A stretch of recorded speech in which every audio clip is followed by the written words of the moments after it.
It's official. It's Thursday night. We're running just a few minutes late. And as always-ish, what Thursday night means is it is Nicaragua Live. Hey, this is Scott, everybody. And we'll give people some time to get into the show. I apologize for running a little bit late this week. And yeah, I mean, it's 6:13. We're not super late. I didn't get a chance to announce the show today, so hopefully people know we're going to be on. I did notice someone say that they were waiting for the show to start, which is awesome. So, yeah, our first person is in. Awesome.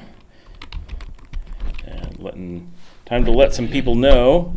Hopefully the microphone is good.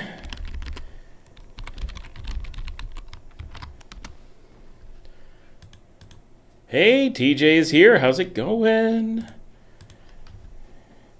I'm just sending out the messages, letting people know. Oh, 3 people on. See, when I'm late, everyone's just sitting around there like, Scott's not on. We're all sitting here waiting. Dinner's ready, getting cold, waiting for him. Maria says, hello, love Nicaragua. Born there. Awesome, Maria. Okay, so welcome to the live stream. And where were you born?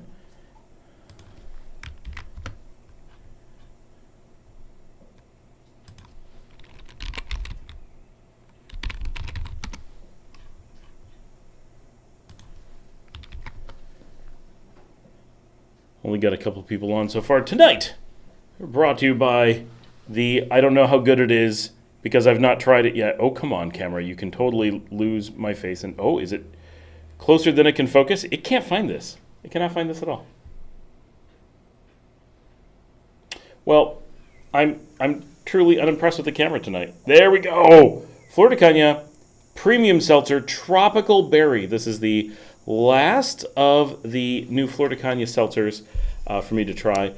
This is not a sponsored video. This is a reminder to the nice people at Flor de Caña that it could be a sponsored video, and there's some awesome ways we could promote Flor de Caña. Oh, that's pretty good. Their other new one is Sandia Tropical Watermelon. They have a range. Everyone here in Nicaragua, seltzers are like highly competitive. We have now 2 national brands plus a Mexican import, and all 3 are really big and really vying for position in the market. And they do have little bits of differentiation, but Flor de Caña was the first of the 3, and they're local, not just local to Nicaragua, they're local here, like in Chichigalpa, which is right over there. Like, I could walk there, that would be tough, but it could be done. And that's how close it is. It's halfway between here and Chinandega, but I don't have to go out to the main roads to get to Chichigalpa. I can actually get to it on the back roads out here where I am. Yeah. This is Maria. She was born, or is from Managua, and your father was born in Rivas. All right, the Gigantes. You've not... Yeah, Camilo, it's hard to see. Sometimes the camera grabs it. There we go. There, it looks good. This one's good. The tropical berry is good. They did a former berry one that's called, I think it's actually just called Rosé. It's in a pink can. It's different than all the others. It did not land well, but these 2 new ones are quite good. Foreshadowing on Rum Channel. Yeah. So I'm very serious. We're finally at a point where it's worth poking some vendors and being like, as long as they're neutral and like appropriate for the show, it would be nice to have some sponsorship. And we do have one. I really need to sit down and talk with them. But they're a tiny sponsor. I mean, they're not tiny, but it would be tiny for the show. It's a telephone company from Canada, and they offer service everywhere, and you could use them here for things. And it would be... it's a good fit, right, for expats who are looking for phone service, or Nicaraguans who want a U.S. phone number. But it's a tiny bit of the audience, like it doesn't influence our show. But yeah, all right, people are signing on. TJ decided to sell your monitor. TJ, remind me, that was the giant curved like 4K video gaming monitor that would be so hard to get here. Tony Gurdia says, hello Scott, discovered your channel recently. This is my first time catching your live stream. Tony, welcome to the live stream. I'm running late this week, not by too much. I try to do it by 6. I make no promises, but I didn't get to announce it this week because I was in Managua. For most of the last 2 days. I went there for and I'm going to show some of this on the show because I took the Fuji that we're on and I recorded some of the event, but it's actually a private school, K through 12, not high school, like it's the whole K through 12. There was a lot of little kids, and it's like a family event. And I went last year with my kids. My one kid wanted to go this year, my other didn't. Mostly because she doesn't like going out. She liked actually being at the event. She's going out to dinner afterwards, and they love going to Managua. They're both city kids, so they're like, ooh, a trip to Managua. And they wanted to, or we went and I recorded a bunch of it so you guys can see, but it's at Teatro Nacional Rubén Darío, the National Theater, which is right downtown, and it's a beautiful theater. Like, it's absolutely fantastic. And comfy and and really nicely air conditioned. It's always a big deal. It's right in front of Plaza Nicaragua, down by the waterfront at Salvador Allende, or just east, like 2 blocks from Salvador Allende, and it's absolutely beautiful. But the thing that's really cool about it is that you can go to things there, but is that it is a pre-1972 large building in Managua. Because of the earthquake in 1972, most everything in the city was destroyed. There's a few things you can go see, such as the National Cathedral, but it's a ruins. But they left it as like a memorial, and it sprinkled places. There are some things like that, but to actually have a building that's intact and beautiful and used, and you don't have to worry about it, having damage or anything. The theater was recently built just before the earthquake, and so it was a modern, really, like the cathedral was old, right? Like before they understood earthquakes. But the theater, it was like a well-engineered show, and it held up completely well, and you go into it and it feels like you could be anywhere in the world. It has nothing that gives you a there was an earthquake or anything feeling. So it's this one piece of pre-earthquake Managua architecture, which is super cool on its own from a historical aspect, and so that's a really cool thing as well. So if you do come to the country and have an opportunity to go for some reason to have a show that you're able to go to at the National Theater, I do recommend it. It is pretty cool. Maria, at the moment you may be, I would say on average, during a normal evening, we're probably about half and half. But yeah, we're on the male heavy side this evening. Except for TJ. We don't know about TJ, so we're just gonna make some assumptions. But yeah. So I did that. I stayed in Managua, did some stuff. I actually went to Salvador Allende last night, which I don't normally do. It's kind of it's not touristy. There were a few foreigners there, but it's more like a Managuan on the weekend kind of thing. So it was super slow. But we went up there and got food because we just never go there. And then this morning I actually was doing not a recorded interview, just an interview with Paul Baker, who's a really well-known musician here in Nicaragua. He's been here since 1986, but he's from Scotland. He's actually I don't know if retired is the right word, but a retired Trappist monk from Scotland, and he's been here in Nicaragua. He is one of the rare foreigners, British in this case, or UK, who has become a Nicaraguan citizen, actually relatively recently. And he was on TV the same day I was for some events. And we're going to be doing some interviewing with him, and we're hoping somewhere in the second week of June. That is the plan. I'm going to go to Managua and film some with him, but I did get to film the new Parqueo Palestina this morning. I don't know when that's going to be on the show, but I did get to film that. I was going to film in Nagarote. I was really psyched. There's all this amazing new work going on in the park in Nagarote. And it was absolutely pouring rain. There was no way. I was like, when it started, I'm like, I'm getting out. I'm filming in the rain. I don't care. It's a hot day. This works. And by the time I got to the park, there was no way. You couldn't have seen the park. There was so much rain. It was so ridiculous. All right, let me catch up on what people are saying. Carlos says, saludos from Managua. Oh, Carlos, you just missed me, like hours. And that was at Plaza Inter this late this morning.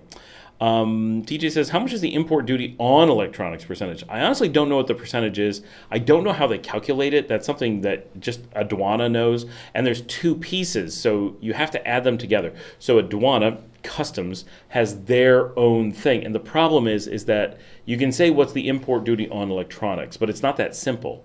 There's an import duty on what they believe the value of the electronics are, and it's complicated because in some cases they'll be like, this is garbage, I don't care. And in other cases they're like, this is unbelievably valuable and what you paid for it's irrelevant. So it's a little bit unpredictable even if you had what that number is. So from a end user standpoint, from a person coming into the country, I have imported things that I thought were very valuable and I would be hit hard for, and they're like, we don't care, it's zero. And you're like, okay. So from that guide, it's zero. And then I've had other things that I'm like, here's garbage that no one cares about, and they're like, no, that's super valuable, and we're going to tax it at a rate that's so ridiculous it came out to be 100%. So it could be anywhere, right? So, for example, I paid a very high rate on a old used video game machine. Not old, but used, over 2 years old probably. Video game computer, just normal computer. I got the computer for, I don't know, $680 2 years before I came to Nicaragua. And I think the tax on it was like $150. Well, when you look at what the value of it was probably, by the time it was used, worth about $300. But they looked at it as like it was a $2,000 computer and charged me like, I don't know, 5%, 10%. So to them, it was 10%. To me, it was 50%. So perspective is difficult in those things. You can make it better by bringing in a receipt and showing that you bought it. Like that sometimes helps, and then they kind of have okay, this is what its value is kind of number. But it's all over the place. Then if it's electronics of a certain type, a router, a switch, things that tend to do computing but not like a laptop, then the telecommunications authority has to approve it or register it, and they have a tax. Their tax, from what I've seen, is relatively small and very standard, and they know what things are and worth, so they have a very different perspective. And they only come in, they get called in by the aduana when they identify that there's something that you might need.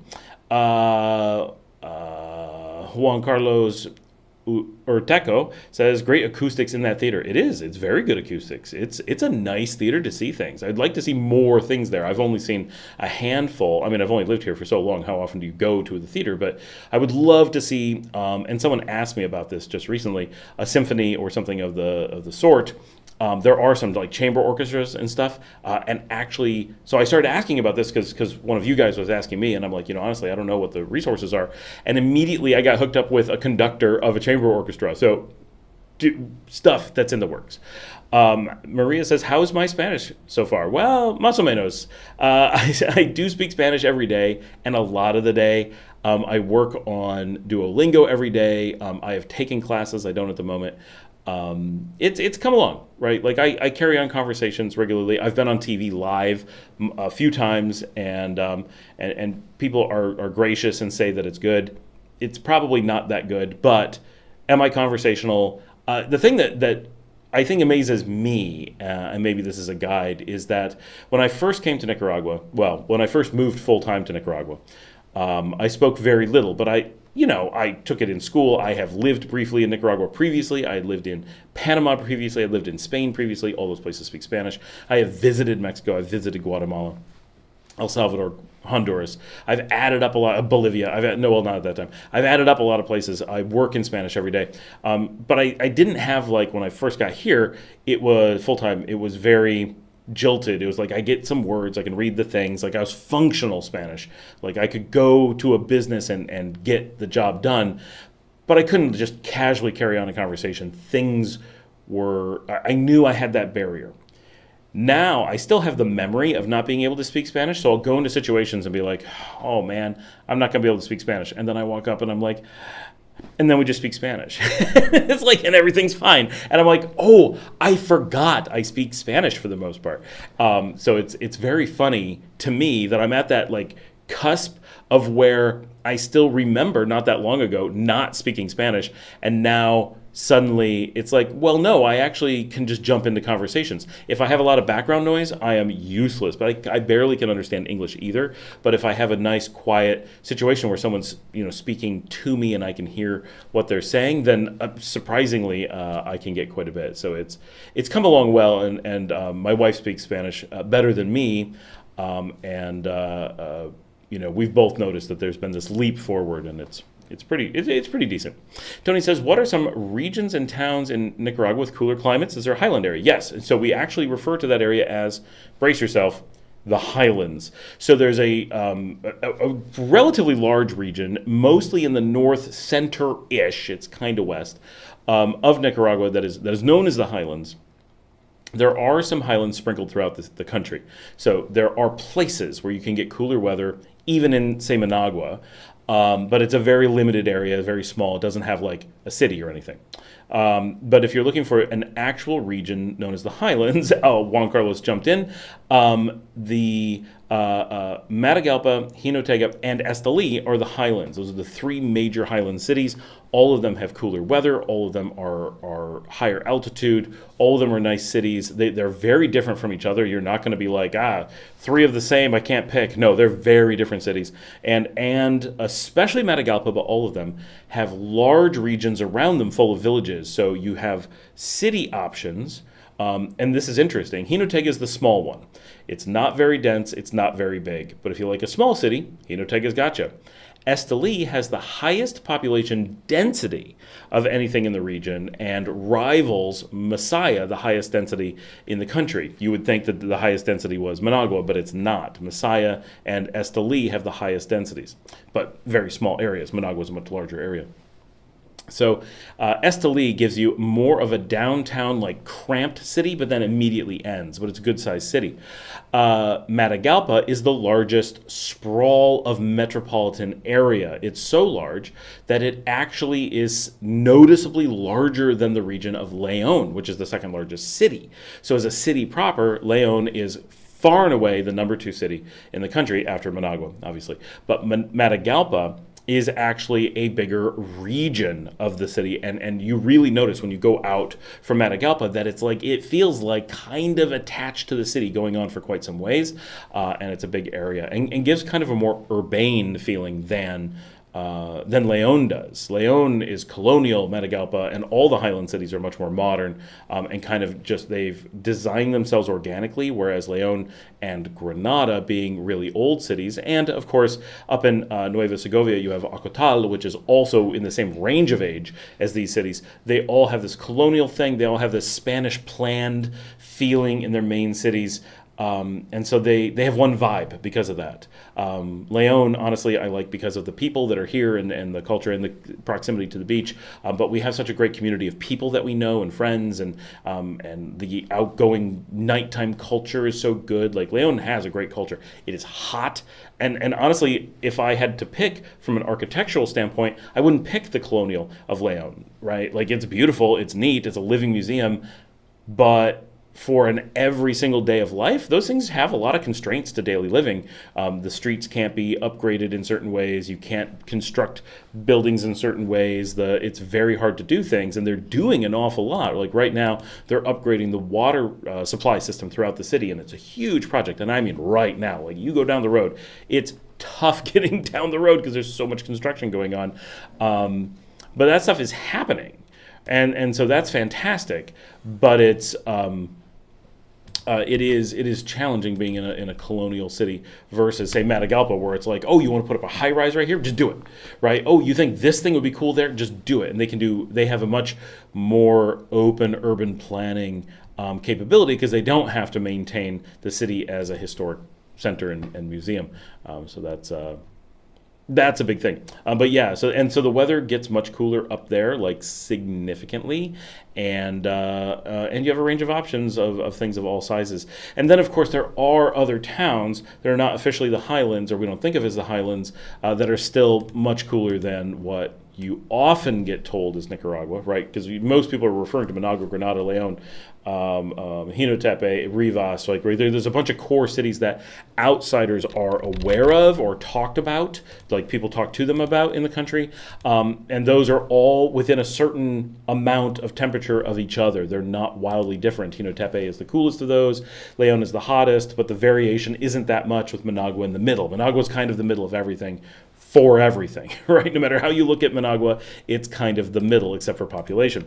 But even population, it's only the middle for density because it's relatively sprawling. It's a bunch of little villages all connected. So also going up to like Ocotal in the north, Nueva Segovia, and Madrid in the far north, you're going to have a lot of mountainous terrain in those areas. You're going to have not as extreme as the Highlands, but you're going to be very Highland-like, more Highland-like than lowland-like. Like we are, like Leon is low. We are not in any way high. Our decline to go down to the beach is minor, and so we're effectively at sea level, and that's just going to keep us warm. So it's not going to be anything like if you've investigated even Honduras. We don't have that level of highlands. And actually, it's super interesting. If anyone's ever done, especially from Esteli to Ocotal on the Pan American heading north towards Tegucigalpa, it's David, I think. But it's you go to a city before you get to Tegucigalpa. But as you approach the Honduran border, you actually see a ridge. There's this high thing, and there's pine trees on top. And you're driving along, and you're like, hey, what's that thing up there? And it's like, that's Honduras. Like, it's so obvious when you physically get to the barrier. If you do it out at the ocean, you miss that. But if you do it inland, it's so clear that this physicality separated the two cultural regions. And, of course, at the top in Honduras, that's the Mayan world. And south in the lowlands, in Nicaragua and south, is the Nicaragua region where the Mayans did not advance historically. They had a lot of interactions. There's a huge amount of cultural intertwining, but the Mayan Empire came to that ridge, and the Nicaragua region that was able to hold off the Mayan Empire to the north and able to hold off the Incan to the south, that was much easier because of the Darien Gap, it's visible. Like it's a physical constraint. It's really, really interesting. Juan Carlos says, great artwork on the walls at Well. That's Ruben Dario National Theater. It is, yeah. Everything is beautiful. Just, it really is. And it's got all the trees around it. The trees of life are in that region. And it's right in front of the Plaza Nicaragua with the waterfront. And of course, if you go up the boulevard, which is very confusing. It's a boulevard named Boulevard. Go up the hill. There's like all kinds of really cool stuff and parks and everything right up that. Juan answered the same thing that I said. Tony said, thanks, Juan. I prefer more spring-like climates, not a fan of heat and humidity. So just to be clear, we're not humid in Leon. I know we're on the ocean, but the air comes from the highlands. So while we're hot, there is no denying that we're hot.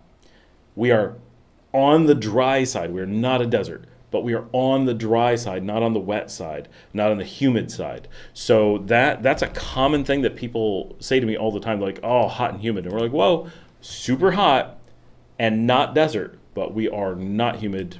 It can happen. You have a humid day just like anywhere, but it is a rarity. It is a special occasion that you're like, oh, it's a really humid day. It's muggy. I don't like this. But it's not that bad. Maria says, wow, I didn't know that. What's his name again? Sorry, Maria, I got distracted and don't know who you're asking about. Kevin Adams says, saludos, trying to figure out where to board my dog so I can take you up on your challenge to just come to Nicaragua. That was today's video. I'm glad you watched today's video before coming to the live stream, because that means you had a very small window in which to watch it. That's how I know the dedicated people who can get on the live stream and already know what the hour-long video that posted 2 hours before the live stream was about. And even more if you can tell me what the short was that went up minutes before because I was in Managua, so things didn't upload, so I had things on my phone, not a ton, but a couple of things, and I got a good one. I got the new Parque de Héroes, the Park of the Heroes, was inaugurated I think 2 days ago, and then I got the video yesterday, something like that. I was driving by because I asked someone, where is this? And everyone's like, I'm not quite sure. And then I drove past it today and I saw the picture and I'm like, that's the Park of the Heroes, anyways. And so I grabbed real quick some, probably the first video footage of it, but it's me driving by, so it's not very good. But that just went up as well. Yeah, where to board your dogs? I can't help you in the States. I don't know. Juan Carlos says, Matagalpa is pretty cool. My American friends like there because it's Nicaragua is in the tropics. A pool and AC is needed creature comforts. I've had a lot of friends choose Matagalpa, but I've been hyping Matagalpa for a long time. I mean, 9 years. So that's, I used to actually have a physical office there, like going up the hill right behind the cathedral. Tony said, thanks, Carlos. I heard there's some cooler climates, parts of the country in the Highlands I haven't looked into yet, so your suggestions are a good start. Yeah, there's some really nice stuff up there. Like, honestly, it's a great region. You will notice really quickly up there that they have a completely different connection of, like, business and everyday life than we do down here. Like, Leon and Managua, if you were to, like, really, like, go to the store and pay a lot of attention, we have a really tight connection to Costa Rica for obvious reasons. That's the border we can get to in 4 hours. When you're up in the Highlands, like their grocery store chain, like if they have cross-border products, like food coming in over the border or chains of restaurants or something coming in over the border. Oh, we have rain here in Leon. I can hear it. Anything like that, they're much more likely to come from Guatemala and Honduras.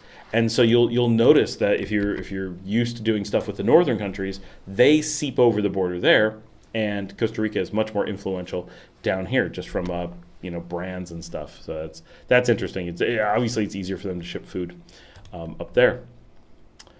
Luke Graham says, I know Starlink is still a no-go. I've heard rumors from people who said they've gotten it to work, but officially both Starlink and Nicaragua say no. So it's you would be taking a lot of chances. Very high cost bringing it in over the border, of course, and because you have, not just the actual equipment for it definitely has to be taxed, and I believe if they find out that you have it, they won't let you bring it in.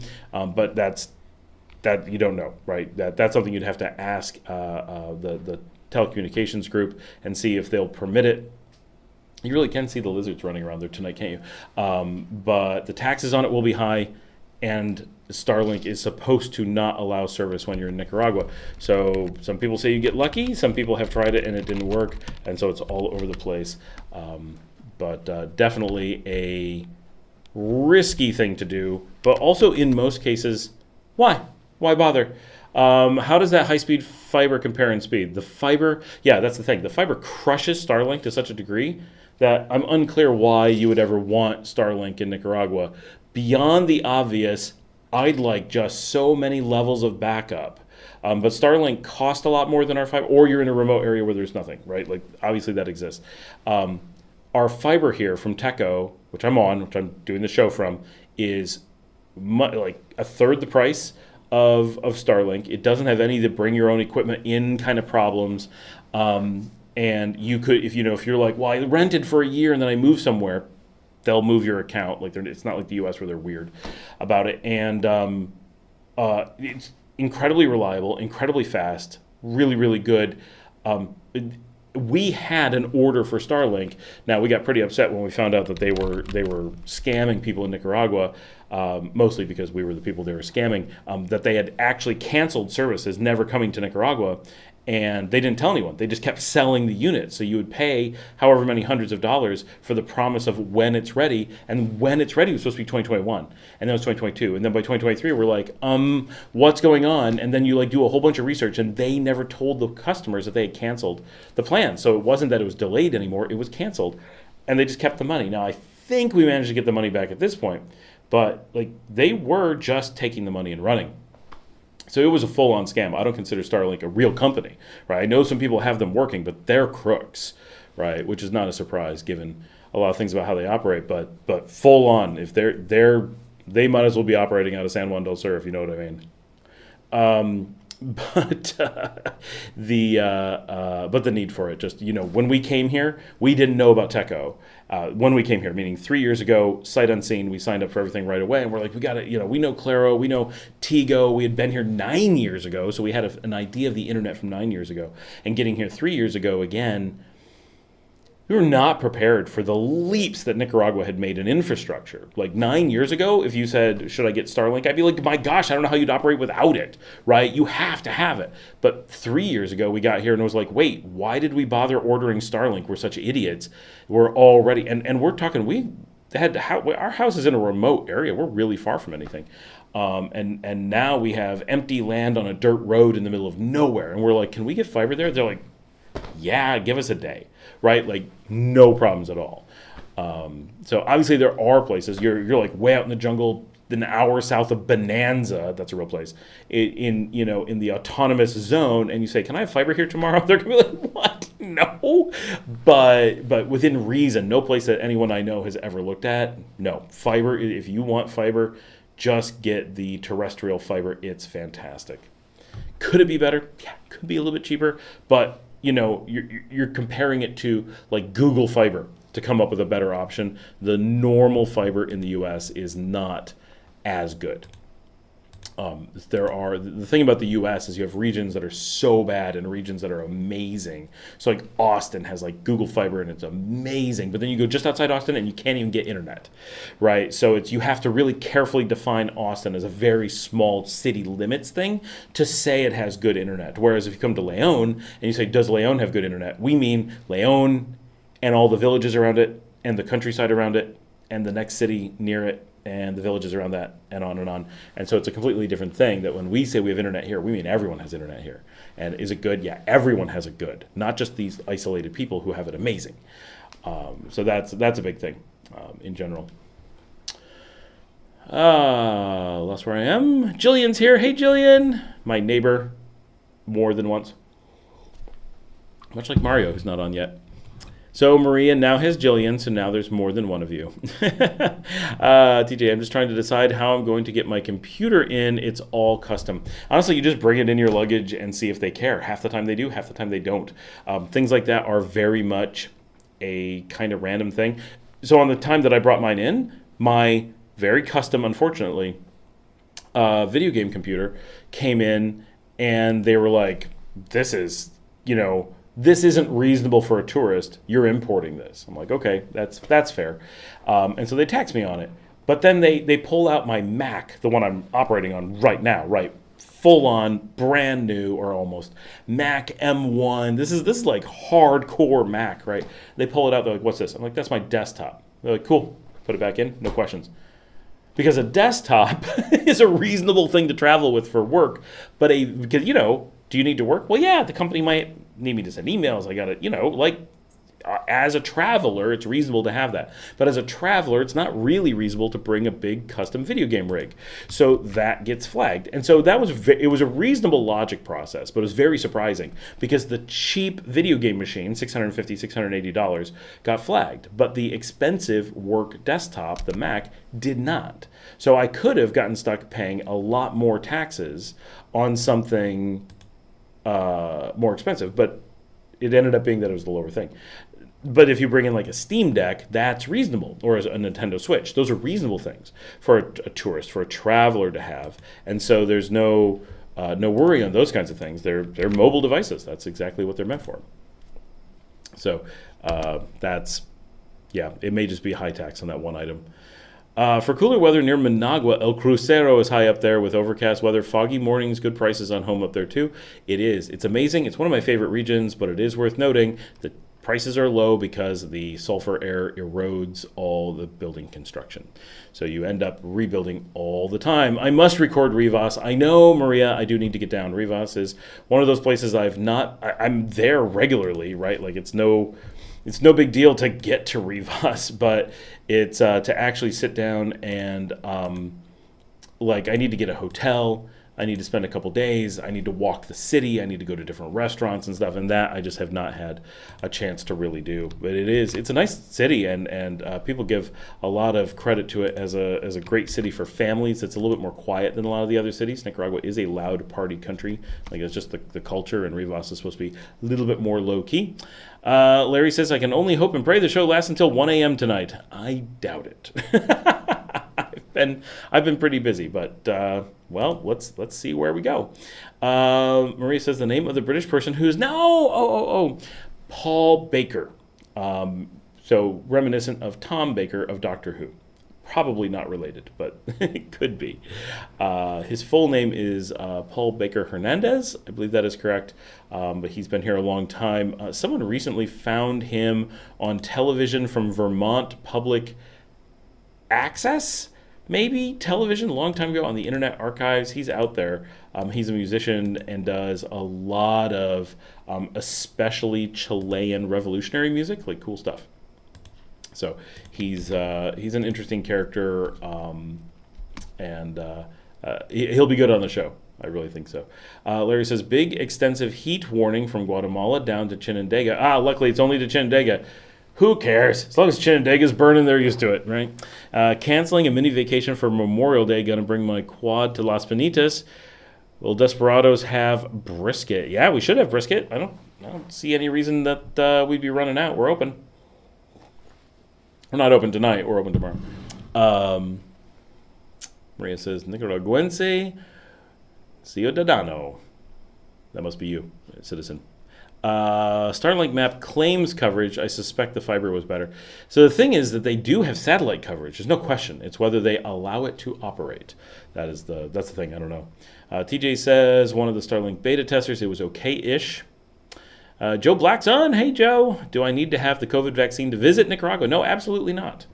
No. The only people who have to have the COVID vaccine, and this is an incredibly tiny sliver of very specific things, is if you are going for residency, which is the minority of the permanent residents, and you are under 19. So if you're 18 or younger, you wouldn't need it.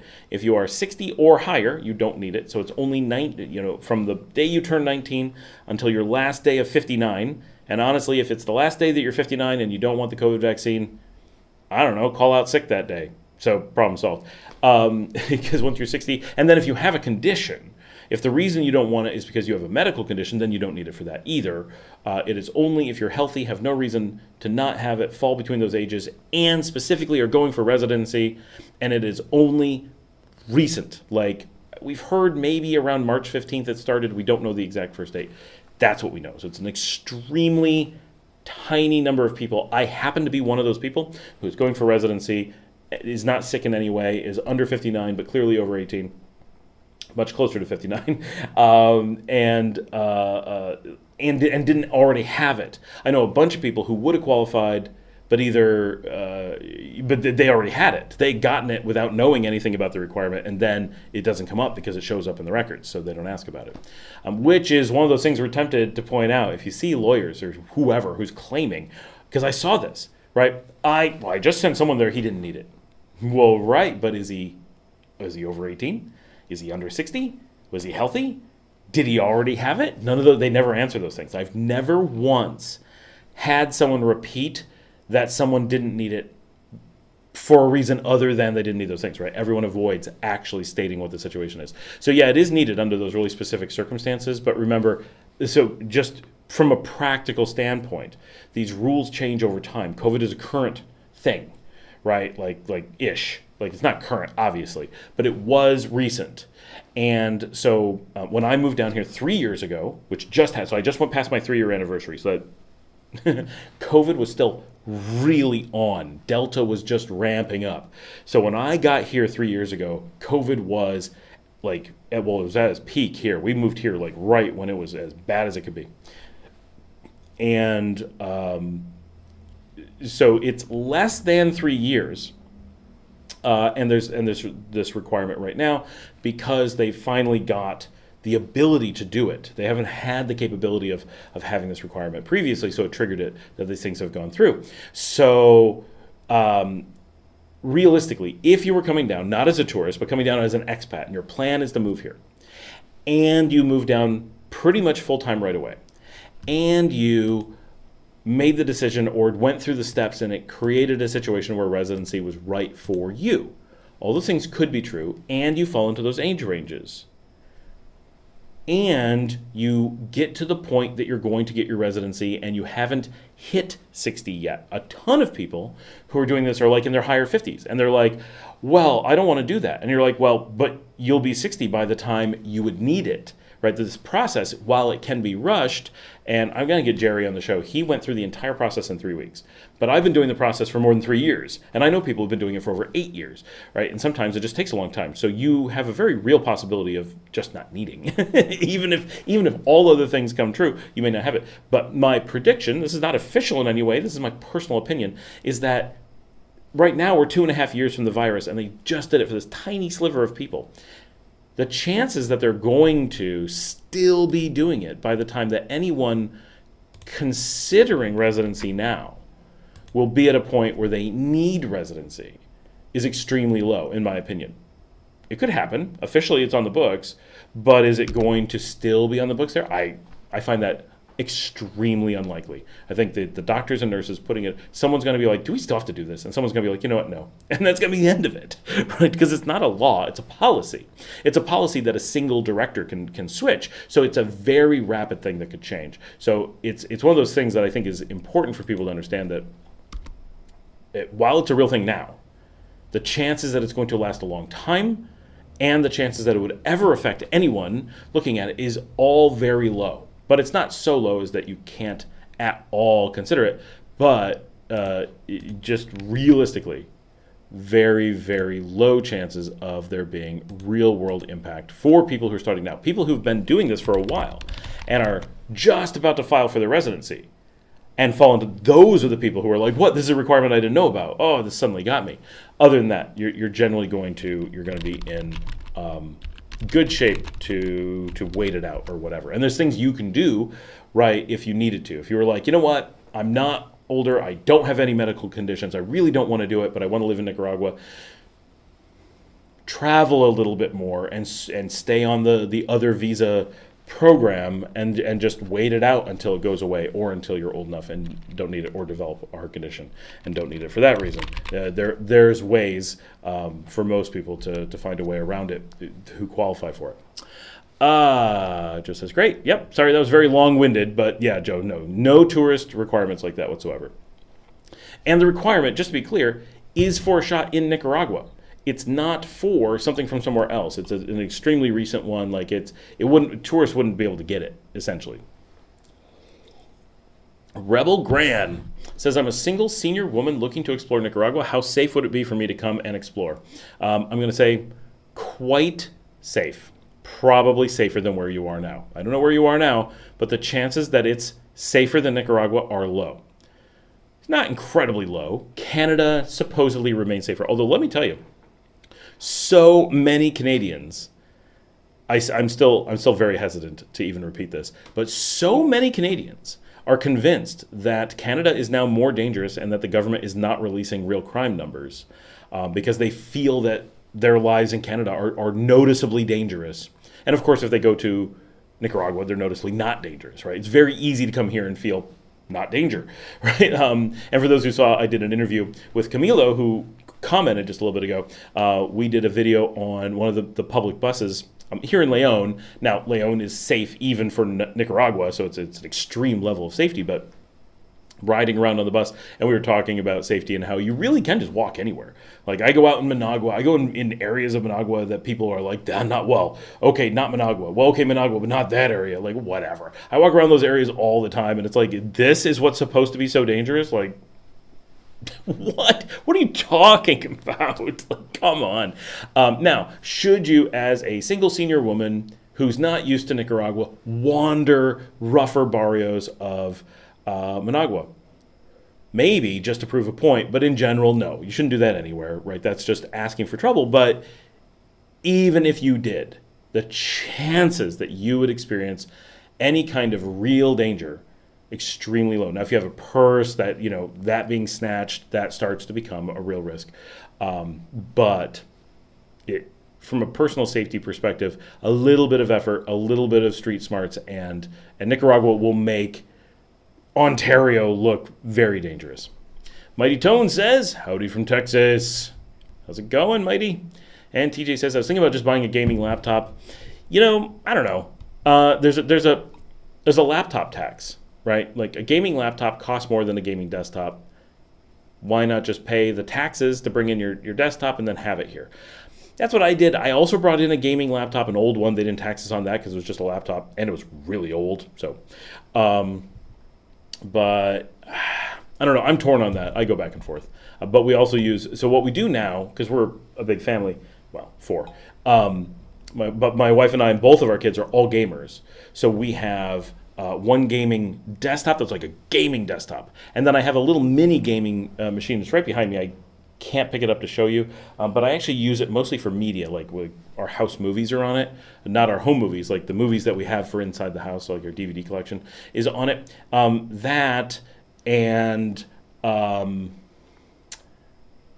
so we have those 2 desktops, and then we have 2 Steam Decks.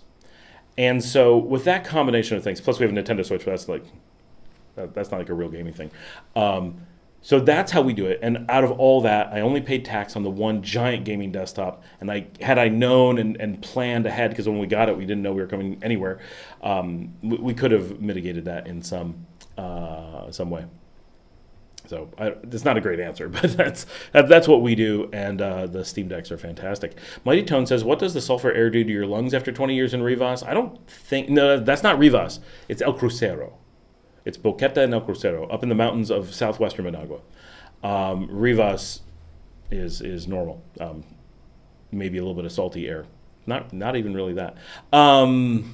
But in El Crucero, I don't think sulfur air really does anything to your lungs as long as it's just the sulfur. It does affect your eyes, of course, because you get sulfuric acid in your eyes, but that's because sulfuric acid forms in your eyes. It doesn't form in your lungs, to the best of my knowledge.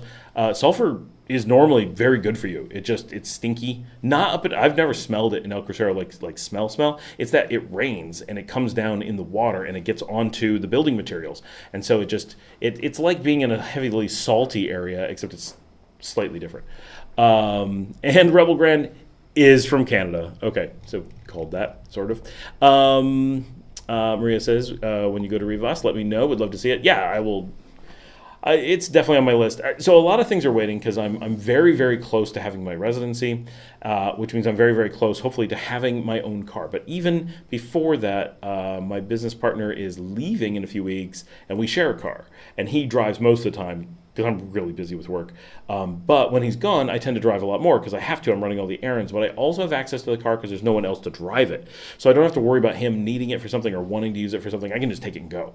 And so I'll probably, while he's gone for a few weeks at the World Series of Poker in Vegas, I'll be able to drive a bit more. Hopefully we'll get some more even just barrio stuff, because sometimes when I have the car, if you watch a year ago when he was gone for 3 months, that 3 months I was always in a different place because I would just drive the car, park, and then go walking and walk back to the car after 4 hours, right? But I can't do that when he's waiting for the car.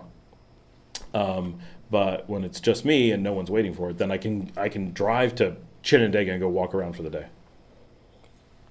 Larry says, contact my friend Ronnie. He owns a hotel, Southern Nights, a block from the ferry in San Jorge. Good place to base yourself out of. He's from Missouri, been there over 20 years. Nice rooms with AC. Oh, that's to me, Larry. You know what's really funny? Ronnie's son watches the show. So I think Ronnie knows about the show, and I know Southern Nights. But it's funny that you know Ronnie as well. I don't know Ronnie. I've never met him, but I do know Southern. I think everyone knows Southern Nights. Like it's kind of a quirky place, but it's definitely like a quirky situation. I want to go film it just because it's like what is this place? Why is this here? But it's in San Jorge and really obvious, right on the north side of the road as you drive up to the port. And I need to go film the port at San Jorge actually when doing Rivas, because San Jorge itself is a cool village. Honestly, if I was I would be hard pressed to want to live in Rivas and not actually want to live in San Jorge, its suburb to the east. I like that town. Every time I drive through, I'm always like, if you go in the side streets on like a shuttle, it's always like, what a cute little town. Why is this like this? Like it's a weird place in a good way, and it has an amazing new malecon that I really want to go film. It looks like one of the, it's one of the big new. There was nothing there before. Now it's this amazing malecon thing, so I want to get that, and that's walking distance from Southern Nights. So, Joe Black says, "Will it be okay for a female to wear shorts out in public?" Joe, this is one of the most free, open countries you could possibly imagine. So, be aware. Most Nicaraguans are going to wear jeans or something similar in public, just because it's a little bit more like Europe, that people have a tendency to wear a little bit less casual clothing most of the time, but nobody is going to give you a hard time. Nobody is going to care. And essentially all tourists are wearing shorts because it's hot. And so the locals generally are like, okay, we don't dress like that, but you're hot. Like, we understand it's hot here. They know it's hot here. And so it doesn't have, if you're going to like a business meeting, they'll be like, we don't care how hot you are. You have to wear pants. And you'll be like, very sad face. Right, yeah, Nicaragua is not Saudi Arabia. Right, exactly. No, this is, it will make any amount of time in Nicaragua, I think, really quickly, and this is one of those things that shocks people, is you go, oh wait, I'm not exactly sure what this sense of freedom is, but I feel like everything's more free, at least socially, and like everything. Like, you don't feel this pressure of politics, you don't feel this pressure of social pressure. Like, there isn't like you have to do all these things because your neighbor scares you, or someone might think, like, you are very, very open to do things that make sense, and it's very much you're not hurting anybody, knock yourself out kind of country, except for drones. You can't have a drone. Other than that, that's like the one thing that everyone's like, why is that the one thing? I don't know why it's the one thing, but it is the one thing. But once you're here, that's a getting here thing. You're not allowed to bring it here. Once you're here, you have like this complete freedom to do anything. And so, yeah, you will see even local girls who are out in shorts. What's funny is local girls are very unlikely to wear shorts. You'll certainly see it, no question. But they rarely cover their stomach. So midriffs are almost always shown. And so it's just the culture has shifted from wearing shorts to wearing like crop tops. And that may just be like a stylistic thing of the time. But the amount that you will see shirts that don't come, it's not a lot, right? It's not like 8 inches of midriff is normal. It's more like 1 inch of midriff, just enough that there's a hint of midriff. But in the US, that would be extremely uncommon, even on hot days. And here, it's absolutely constant. And like, I went to a middle school event in Managua last night, and nearly every costume that the very religious private middle school had them wearing had visible midriff. And I went to a private, religious middle school in the United States, and the degree to which that would have been unthinkable in the U.S. And here is just, that's what you wear. Like, it doesn't even cross anyone's minds that that's abnormal in some way. It's totally normal. So the styles are a little bit different. And if you go to like the beach, like, you can't possibly come up with beachwear that would be more extreme than what people will just normally wear here. Like, there's coming from the United States, anything you wear will be conservative to normal here. Mary says, Ronnie's such a great guy. Love his place. Everyone knows Southern Nights. So let's just be clear. Juan Carlos, women can wear anywhere. Yep, anything. Yep, thanks. Juan Carlos, you'll be fine. It's hot down there. Yeah, like, really, people really understand about shorts and sandals. I wear sandals everywhere, and local women wear sandals constantly. Like, that's very, very normal. Luke worked at the VA Medical Center in prior Army service. 5 COVID shots and 5 pages of shots. Yes, they don't count, Luke. Sorry. But yeah, they'll appreciate your effort. Let's put it that way. Maria says, Rebel Grant, it's safe. My father is a senior and nothing bad happens to him. Yeah. I feel safer in Managua rush hour than I do driving in Florida. To be fair, that's because Managua rush hour is really slow. right? Like accidents in Managua, they're not going to kill you. They're just going to ding up your car. If you're on a motorcycle, though, Managua is pretty scary. Janet says, hi, I made it, but I have to go to a class. I'll check back. Janet, you always have to work during our show. Rebel Grant says, thanks, Canada is not as safe as the mainstream media has led on. We have serious crime issues here now. I live in a small town east of Toronto. Okay. And we have a serious increase in crimes, murders, unfortunately. So that's most of the stuff that I hear about is the Toronto area, which is close to where I grew up. Toronto, I consider my local city. Growing up on the New York side of the Toronto Metro, of the Golden Horseshoe. But yeah, Canada keeps releasing these numbers that are ridiculously safe. Like they try to portray themselves like El Salvador. But when we hear from people in El Salvador, they're like, yeah, I can glue money all over my naked body and run through the streets screaming and no one does anything.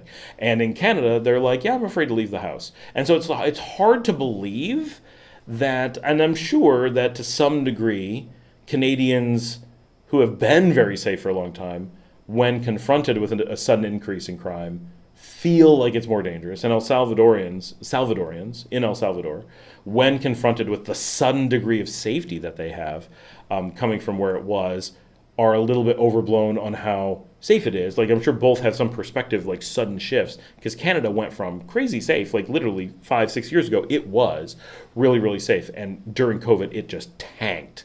And now it didn't become absolutely horrible, but for Canada it did. And of course Nicaragua was like, we beat Canada. Like it was like a huge thing.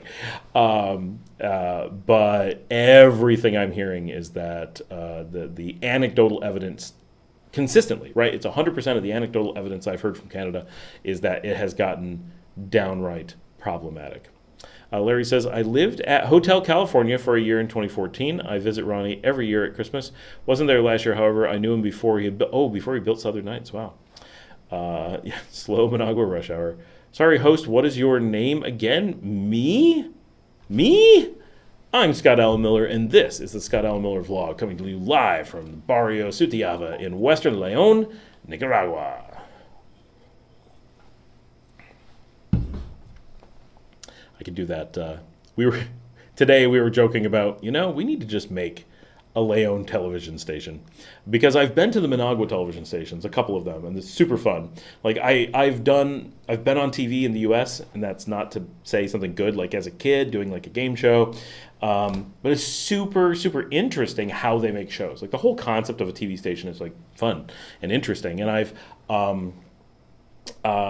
also known a private company in Austin, Texas, that built a TV station for itself, just to make like fun stuff. Like it wasn't a big deal. They had like a big office. They took some empty space. They bought like 3 cameras, got some plastic folding table, set up a thing, put some nice lights in, built some seriously nice stuff, and put on some really cool shows. And I got to be on those a few times too. And they were pretty big production for what they were. And they hired like professional presenters and stuff. And I was like, wow, that's very approachable. And my company has a professional actress on staff, not for that reason. It just happens to be that she's done movies and she does a lot of, and so she's the voice of our company because she has this amazing accent that you can't place. I call it highly educated generic South American, because she bounced around all over South and Central America as a kid, so her accent isn't quite identifiable, but her English is so good that you're not quite sure it's even a Latin accent that you're hearing. And Northern South American accents sound kind of like British English. Not that they are confused for British English, but they have that like, I'm not sure what's going on, but it's very educated. She must be an authority, right? And so she's very funny in that way. So we use her as the voice of the company because she's crystal clear. You can always understand what she's saying, but there's something about her accent that you can't place, and it's Venezuela. And one of my partner companies is working with us. They're doing most of this, but I'm involved. We're putting in a TV station in Guatemala right now, and that's like 22 cameras and like big time thing, because it's for something really big that's already there. And it's like, oh man, we're doing that up there in Guatemala. I've done this in Austin and been like involved. I've seen how the stations are done here, and I'm like, I'm pretty confident we could put together a technical capability of making a television station that would meet or exceed most of the broadcast standards in the region. That would be awfully fun. That would be like a really, really cool project. It I don't know exactly how we'd monetize that. I don't know how I'd like actually convince all the people involved to be like, okay, let's do that. But it's very tempting. It's a cool idea. But that would be live. That'd be live like 24/7. That's what takes a lot of work. So, but like having our own morning show, how cool would that be?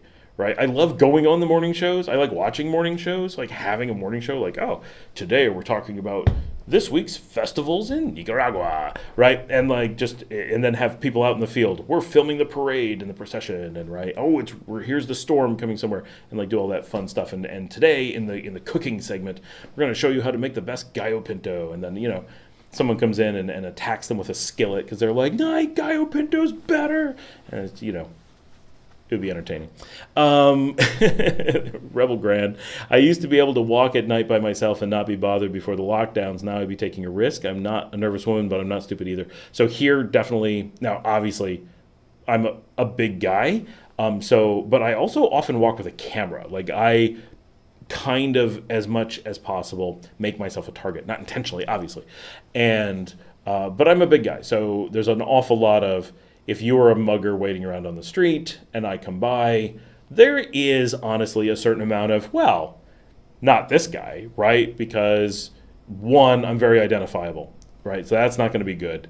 And I have a lot of credibility. So when I go to the police and go, that guy mugged me, the police are going to be like, yep. Like, this is not a random person. We all know who he is. Yeah, we're gonna take it. Like, I'm not a person to mug just from that perspective, and then mugging the big guy coming down the street of all the targets.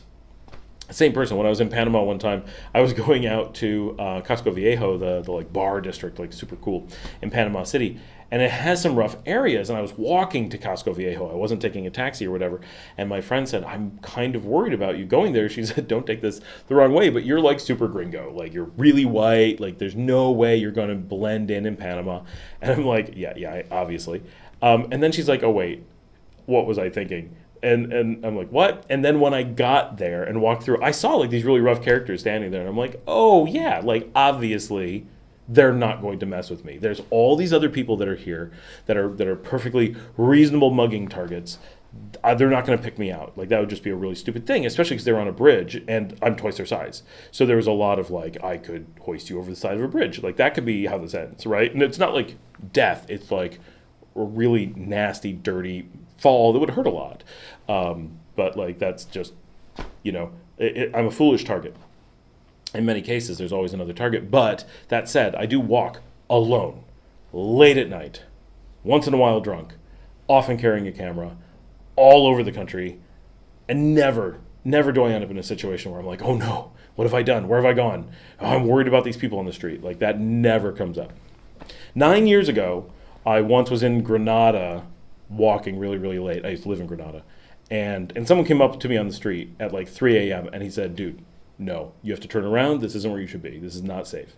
And it was a guy from a really rough barrio, and I was walking into a super poor part of the city, and he's just like, not a good idea. Now, was that accurate? I don't know. But that's, that is the last time I've ever had that happen. And that seemed like a sincere warning. But Granada is dramatically more dangerous than Leon. It doesn't make it dangerous. It's just dramatically more than Leon. Because it's a tourist center, you end up with a certain element. Luke used to do a regular morning show promoting a cigar bar. I was all guayabera out, fedora, rolling the cigars, promoting alcohol and tobacco at 8 a.m. That is not what I was expecting from that comment. That's amazing. Well, Luke, you're going to be doing cigars here on Good Morning Leon. Buenos dias, Leon. Jodido. I actually want to call the show Jodido. Maria says, Rebel Grand, you will love Nicaragua. Not just saying because I was born there. No, it's true. You will. Nicaragua is just so safe and hot. I'm having a hard time finding a good gaming monitors for sale in Nicaragua. Yeah, no, they're hard to find. I would say import them, but mostly import them new is probably the way to go. Larry says, you should take a selfie of you right now that can be your TV station logo that would rival CNN, Fox, and NBC logos. I should.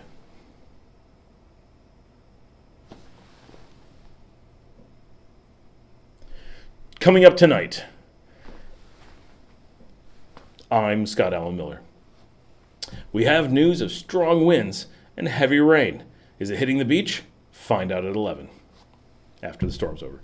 Raul Grant says, Nika Man's here, so no Tonya this afternoon, man. Complete disappointment. No, but I have this Florida Cagna. It's so yummy. I really need a camera that likes to do a sudden focus change. I love my Fujis, but they don't do product mode, is what that is. I have the Sony sitting somewhere. If I had the Sony hooked up and ready, I could do a and then do it, and it would do a because they've got product mode, which I do like as a thing, like for vloggers to have product mode. But in general, I don't have products really, so it's more goofy. And partially, I'm on the Suri lens, which is a cinema lens with not aftermarket, but they built it as the Saturn. I think the Saturn cinema lenses, and then they retrofitted in-house with autofocus. And so this is the Snipers, which are fantastic lenses. I love Suri. I just cannot get this to stop right. It just sees my face and it can't take it. But they do have they are a slow focus lens, and it has a few problems. But they're such a good lens. I have the whole set. This is the 33 millimeter for those who are wondering. I've got the 23 and the 56. I shot everything at Ruben Dario on the 56. I use that one most, but the 33 is best for this. And it does an f1.2. Oh my gosh, it's such a good lens. It's so good. But it does have its limitations, as anything does. What I really should do probably is get a manual focus. But then I couldn't do that stuff at all. But it would be rock solid. It would never leave me. So yeah, maybe. Janet's back. Maria says, sure, Rebel Grant, any questions? My father, who is a senior who visits every year our family home, if you have any questions. Very cool. Very cool. We got 35 people on. This is a pretty good audience for our first hour. Rebel Grant Scott, you break me up. I've had this much of the seltzer. It's getting to me. But this is really good. I like this tropical berry. I was very happy with the Sandia the other day. I'm glad I got to try it. I've been saving this because La Marcelita gave this to me. When at some point she's like, I got this. You got to put it on the show. I'm like, yes, I want to try. And then I've not had a chance to put it on the show. It just keeps going and going and going. And I'm like, I'm giving up. This is in the fridge. It looks yummy. At least we'll have it on the live stream. And so at least it snuck on. But for those who are coming down, if you like seltzers at all, Florida Cagna is my seltzers of choice. My wife prefers Spark seltzers, which are also quite good and also made here. And then Adan y Eva are imported from Mexico, and they're noticeably more expensive. They're noticeably more sugary, and they changed. When they were first here, they were so delicious, and I was just like, wow, this is a seltzer. This is so good. And then they changed the formula one day, and I'm like, are you serious? You changed this amazing seltzer, and now it's just not as good as all the others. And I'm like, what? But they do have a pepino, a cucumber, in a black can, but it's like twice the cost of a normal seltzer. I have no idea why. That one is really good. I do really like the Adana Eva from Mexico, de Mexico, pepino, but if Florida Cagna would get off their cans and make a Nicaraguan-made cucumber seltzer, that would seriously make my day. That would be amazing. But this tropical berry is very, like, the tropical berry, the new one, the tropical watermelon, new one, and the grapefruit original. Those three are really standout amazings. The lime is right up there. It's almost as good. And then the mango, yeah. And then the naranja, nah. And then the rosé. Don't even get me started. We call it the flavor of feet. Sorry, Florida Cagna. You have all these great things, just not that. And Nika Man, 4 more weeks and I'll be onboarding those hideous Spirit airline times to Managua. But cheap as it can get. First thing I will do is get me a fritanga, man. Totally miss it. It's been 5 years. Oh yeah, fritanga food. I don't eat that much fritanga food just because there's so much meat in it. Luke says, with all the exotic fruits, I'm surprised you don't make your own seltzer. That would take effort, Luke. Nicaragua is all about chillaxing. Not for me, obviously, but no time to make my own seltzer. They should make more exotic, like breadfruit seltzer and jackfruit seltzer, and you'd think their mango would be sweeter because we have the sweetest mangoes here, but yeah, no, we have a lot of good fruit. Yeah, there's no passion fruit from any of the seltzer companies. There's no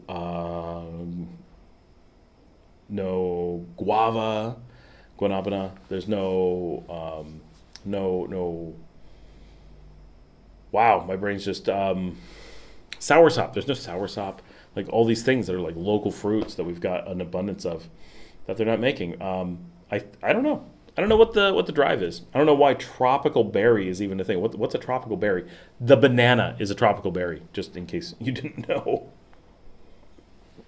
Alcohol is vegan. You are correct. That's what I tell myself every day. No, but seriously, Flor de Caña, they should be hopping on this.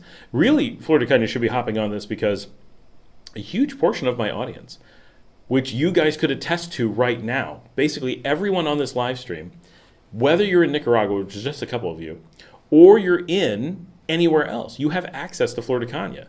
So having them sponsor the show, it could be like, have a Flor de Caña with Scott. That could be like the live stream thing. Like, I'm having a Flor de Caña, you're having a Flor de Caña. But if we did that with Tonya, it would be like, Scott's going to have a Tonya, you can have whatever's the closest thing in your country, because Tonya is not sold outside of Nicaragua. But Flor de Caña is widely available outside. So they're both great products, but one makes a lot more sense given the audience. Where is a good place to buy fishing poles and reels for lake fishing? Honestly, I do not know. I have no idea. Yeah, Maria, I have a tree out back, so we get it fresh sometimes. Although I don't like it fresh. I like it in smoothies. I don't fish, so I'm not a good guide in general.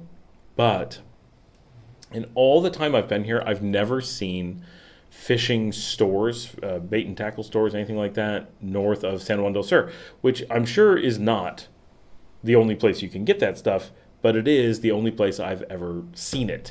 It's the only place that has like really obvious for people stuff, but everyone does ocean fishing here. There's extremely little lake fishing, like to the point of unheard of. So can you go lake fishing? Yes, absolutely. Is it really a big thing that you want to do? Probably not, but go for it. If you want to go catch, there's some nasty stuff in that lake. Go catch it. Like, I don't know why that lake is so vicious, but big things that most people don't want to eat, but maybe you do. Go for it. You can buy Tonya in Houston at Total. How is the flavor watered down? How does the flavor get watered down? It's not going that far. I can be there in who knows how long, but not very long. That's weird. There's a Total right down the street from where I stay in Houston because my family lives in Houston. I need to go see if we can find. I've never once seen Tonya anywhere in Houston, let alone at Total Wine, because we shop at Total Wine. They're great. Weird. I'm very surprised. That's crazy. Love Flor de Caña. Only 4% alcohol works for me. She means the seltzer. The rum is definitely more than 4%. Normally I'm drinking the rum. If Flor de Caña sponsors this show, I will drink an awful lot of Flor de Caña on the show if that's what I need to do. I'm hoping Flor de Caña is watching tonight because they're going to be like, this is a great idea. Why haven't we talked to this guy yet? I'll be like, I don't know. Like, seriously, they should reach out. What is soursop? So soursop, Jillian, is guanabana. You can order it if you grab your Pedidos Ya app and order from Jugoso. It's got guanabana in the name. It's blueberry and soursop as a smoothie. It is so good. That is my favorite one, but they do run out of it. It's the fruit they're most likely to run out of, as far as I can tell. But soursop is its English name, Jillian. That's its U.S. and yeah, that was a very French soursop. That'd be soursop. But yeah, in English, soursop is there's. I don't know how else to describe it. It is a very creamy fruit. This is, for those who want to see it, like, and then this is its, if you're looking for it here in Nicaragua, this is its real name. Guanabana. Accent is on the second A, so it's Guanabana. Sometimes it's called graviola or guayabano, but guanabana is definitely the most referenced thing. And then in the English-speaking world, it's just soursop. And it's such a dumb name, soursop, that it's like, people are like, what even is this? But it's on its own, you know, people have cut it for me. It's supposed to be like a custard fruit. Like, it tastes like custard. It does not. It's a slimy fruit. It just is. Like, I can't get around the texture, and on its own, it doesn't quite do it for me. But you add it to other fruit, and I love it. It's and also, Jillian, and for the rest of you, but if you go to one of the Pops ice cream places, so I know Plaza Inter has them, and there's some standalone throughout Managua. There's one in the Gallerias. They have, and you can see it like in La Colonia. They'll have it, Guanabana ice cream. Or you know, the thing that isn't ice cream. Why is my brain suddenly? Anyway, the fruit and water based ice cream like thing, they'll often have that there, and it's very good. Could put it in a cooler to get it cool and eat the fruit. Definitely should make it cold. I've only had it hot or room temperature.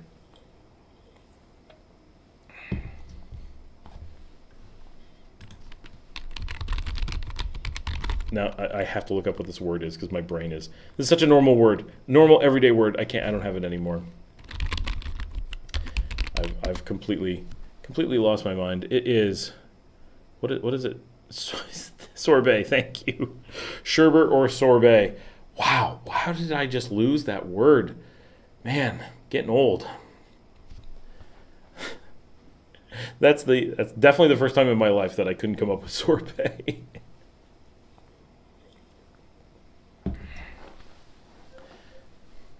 So what's everybody doing this weekend? I am possibly going out to karaoke tomorrow night. But we're waiting to see if they're still doing karaoke. The place that we were going to do it got bought out, and we don't know if the new place is still doing that or not. Be careful. The Memorial Sloan Kettering Cancer Center cautions that guanabana does have a neurotoxin in it. And a French study said that there's no conclusive evidence. Basically, when you look up things about soursop, everyone is like, we don't really know. That's welcome to modern medicine. We don't really know. That should be like the thing.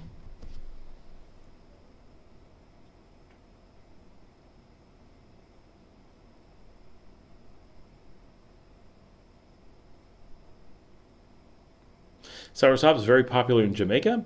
They sell the juice by the bottle there in the street. Ooh, I've never seen that. Seltzer brain. I've had less than half a seltzer. Is the drink you're having, man? It's messing with your words. Get a Tony and come back to the light.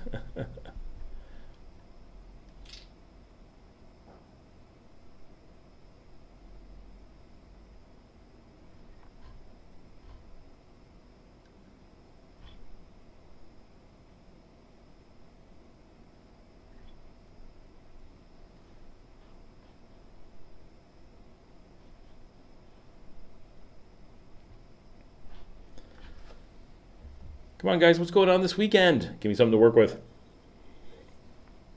I have not had dinner yet. I did stop at Price Mart today, and I bought donuts. It is the only place where you can get an American-style donut so far that I've discovered here. Or you can go to, like, there's this, what's her name, Rocky Donuts or whatever, but they do, like, voodoo donuts, not like real donuts. They're like those gimmick donuts. I have not had one, so I'm not commenting on their quality. I do not like voodoo donuts or anything of the ilk. I took some bread in the shape of a donut, and I piled candy bars and drizzled caramel on top of it, and made it some bizarre, huge thing, and you, like, pick it up, and it's like you have, like, this donut base, and then it's just a mountain of candy bars and gook on top. Like, I get that all that stuff is sweet and whatever. Like, if I want a donut, I do not want that. Did you buy any Alfredo sauce? Odd question, TJ. I'm not sure what brings that up, but yes, I did. I bought 3 jars of Alfredo sauce. People have been spying on me. That's the funny thing about PriceSmart. You go into PriceSmart, and you're going to run into everybody. Like, I'll be like I had an employee who had just quit, and I was there like last week, and she like walked past me in Walmart, and I'm like, I'm like across the country. Like, she's supposed to be hours away, I'm supposed to be hours away, but you walk past everyone in PriceSmart. American donuts are the same as PriceSmart donuts. I don't think that's true, Larry. I've had American donuts. You mean there's a brand here called American Donuts, and American Donuts are not American Donuts, but PriceSmart donuts are pretty much ish American Donuts. It's not quite. But American Donuts I avoid because they have been Nicaraguan donuts whenever I've had them. For those who don't know, Nicaraguan donuts are not a donut. They're literally not a donut. It's some bread that they cut into the shape of a donut. It is so far from being a donut, like it's an offense to the word donut to call it such a thing, which is weird because they make buñuelos here, which are pretty close to being a donut. They are, in fact, a donut. Just they don't have a donut shape and they don't call them donuts, but they're what we call donuts in English. They're like donut holes, and they're delicious, and they do great things with them. And then they make these things that look like American donuts, and they even have a company called American Donuts, and it's just like heavy, nasty bread that they cut and shave into the shape of a donut, and sometimes they cut it in half like a sandwich and put something in the middle, and you're like, what are you doing? Like, this is so wrong and awful in so many ways. And the record for the worst one that I've ever experienced is I went to one of the little like knockoff Super Expresses, not to make Super Express the official mini mart of Nicaragua, but I went to one of these like small up in Matagalpa off of downtown little mini marts, and I walked in and they just had some donuts there, and I'm like, I know better, but it looks so good. And I bought it, and I'm like, I have to throw this out. This is so gross. Like, donuts should not be gross. And it's just a donut with, like, icing. Like, there's nothing to it. There's no filling, and it's just like this. What is this? I swear it came from molded white bread that had gotten old. Like, stale, white, bimbo loaf bread compressed and shaved into the shape of a donut. And then they put some yellow icing-ish thing that's not very sweet on top of it, and just makes me sad. That was that. Anyway,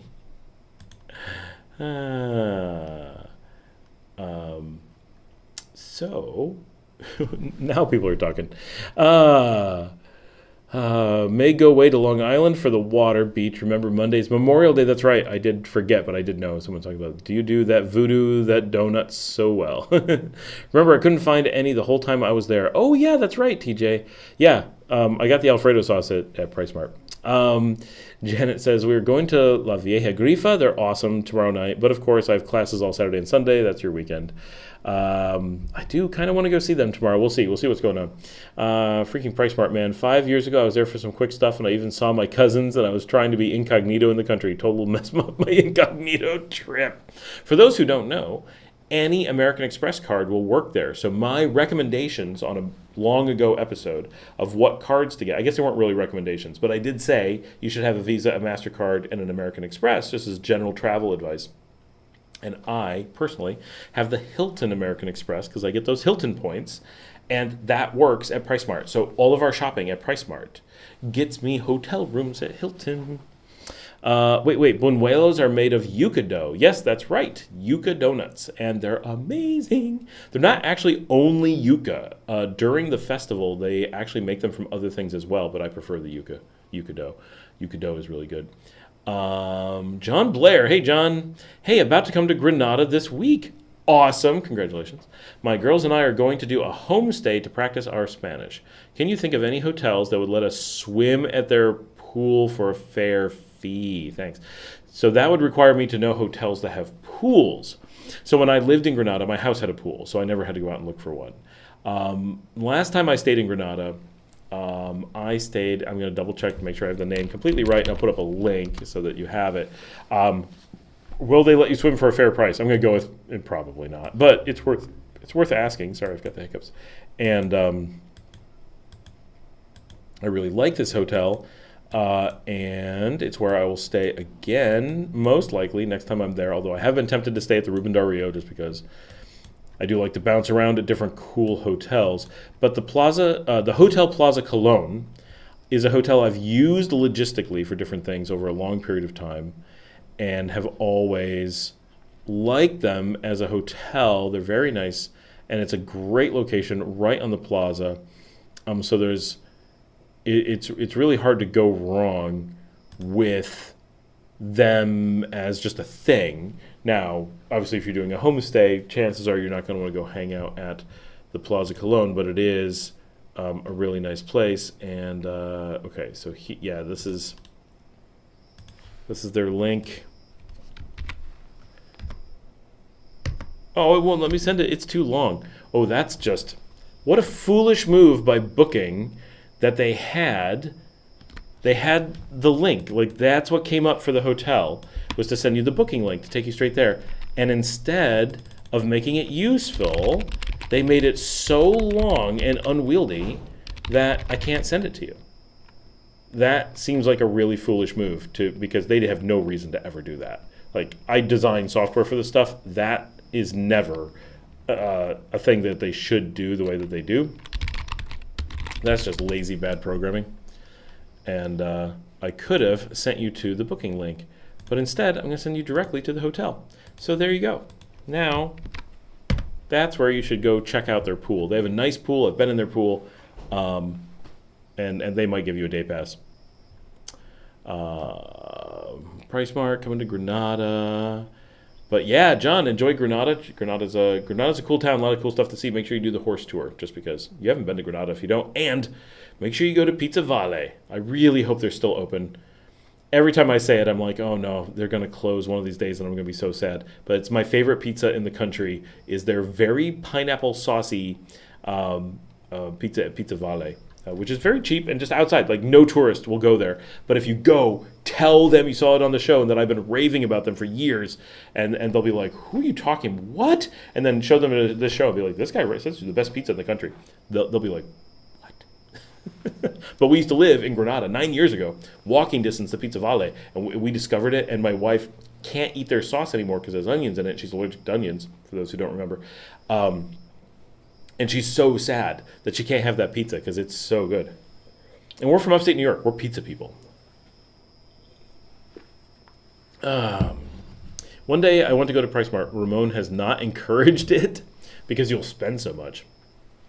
The thing is that Price Mart has so much for cheap that it's pretty cool. One day I want to go to Price. Hey Scott, is Nicaraguan food similar to Criollo in the Caribbean? No. In Puerto Rico and Cuba, they have mofongo, bacalao, and pasteles, anything as such. So those things exist here in Nicaragua, but they here are a foreign food because those places are Caribbean, right? Nicaragua has a Caribbean zone, but the Nicaraguans are not from the Caribbean zone. The Caribbean zone was a British colony under the Mosquito Empire, and so the region there. So this is a very touchy thing, especially for Americans, but it's a very touchy thing. They are Nicaraguan nationality, so they are every bit Nicaraguan from a "we're Nicaragua" perspective, but they are not Nicaraguans, meaning the people of the Nicaragua who inhabit this land long term. And so the Nicaragua zone that has the populated by the Nicaragua is in the west, and the Mosquito zone, populated by the mosquitoes, is in the east. Now we think of it as English-speaking Creole Mosquito Coast. They kept that name. And the Nicaragua region is now Nicaragua for obvious linguistic reasons in the west.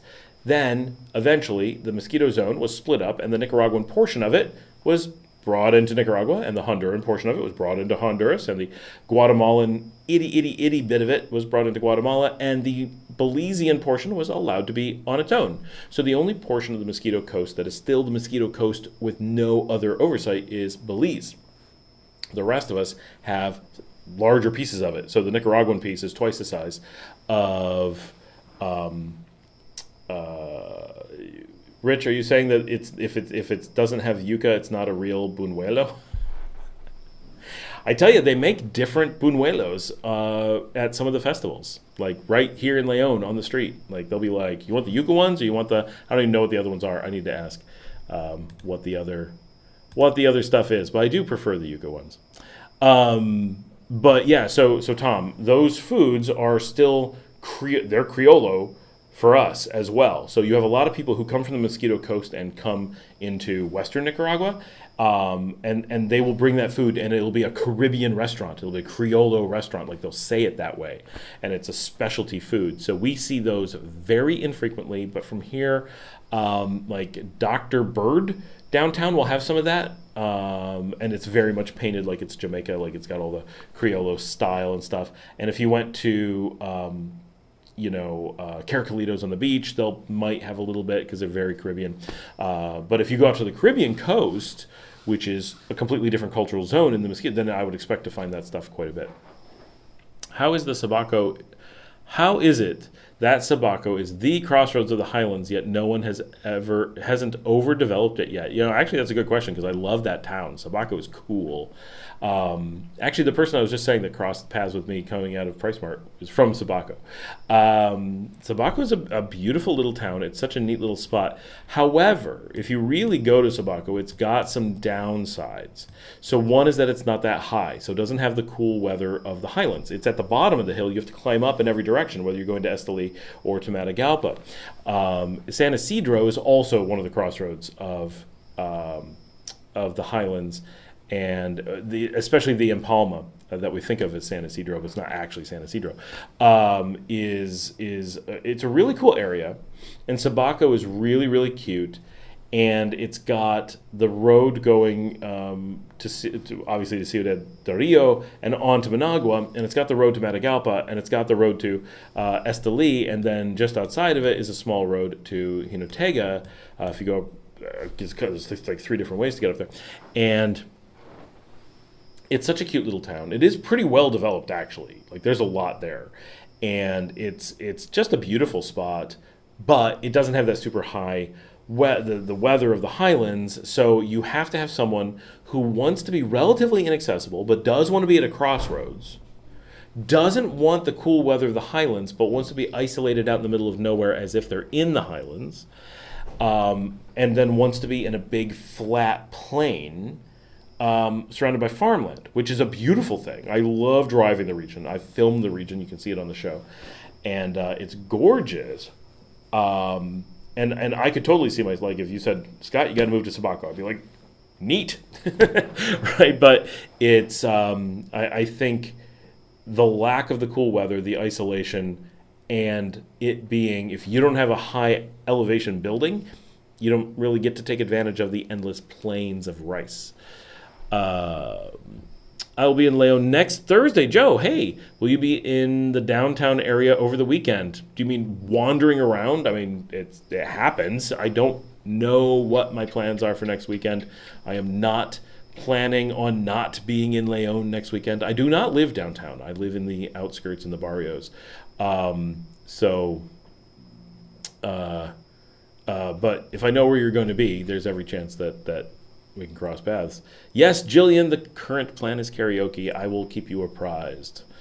No, not at Gaquitos, at La Dominicana, which is new, sort of.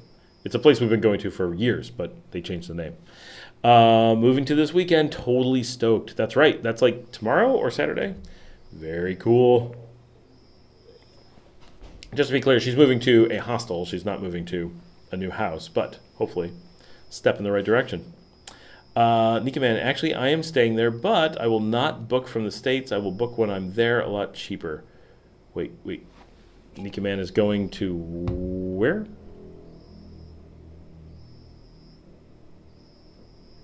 Nika Man, you're going where? Just Managua?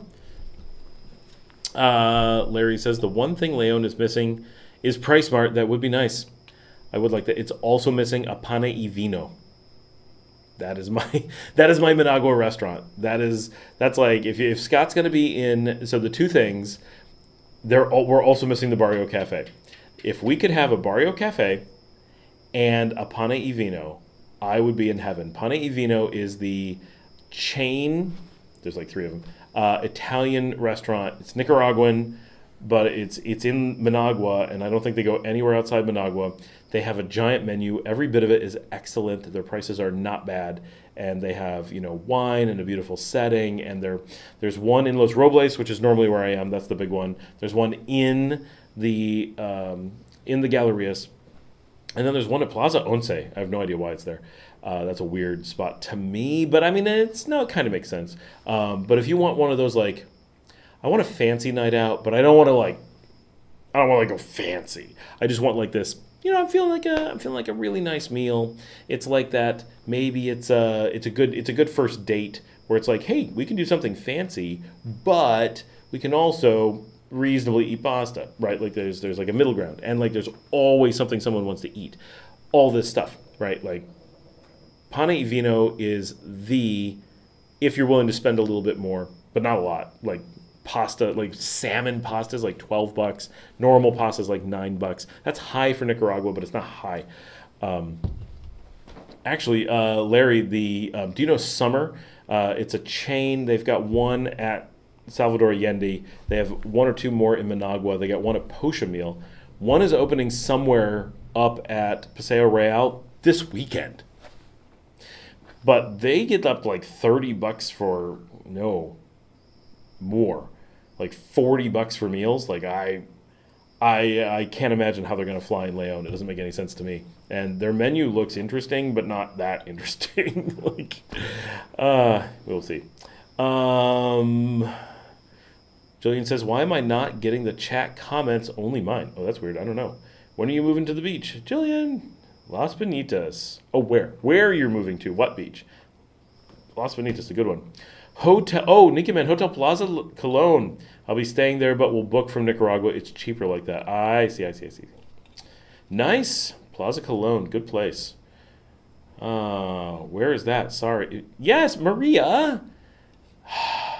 Las Bonitas is one of the 2 primary Leon beaches. They're the ones that are actually in the city of Leon rather than the outskirts. Like all the other cities only have outskirts, but Leon has 2 beaches, Ponaloy and Las Bonitas, that are part of the city. They're in the city bus loop and everything. So Las Bonitas, we believe, this is my personal opinion, but having observed both, we believe Las Bonitas has now passed San Juan del Sur for having the bigger party.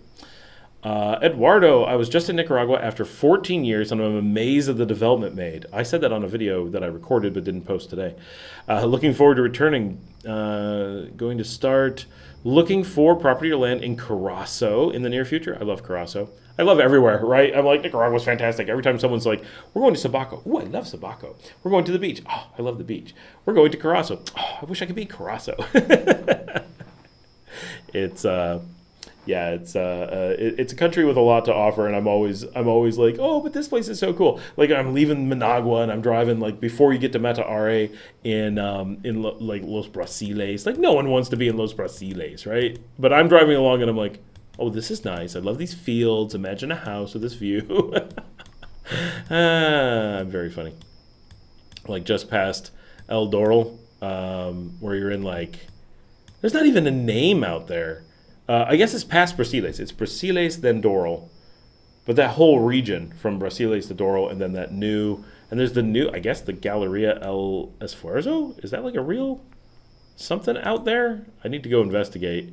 But like behind Vistas del Mombotombo, for anyone who's seen it out there, like that whole area is like super cool, but so cheap. That's the region. I go through there and I'm like, I could totally handle a place here. And then you see places advertised at $84 a month. Like, what? What? That's amazing. Yeah. Anyway, I actually lost track of where the chat was. I'm like looking around. By the way, I changed the lighting this week. Did anyone notice? Does the lighting look better, worse, different? Can anyone even tell? Larry, my gym is at Paseo Real. Oh, I've heard from crazy people that is the nicest one around. I will investigate and report back. Thank you. Yeah, I want to know. So first of all, I want to know if summer really opens, where it's located, and I want to know, so you have to go look at the menu, what is the real price that they're offering here, because I only saw the prices at Salvador Allende and nearly choked without having eaten any food yet. Like, I just couldn't believe. It was like, I swear it was over 2,000 for some of the meals. Like, what? A single plate for 2,000 in Nicaragua. And it was a nice vent. Don't get me wrong.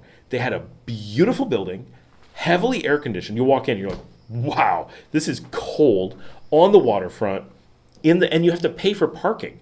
So you've already paid 90 cord to get in to park to be able to get to the restaurant. And then you walk into the restaurant and it's up to 2,000 cord a plate. And it wasn't like super special. And like the menu felt like something on the San Juan del Sur like waterfront. Like it was okay, but you're like, this is that cheesy waterfront touristy menu like vibe.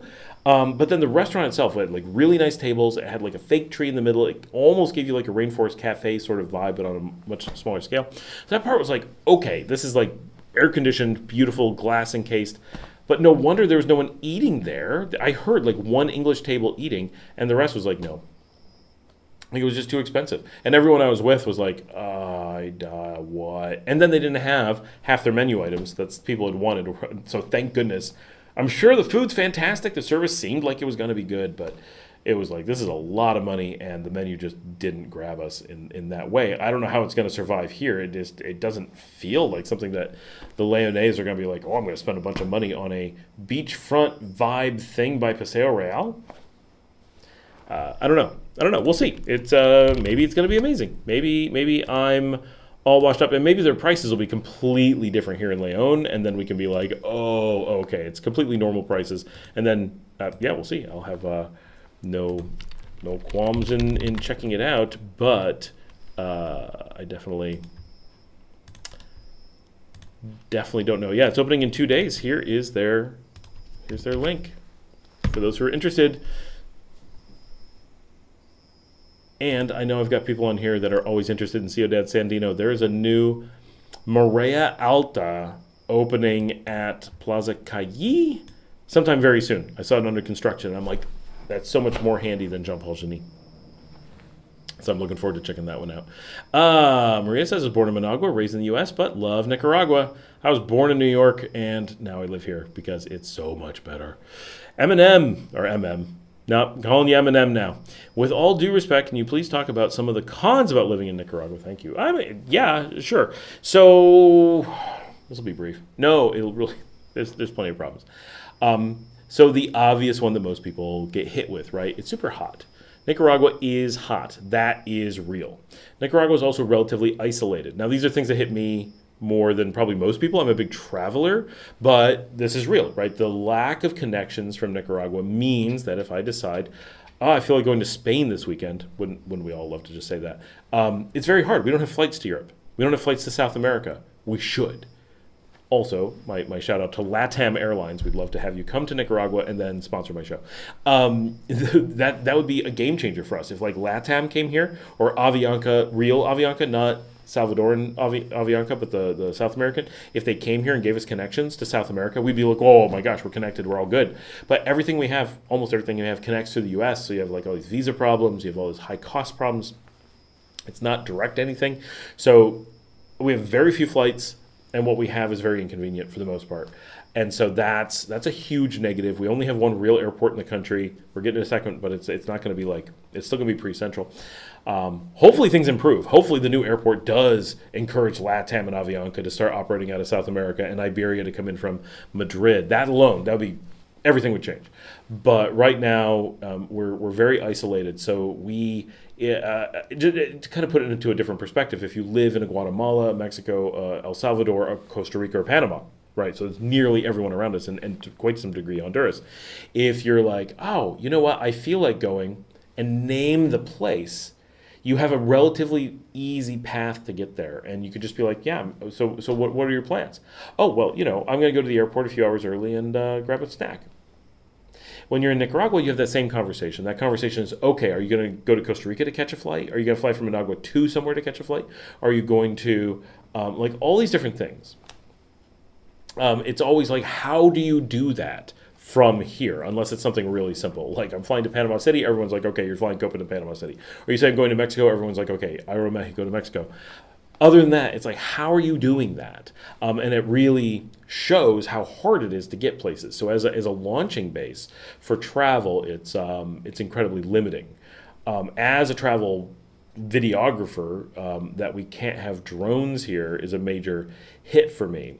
Even if I couldn't use it here, but I could travel with one and easily come in and out with it, that would solve that problem for everywhere else. I'd still love to be able to film here, but at least I wouldn't have to. My current plan is if I'm going to get one, I have to choose my other location, which probably would be Guatemala City or San Salvador, and stage my drone there, fly into that city, have someone meet me, give me my drone, and then fly on wherever. Like, it's a huge amount of work and potential cost to be able to have a drone to go anywhere.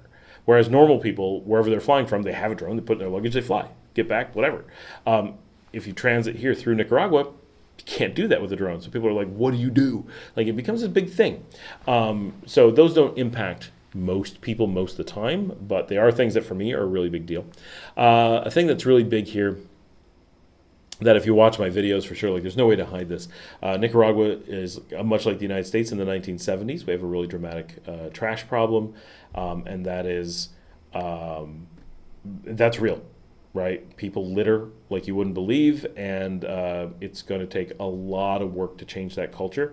Obviously, or hopefully, obviously, the country is starting to try to do that, but that's a long potential path towards that. Not being able to get a lot of goods easily. A lot of these things have workarounds, right? Litter, there isn't, obviously, but being able to, like TJ is saying, well, I want to get a gaming desktop. How am I going to do that? Everything becomes a little bit of a purchasing challenge. Now, it does slow you down on spending money, so you're much more likely to to save a lot of money and have your money go farther. So there's positive aspects of these things. But, would it be nicer if we had Amazon delivery and be able to be like, oh, you know what? I don't have this cable I need. Let me just boop, boop, boop, and it's here in 3 hours. No one would know what to do with themselves. They lose their minds here. So that's a big thing. Do we have workarounds for all of it? Yes. No. You're not going to be stuck in some situation where it's like, I can't have this thing, except for drones. Other than that, oh, can I get the latest, GoPro? Yeah, absolutely. Not a problem. I just have to plan a little bit more. Can you get, whatever, like all kinds of things? Yeah, you can mostly get them. For me, a big thing, I love cocktails. A ton of the alcohol and stuff you use for bars just doesn't have distributors in the country. It's not that it's not controlled or anything. It's just not available. So that's very noticeable.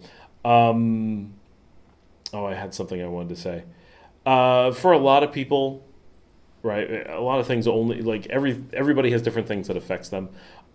There's a very small amount of what we would consider North American style housing. So while you can get amazing houses in beautiful areas for low cost, very rarely do they mimic what a lot of North Americans coming into the country are going to be looking for. And so if you're looking for a Spanish colonial house, you're going to be like, wow, in spades. This is amazing.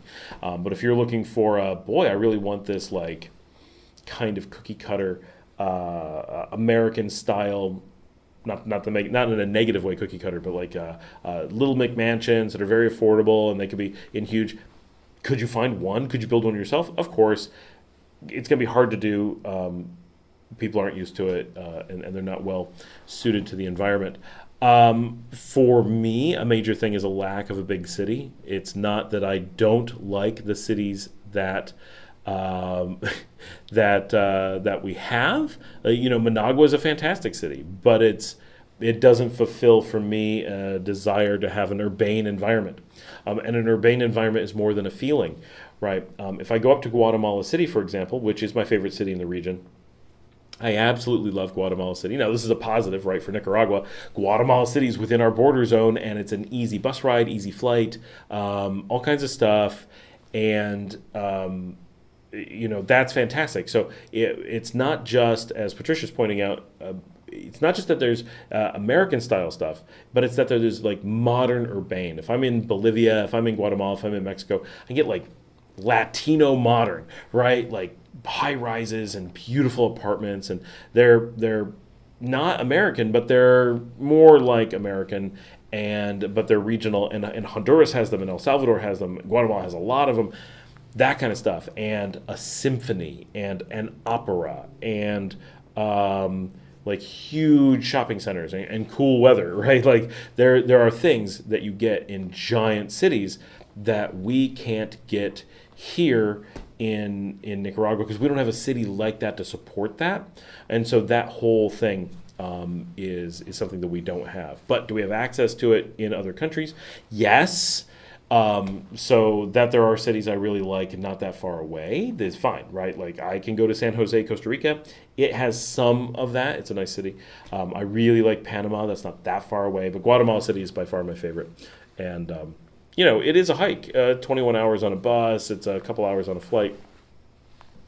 But it's not terrible. And if you have a car under certain conditions, you can drive there. I wish we had trains. That's not really a negative about Nicaragua. Like, the U.S. has trains, but it doesn't have, like, it has areas the size of Nicaragua that you could put all over the U.S. that there's no trains in. So it's all perspective on that. But it's a thing that, I do feel that Central America, with Nicaragua kind of in the middle, if they took a European approach, if they took Managua or Leon and made it, or Esteli, I suppose, but Leon's cooler, and made it like a Madrid, where it's like a rail hub for the Central American region, and had high-speed, really nice quality trains going everywhere in Central America, it would turn so many things into exactly what it would, if they could resist other changes and just be like, okay, this just makes getting around so much better. It would be the most amazing thing. That's like the number one thing that I wish we had from European living. Boy, people, give me ideas. I mean, obviously Nicaragua's full of negatives, right? Like that's to say that it doesn't have a million different negatives would be completely misleading. But honestly, living here, like the total package is so amazing for me, right? Like I picked this after living in 8 countries. So I picked this over Spain. I picked this over Italy. I picked this over Panama. I'm in a position where I have, because of my income, because of my type of work, because of my my long-term business, because of my professional career and my passports, I reasonably have the option to live nearly anywhere in the world. I'm sure there's places I can't live, but I am on the top, 0.1%, probably less of that's not to say that I'm like so wealthy. I'm a dual passport holder or could be optionally, with really powerful passports, and just have like a career and stuff that pretty much open up, like, well, I can work from anywhere, I can work from any time zone, I can work from any distance. You put that all together and it's like, okay, I really do have the world as my oyster, kind of, which was a very tough thing when, and my wife doesn't work anymore, or she does, but she works for me. So we have a kind of a dual income working family where we're both completely mobile. That's a very rare thing at pre-retirement. And so you put that all together, it's like we have this really special situation where the world is really open to us. And given that, we chose Nicaragua, and we came to Nicaragua, we moved on from Nicaragua, we came back to Nicaragua after having lived other places. And lots of other places were really serious considerations. And I can tell you other places that we know almost certainly would be really good considerations, or that we've been since that are also good considerations. But we came to and stay in Nicaragua, making that decision that the overall package, the pros outweighs the cons. And of course, one of those pros is the culture, is the friends, is the outlook for the future, safe place to raise our kids, all those kinds of things. But there's so many things that are changed. So there's all these negatives that are definitely there, but they affect different people in different ways. For example, we don't have any option. There's no reasonable option of a school that our kids could reasonably go to. We also don't want to. We're homeschooling. So that could be a negative for someone in our same position who's just got that one thing different. But for us, it's really, we don't notice it at all. I'm going to go on to some other things. I'm going to try to. I think it's a valid question. Like, we rave about Nicaragua so much all the time, and it is easy to spend a lot of time overselling it. and not recognize the fact that there are things that are, I wish would be different. But so many of them, I think, are just differences, right? So often we get well, that's different, right? Or there's a lot of negatives that simply come from being a small place in a hot location with very limited financial resources. And so they're negatives in that, well, if this place was rich, that would be better. Yep. Well, if this place wasn't quite so hot, that'd be better. Yep. There's some things like that. But then there's things that are really could be way nicer, like, I really can't stand that Nicaraguan coffee culture is that you don't have coffee until after 9. What? No, I'm constantly on the road early in the morning going, why can't I just spend a whole bunch of money on a premium coffee? Or any coffee, but I'd prefer a nice one. Like, why? Someone is not making a lot of money off of me by not offering me a coffee at the times. Even Dr. Coffee right up the road, they open at 8. And so if you get there at 8, there's no way to actually have a coffee in your hand before 8:10, 8:15. Seriously? I'm past my morning coffee. I'm having my morning coffee meeting at 6 to 6:30 every day. I've had 3 cups of coffee by 8, and while I'm capable of drinking more coffee, I'm not going out I got to have my coffee. I'm getting on the road at that point. Let me jump back in. The lighting looks good. Oh, thank you. It's the same actual lights, but I changed the light configuration and the diffuser. Didn't buy anything new, just pulled things out of storage.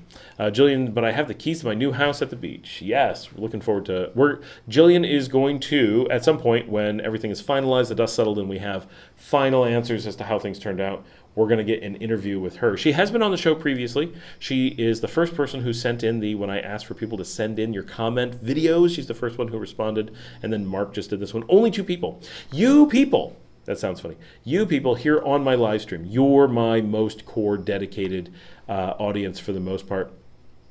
And I'm reaching out. You guys, I need you to grab your cell phones, go get a GoPro, get a family friend, prop up a book, something, and take some videos of yourself with questions, good questions or comments, things to get on the show. I want to put you guys on the show more often. It's so much more interesting when people do that. And no matter how much I ask, we're not going to get it super often.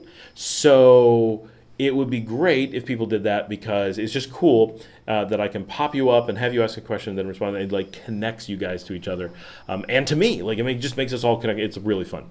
I'm going to jump back up because I jumped around after Eminem. Janet says the last student didn't show up, but time for the next one. You guys have fun.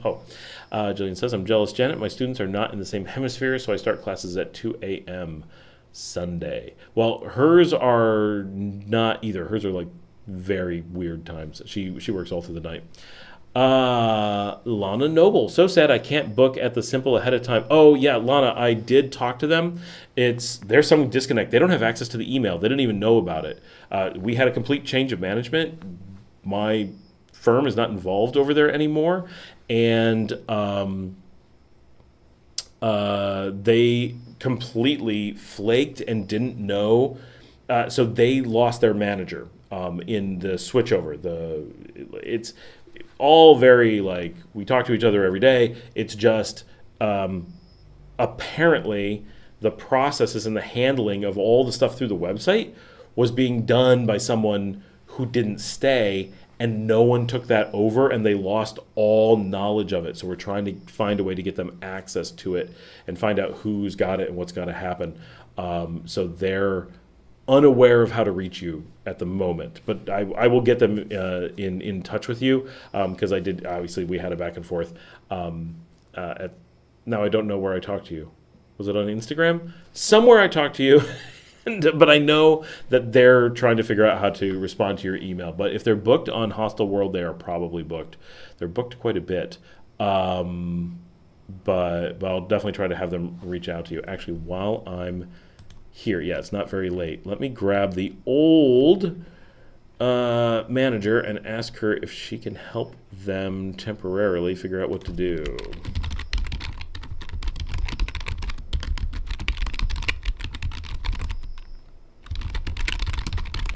Sorry guys, we want to get Lana a hotel room, hopefully.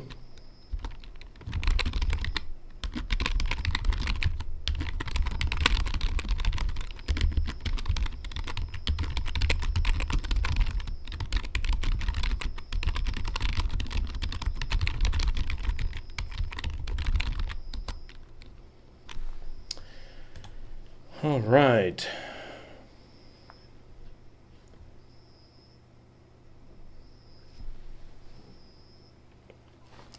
Oh, I suddenly have plans for tomorrow night. I have a birthday party.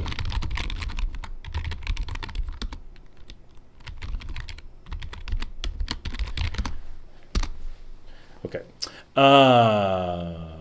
So sad I can't book. Yeah, Lana, I'm talking. Oh, they're responding. And I'm going to see the manager, who's the old manager, but is not still there, tomorrow morning. And I'll find out.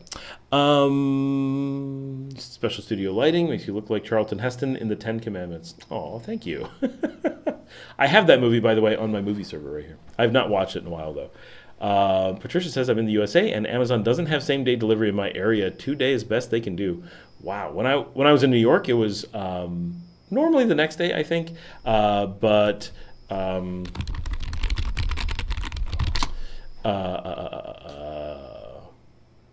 when I was in Texas, we would have 3-hour delivery.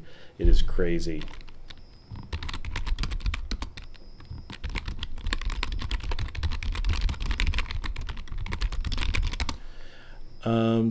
Still bitter about my bitters. I am. Oh gosh, there's been so many comments. I'm so far behind. All right, we're gonna catch up while we're talking about negatives about Nicaragua. Patricia says no one should be moving to Nicaragua looking for an American-style house. Actually, there are some that are kind of American-ish. They're mostly in Managua or in the Highlands or in San Juan del Sur. They exist, but you really have to understand that you're going out on a super freakish limb and hoping for something really extreme and being willing to work with. Yes. My wife says, we're okay being double booked for things tomorrow. Oh, they're saying no emails have been coming in. All right, I have to do some research on the emails for them because I have no idea what's going on. Interesting. Okay, mentioned that I'm going to stop being distracted by that, but I do have to track that down tomorrow for Lana. No one should be moving. A dishwasher, absolutely, but not the architecture. Already scoped out Zona 4 in Guatemala City. Beautiful city and affordable. Yeah, Zona 4, I like. Zona 10, love. 14, I think 9's fine. Yeah, oh my gosh, Guatemala City. Eric Lanzas. Hey, Scott, I'm Nicaraguan from Matagalpa and love your honest and enthusiastic channel. Your topics and impartial responses about my country and its people are great. To everyone, welcome to Nicaragua. Thanks, Eric. Patricia says, if you build it, they will come. Next business idea, build a big city with train service to and from it. That's what we need. Well, okay. So we have to be careful how much we push this idea, Patricia. So everybody lean in. We're going to be a little bit secretive here. You can't see my face, right? No. So there's talk of this actually happening, but not in Nicaragua. So we really want it to happen here. We want the hub to be here. And Esteli is one of the cities that would function reasonably as a hub if they were to do it. So would Tegucigalpa. But neither Nicaragua nor Honduras are really looking at doing that reasonably. Now, I mean, maybe if I can get a hold of someone, we can talk them into it. I will do my best, right? The thing is, Nicaragua now has a really good relationship with China, but it's a relatively new one. And to do something like this, we would either have to have a really good relationship with China or really good with Spain. Now, we do have a decent relationship with Spain in general, but I don't know if Spain is really looking to help us with this. But those are the countries that would really need to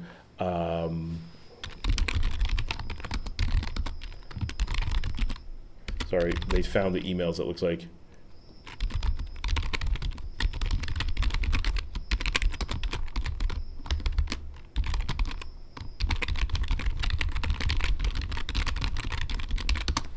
Okay, there we go. Scoped out Zona 4, Nicaragua, build it, they will come. Yeah, So, yeah, Patricia. So, El Salvador is doing incredibly well, has amazing things going on, and they are seriously looking at putting a new city, like for real. They're talking about putting in a massive green power plant that can power an entirely new city built completely at the base of a volcano in southern La Union, right off the Nicaraguan border. So we will have a ferry. We already have a ferry going La Union to Potosí in Chinandega. And if they do that, to be a hub for railroad makes a lot of sense, because if you look at the map, I'm going to bring up the map as I'm saying this. I already have it right here. There we go. So La Union has a really short hop to Tegucigalpa, a really short hop to Chinandega and Leon, which Nicaragua's train, in theory, is going to be coming in the north from Chinandega. So if they go around or take a bridge, that bridge would be epic. Like, there's no way they're building that bridge. Or a tunnel, even more not likely to happen. But if they go around through Honduras, a train could get here really fast and connect to the new Nicaragua train system that, in theory, we're going to have. So some of it's real, some of it's in theory. This part's in theory. But they would also have a really good, easy run to San Salvador, which is their major city, and a really easy run onto Guate, which is Guatemala's major city. They could, in theory, also continue it on to Quetzaltenango or Xela, which is their secondary city, and then they would basically cover Guatemala, and then, in theory, even onto Mexico. Hopefully, they'll put a connector up to San Pedro Sula, and really hit the area. It's all a lot of pie in the sky, but El Salvador is actually moving on some really big projects and does actually have plans on the books for a major new city that is going to be the epicenter of the region. If they do that, they may even edge towards taking Guatemala's title as like the center of everything. So it's a really interesting thing. They have some seriously ambitious goals. But Nicaragua has me, and I'm very ambitious, and I'm going to push people to get some of this stuff done. I'm not sure how we do it, but I want to see this stuff hubbed here, because we still have almost those easy of connections, but we also have really easy connections for Costa Rica and on to Panama, and we have a lot of open space to put the trains. So it's we have some advantages that they don't have, but they do have some pretty big advantages over us in this. We already have the green power plants, though, and more going in. So our ability to power that city is already here. So that part, we've got a leap on them. Maria, totally agree. Thank you so much, Scott, about everything you say about Nicaragua. Oh, thank you. Luke says, would your kids consider university in Nica? So probably not. But mostly because they're just not that fluent in Spanish, and all the schools here that would be worth going to school for here are in Spanish. But the reality is that my kids are not considered. So the first thing is, will they consider university? And at best, they're 50-50 at it. And probably not. Neither of them have any interest in any career that benefits from going to university. And both of my kids have very strong career goals that would be 100% hurt by going to university. They would be so far behind if they decided to go to university, and they homeschool. So they have a trajectory of being way ahead in a lot of things, not having the aptitude or the social desire to sit in classrooms or to do the traditional university thing. So the chances, and then their career goals aren't just not helped by university, they would be being crushed by university. And they're in a position to inherit a functional company that's been around for already a quarter of a century. So the amount of university doesn't just not make sense for them, it actively would be crazy for them unless something really dramatic changes, is very strong. If they were to go to university, they have access to free university in a couple different countries. They do not have free access, I believe. I could be wrong. I do not believe they have free access in Nicaragua. Paying out of pocket to choose Nicaragua for university could make sense. It is something we have floated with them to make sure that they are aware of that option. But there would need to be a university in Nicaragua that made sense for them and made sense over their easily accessible universities in other places, some of which are free. It would be tough. So would they consider it? Kind of. Is it going to happen? I guarantee it's not.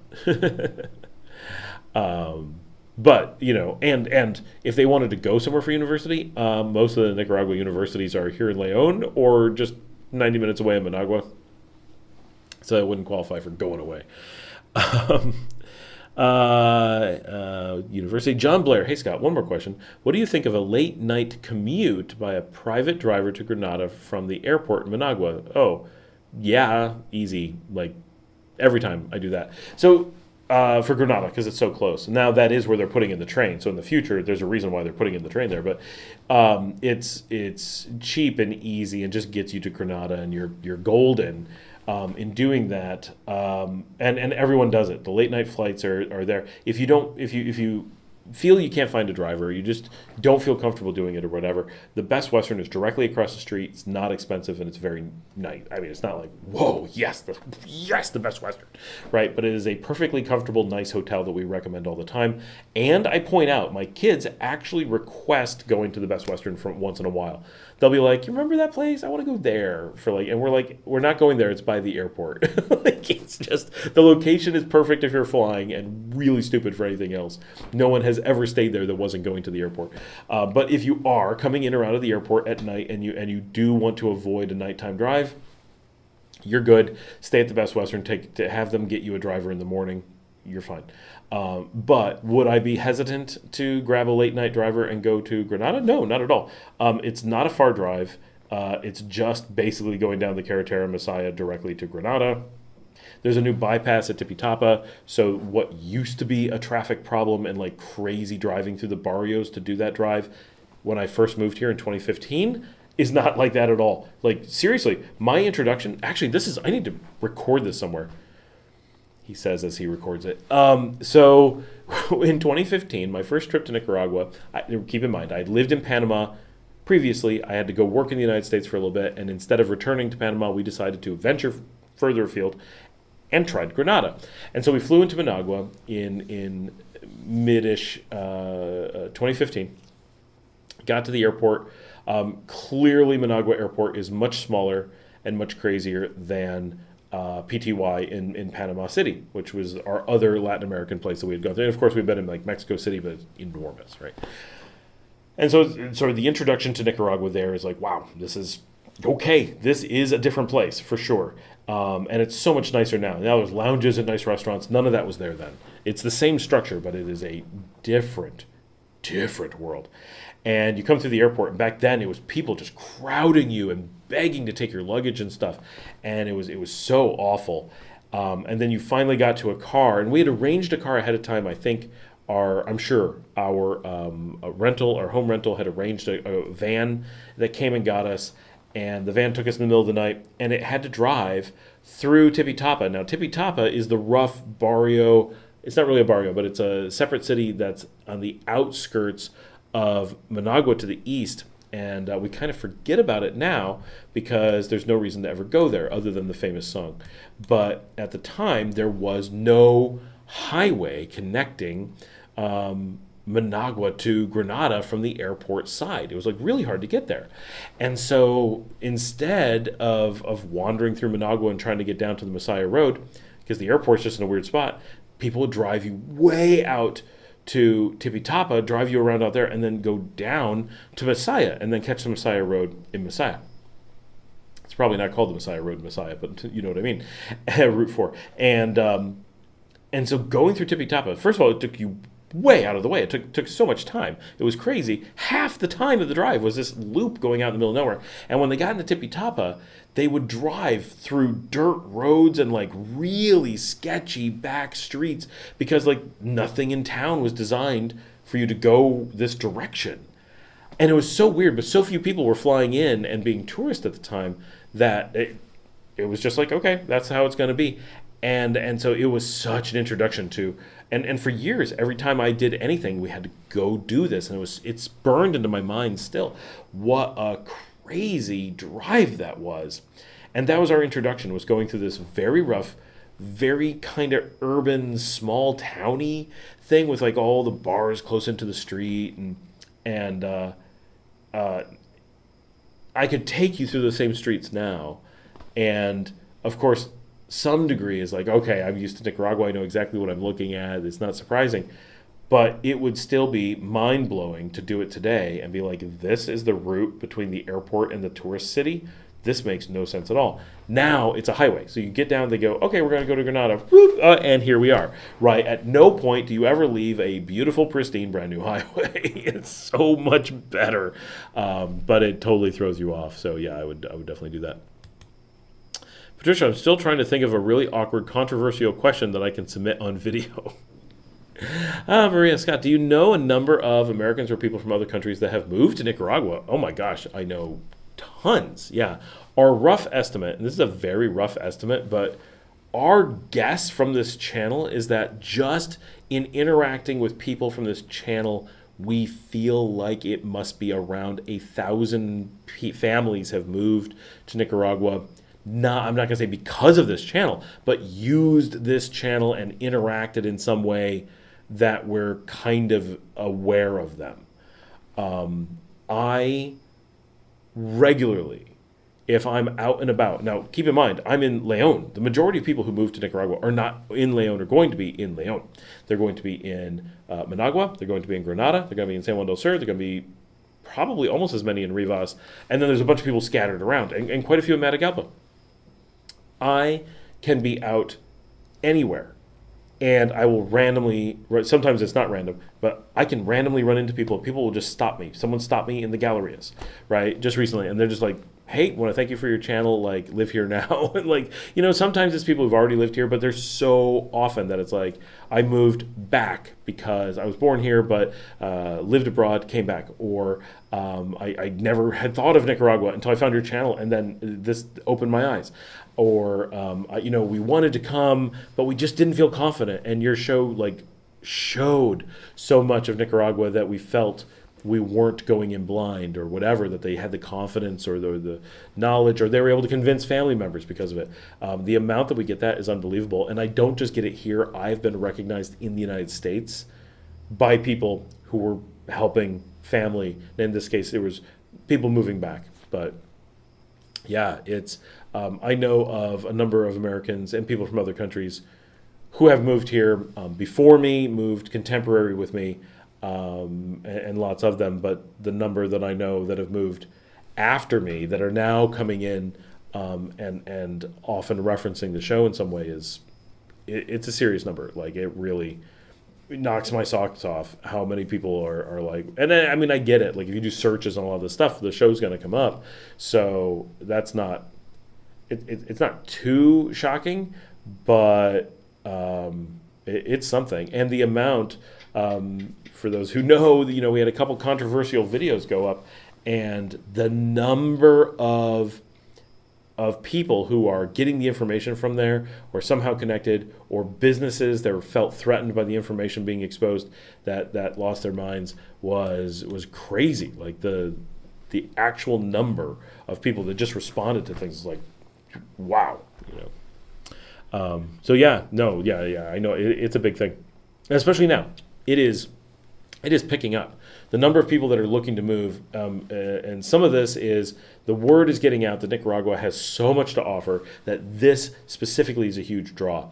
We are riding on the back of, at this moment, they're riding on our back in general, but at this moment, El Salvador is just doing so phenomenally well that we're getting swept along with them in their wake, which is amazing at the moment. So us together, the two countries are kind of like, we've got this down. And people are jumping on the, wait, these are places I never thought about 5 years ago, never thought about 8 years ago. And why is everybody talking about El Salvador and Nicaragua now? And then they look into it and they're like, what? This is freaking fantastic. I can't believe what these countries are doing. I can't believe what they're able to do with their resources. I can't believe how well things are going for these countries from a trajectory standpoint. Obviously, especially Nicaragua, but both are very poor and have a lot of things that they have to struggle through and deal with. And of course, in the question of what's negative about Nicaragua, the number one negative thing about Nicaragua is that the U.S. as a political entity, not as a people's, hates Nicaragua so much that the amount of threats you will receive from Americans, the number of pressure, the feeling that you get from other Americans being angry at you or disappointed in you or trying to pretend you're crazy because they don't want to look into it. They just don't like it for whatever reason, and that really is palpable. That is not from time to time. Now, of course, I'm super visible, right? So I receive this stuff at a level that other people would just not. right? And I totally understand that. And one of the reasons that I do this show and do the stuff I do is I'm drawing a lot of fire. And this was said to me yesterday, right? A couple people were like, we love what you do, and we so want to make similar contributions, but this is I can't handle it, right? Like, I can't handle the feedback, I can't handle the attacks, I can't handle the threats, I can't handle the, the risks. Like I get some serious threats from the U.S., not from the government, right? No, not from people in the U.S. And the U.S. government's like, this is a vlogger. He matters like nothing. Like, can you be less important? I don't think so. I mean, animals are less important, but I'm not a major player in any way. But people get really worked up about it, right? As people on YouTube do, commenters, trolls, whatever. So there's a lot of that, and it can get pretty scary at times. They're like, it really takes something to want to stand up. But I've done this, not in the Nicaragua sense. I've done the same thing in business consulting and technology consulting for a really long time. And I have kind of I'm able to see, kind of that anger that comes from those things as what it is, right? People who are trolls, people who are jealous, people who are, just angry at the world or whatever. And it's not personal. They want to make it seem personal. It's not personal. They don't know who I am. They don't care. It is a reflection of the channel doing well. It is a reflection of us getting real information out there. If we're putting out fake information, no one would care. If I was like, Nicaragua is building space stations on the moon, nobody would respond. Or the people that would respond are like, what kind of loon are you? Right? But they'll be like, and like, why would you bother? Like, if I'm that crazy, why bother speaking to me? But because I'm putting out real information, or trying to, the feedback of people who are angry that real information is out there and can be found, you get a backlash.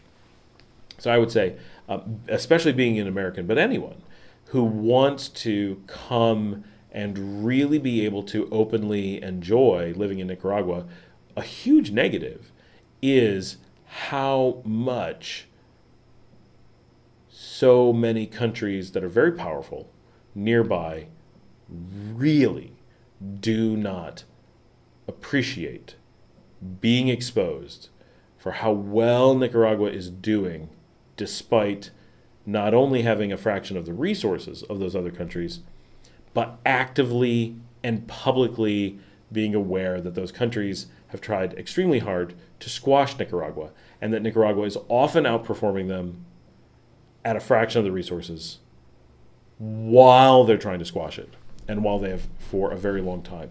And those things make for one of the most serious things, that and the litter, that you do potentially face living in a place that's doing really well. And that is just the price that has to be paid for getting to live in a place that people are jealous of, right? That seems to be, and a lot of you don't live here, so you can be jealous of it right now, but most of you can make that decision and come here. That really is something you can do. And I think the video I did today, right, that just come here, for the few people who got to watch it, it's not come to Nicaragua, it's perfect. It's Nicaragua has a lot of unique things. Some of them are pretty awesome, a few are not. The overall is pretty darn good, and it should be on a lot of people's short list because it's unique. It's quite unique. That's important. If you were going to, and not to pick on them, but Honduras, right? If you went to Honduras and said, how unique is Honduras? You'd be like, meh. It's a lot more like El Salvador. It's a lot more like Guatemala. They all have a lot of things shared. El Salvador's kind of made themselves a bit more unique at the moment. But in general, Nicaragua has, because of its history, because of its position physically, it really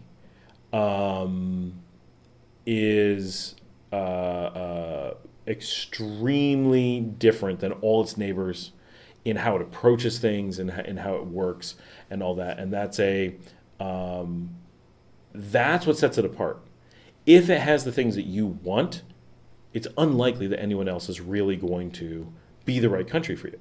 And if it doesn't have the things you want, then it's very unlikely that it's going to be the country for you. I mean, that's just reality, right? And so it's not like you're going to say, okay, the majority of people are just going to love well, they'll probably love Nicaragua, but the majority of people aren't going to pick Nicaragua at the end of the day. That is unlikely. But it's a tiny country, both physically and in population. What is actually happening is that 0.1% of the people moving abroad are choosing Nicaragua, and it should be 2%. And if more people realized that it was a shortlist item and that it should be in the few items they have to consider because it's so unique, instead of considering, again, not to pick on them, but to say, well, you know what, I'm going to go check out Argentina, Chile, and Uruguay. Look, 3 fantastic choices, but the differences aren't that large. They're different, obviously, but they aren't the same degree of large as then you come to Nicaragua and go, I don't have a comparison.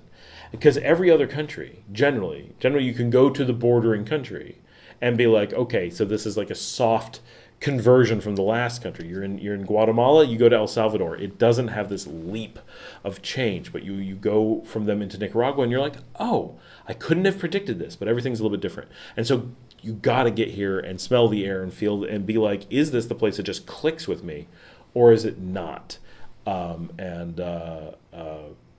It's kind of like, and I said this a bunch about, I'm going to say something very political. It doesn't mean to be political. In the United States, a lot of people have talked about like Trump Towers. And they say, wow, this seems crazy. Trump does some things that make so many Americans unwilling to stay at his places. That's a terrible business move. Well, and I'm only isolating this one very specific aspect of something Trump did, right? So don't jump on me about anything. This one really specific thing. He angered the majority of the population. But do you know what? And so they boycotted his stuff. Do you know how much that affected him? Not at all. Because those people were already not his customers, by and large. But more importantly, they represented only, let's say, 60% of potential customers. But his businesses only get 0.0001% of the population. He only has so many rooms. Like, I know his name is famous, but he doesn't own very much stuff, not in reality. And so if you are going to go someplace, if 1 out of 100,000 Americans says, well, someone's boycotting him, so because they're boycotting him, I'm going to go stay there as a slap in the face to the boycott. So that boycott has no noticeable impact. But if that 1 out of 100,000 do an anti-boycott, 2 things happen.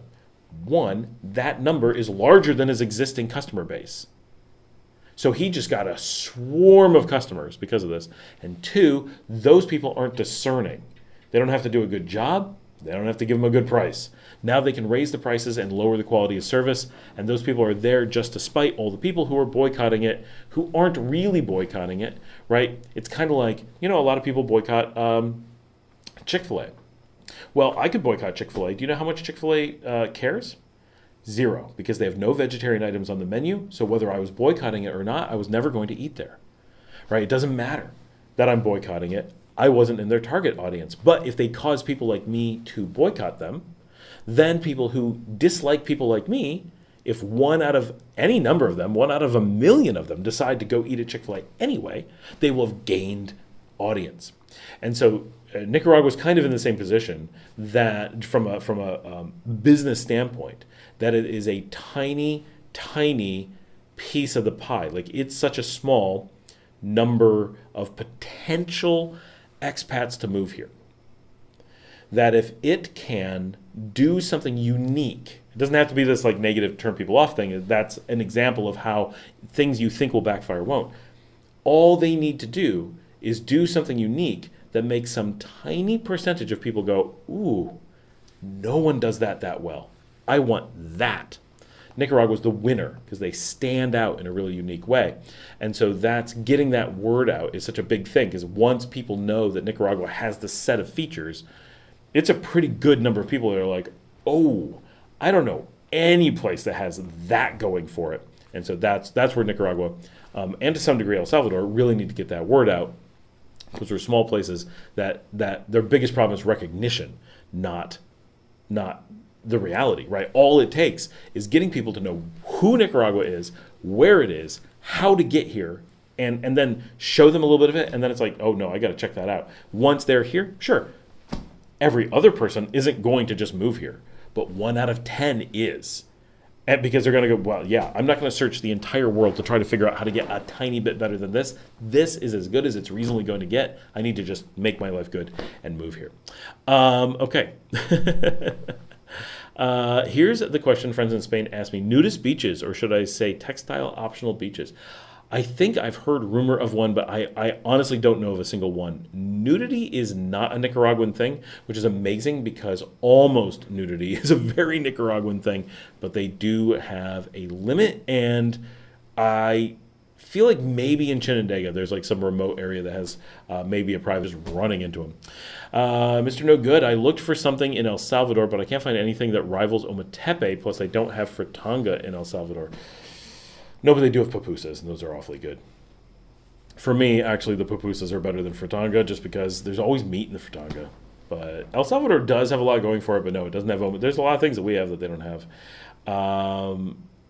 Jillian says, I'm here thanks to this guy. Thank you.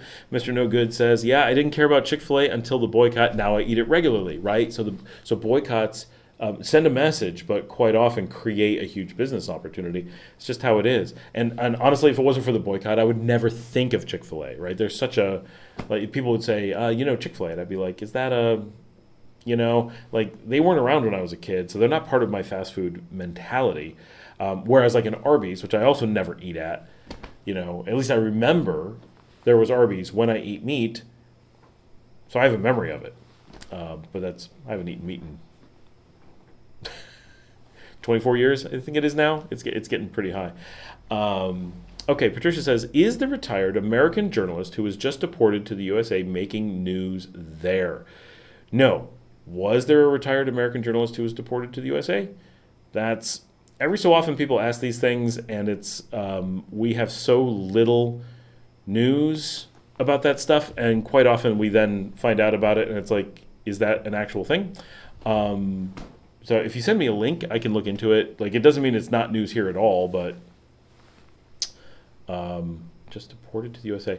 There's, so if you think about this, put it into an opposite perspective, how many of the immigrants in the United States being deported do you hear about other than statistics?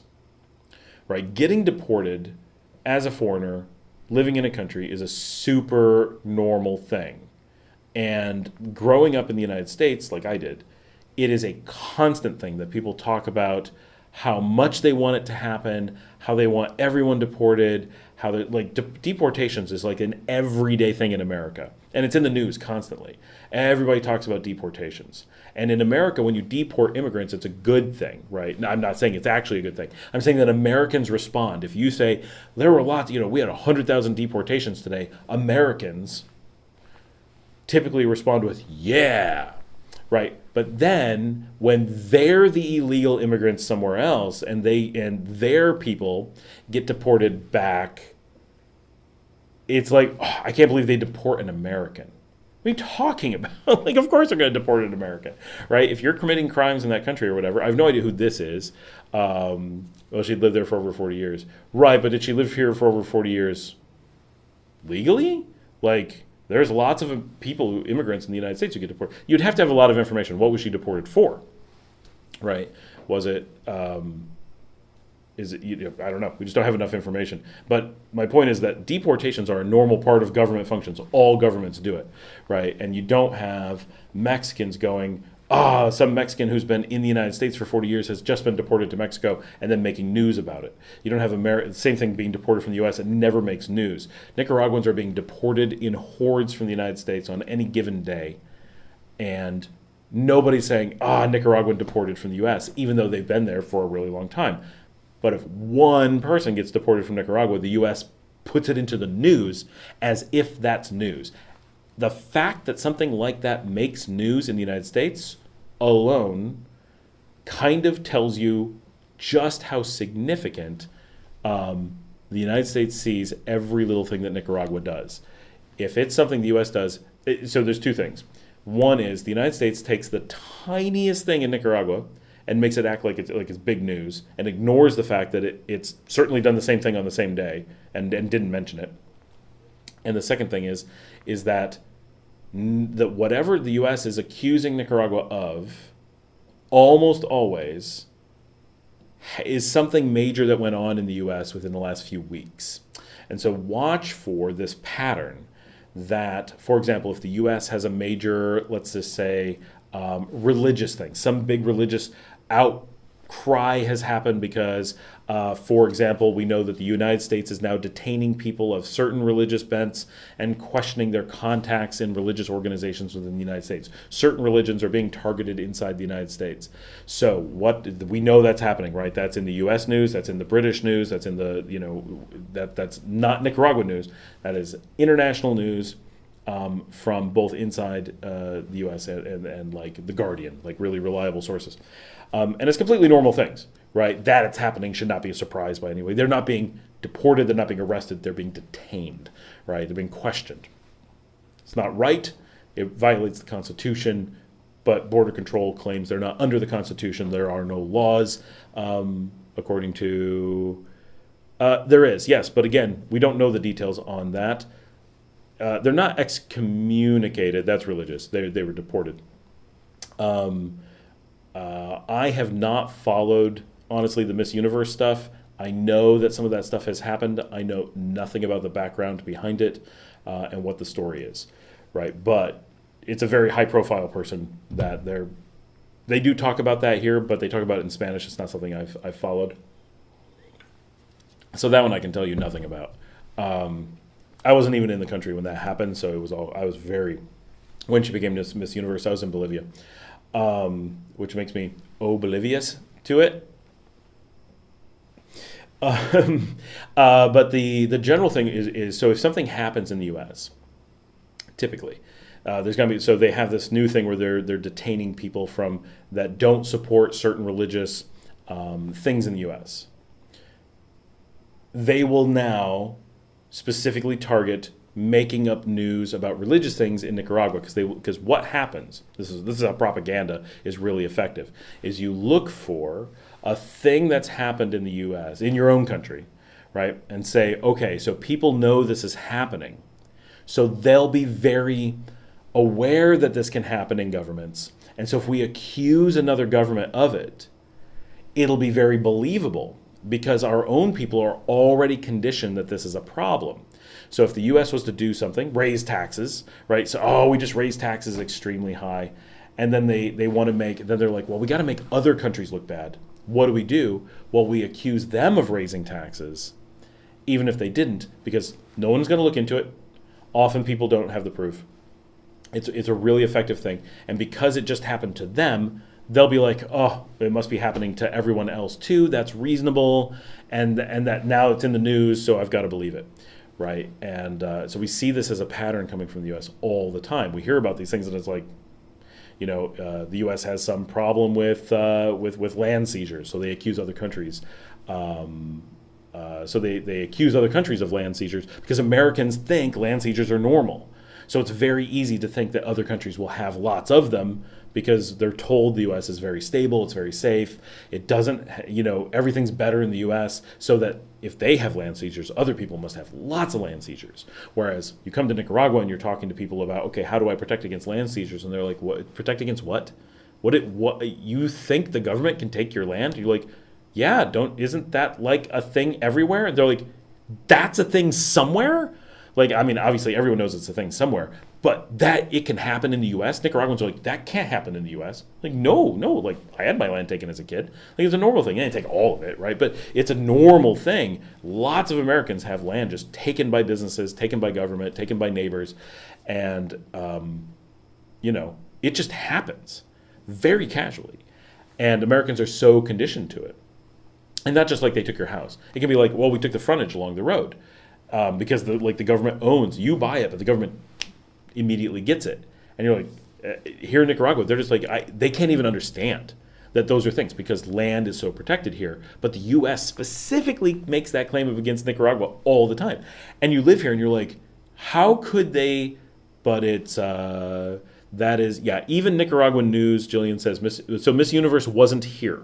It's not that she can't come back, it's that she wasn't here. I don't know what her situation was, where she was, but she is not able to return to Nicaragua. That is true. That is not that specific piece of information is not U.S. propaganda. What's being said about it, I don't know, because I don't know either side of the claim or the accusation or whatever. So that's specifically one I have no ability to speak on, but it's. But definitely, she and her family are not persona grata. Would you say an American can retire comfortably in Nicaragua? Yes, that's. I actually have a video that came out this past week, how Nicaragua makes you able to retire early, and a very, very popular video, because it's. I don't think a lot of Americans really understand just how significant it is for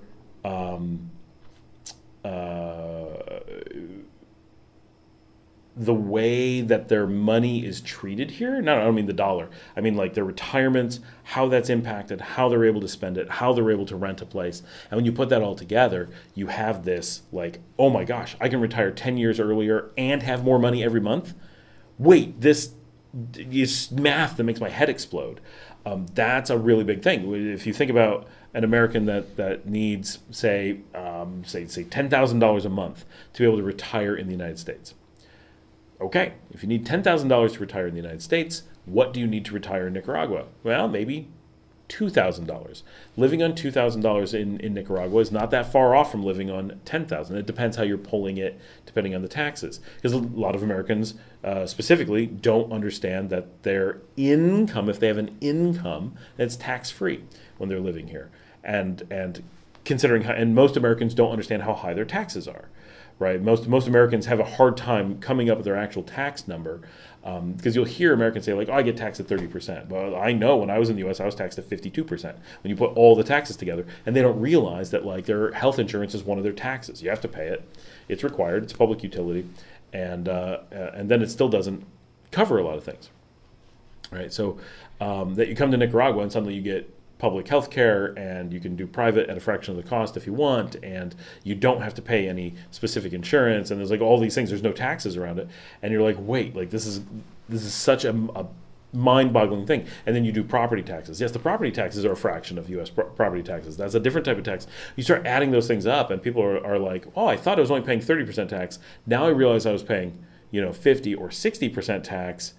And now I'm realizing I don't have those taxes, or in most cases, income tax goes away, property tax gets fractionalized, other things often go down. So you end up with this very, very small amount of taxes that it really throws people off. And then you do that calculation, and it's like, wait, so I'm bringing in 2,000. When I brought in 10, that got cut down to 6, and with the purchasing power parity. Oh my gosh, I can, it's like maybe 2,500 is the equivalent of 10,000, but like it's that close, like that kind of number expansion. And so when you say that, like how much do you have saved up for retirement? Oh my gosh, I could retire a decade early, right? And live better 2 decades early. Like it's completely crazy. And then if you retire that early, you have options like deciding to go back to work. Like, oh, I retired early and decided I didn't like it. I'm just gonna go back to work. I'm in my 40s. Right? Like I have time. I have those options.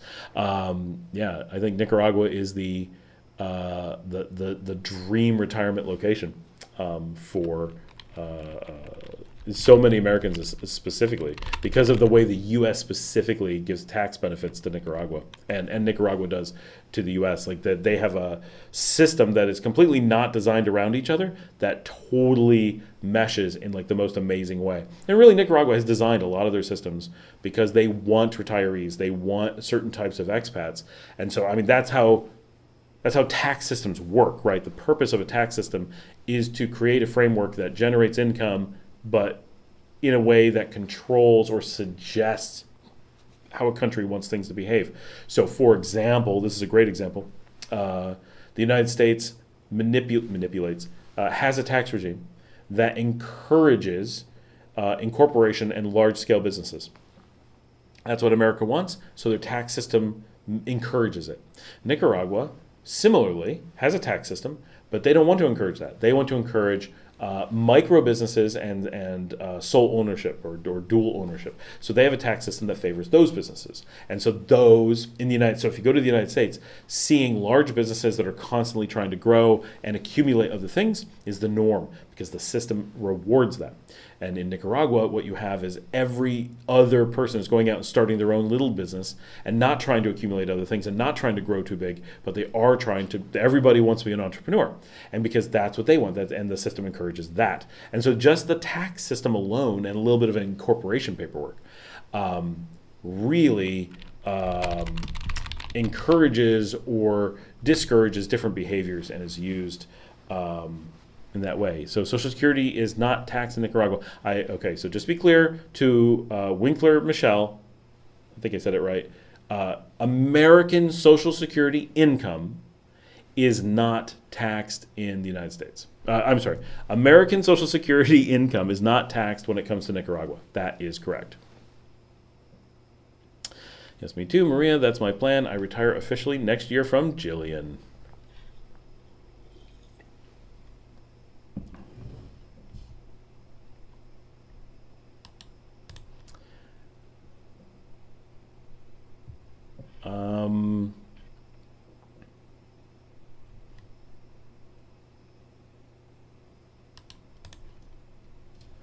I am trying to look up this story of the journalist that was deported, and I cannot find it from any legitimate news site, including CNN, Fox, MSNBC, like including any of those. I'm only finding it from the weirdo places like Havana Times, Latam Journalism, Living, like.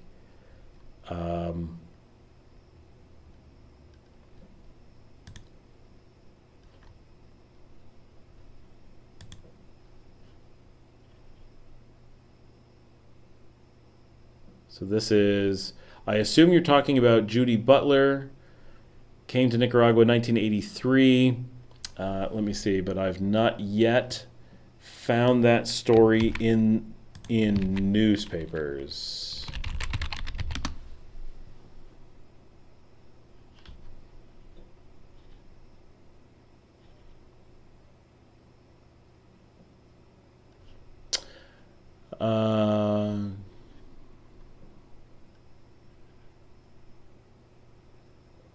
Maria, she's retiring to Las Pinitas. That's the new house.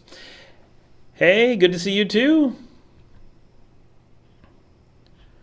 Yeah, I'm gonna say the Judy Butler story feels like, have there been deportations from Nicaragua? Absolutely. Like that is a no questions true thing. That is a known thing. Same as lots of countries, and it's been. And any case that we're aware of the information behind it, which is very rare, it seems like a really good thing, right? Most of the deportations are combined with, and I was explaining this to someone the other day who was mostly just trying to poke the bear and getting an explanation, but it's, you have to remember, in many cases, these are people who are, now Judy Butler, I don't even know if this is a real person, right? That's part of the problem, is that there's this really detailed story in the Havana Times, but the Havana Times is not exactly a newspaper. It's just someone's personal, like it's well known, but it's just a guy writing a thing. And supposedly she was the translator for Humberto. Humberto is under required medical detainment after announcing he had heart issues. He is the very old former head of the Nicaraguan military. That much we know is true. That was announced in the Nicaraguan news. Like the Nicaraguan news is like, Humberto has said he has a heart condition. We are making him take, he is confined to his home where doctors are dealing with him. Right? The United States is interpreting that as house arrest. Is it? Well, I don't even know if he can get up. Right. Like, I don't know anything about the situation, so I can't tell you. I do know that Nicaragua is saying he is detained at home. Like, that is all very true. The claim in the Havana Times is that Judy Butler was expelled 2 days ago. So this has got to be, and was here for 41 years. This has to be what Patricia is referencing. Lived in Ticuantepe, not that far away. and that she was deported. Now, the thing we don't know is, okay, so she was not a citizen, right? So this is one of the things that you just have to remember is when you're a non-citizen, right? All of us, and this is why I say residency doesn't make a big difference. Being a resident or being on a tourist visa, you're here on a voluntary visa, and you are still retaining your citizenship in another country, and so they are always monitoring you for a lot of things. They just started, this is actually worth noting, we've been told from a number of sources, I consider this pretty reliable, but this is not like the vaccines where I checked with a whole bunch of really official sources. This is reasonably reliable people have given me this information, that there is a new check on people at home for residents to make sure that your address and phone number are correct and that they can really reach you. And what we've heard is that a number of retirees have stopped being retirees, unfortunately, and no one knew how to reach them or what their foreign emergency contact information was. And so they would sadly discover someone who had passed on in a home, didn't know who it was, eventually track them down, and then realize that their paperwork with the government didn't include next of kin or emergency contact in their home country. And so the country is left, one, dealing with the situation with no information of what to do, and two, that person's family or loved ones of whatever have no ability to be told what's happened or contacted. So it creates a bad situation for everyone. So they really, but so that's a thing that when you're a resident, right? Like it's a different thing. They're always they have to keep tabs on you because you're just a tourist who stayed indefinitely and has a permission to stay as a decently long thing. So unfortunately, we know absolutely nothing about this one particular case because, right, like this one article that is not copied anywhere else, known for her great editing and translations, also known as a lover of nature and her cat, which fortunately the neighbor has rescued.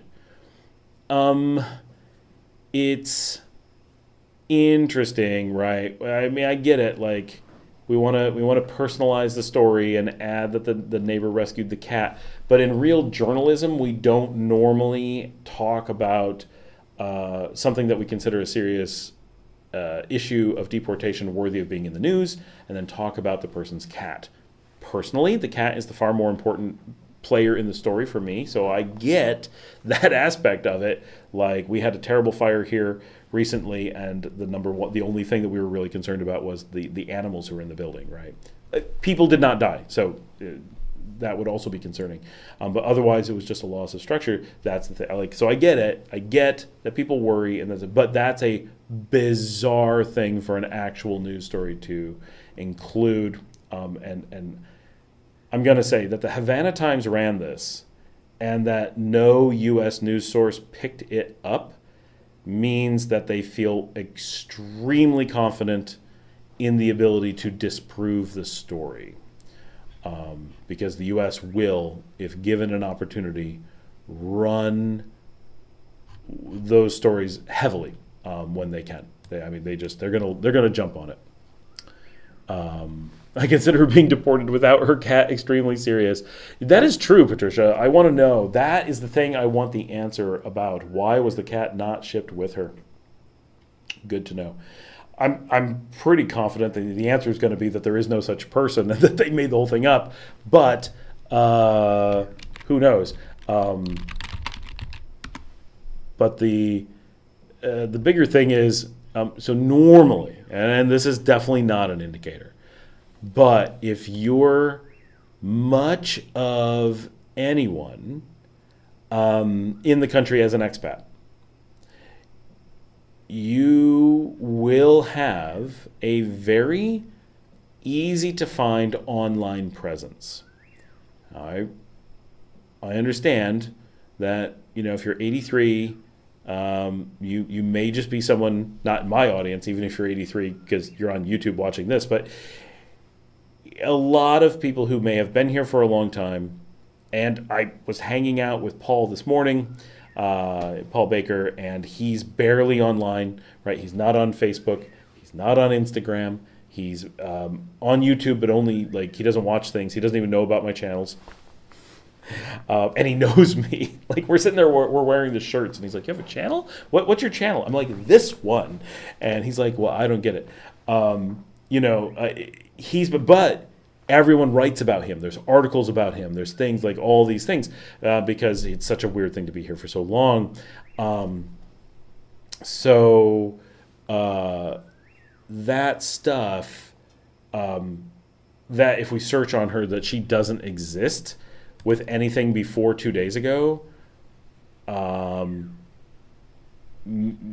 definitely feels like the famous story of the cat that bit someone and they got rabies, right? There's like this huge thing in Nicaragua that made all these newspapers, and if you go back, the original story had no recognizable information, and there's no source for it. It's a writer for an Australian op-ed piece wrote this thing with no supporting details, and it was so specific that it was so trivial to disprove. It was like, oh, this girl at this age at a hostel in this location, and to a foreigner it's like, whoa, that could really happen. To those of us who are here, we're like, you're saying this place down the street had this happen? Like that did not happen there. And you're saying that this clinic across the street that definitely has a rabies vaccine that says they'll give it to you for free right now, that will come to your door to give you a rabies vaccine because they're so about rabies here, and it's always free, and you don't even have to ask, they'll show up at your door. They're claiming that there was no rabies vaccine in Central America available. Anybody in Central America who had an exposure to rabies could come to Nicaragua. You wouldn't need to. Everyone's got rabies vaccines. But if you needed to, you could come to Nicaragua. They would take care of you. Just like with COVID. If you needed a COVID shot, right?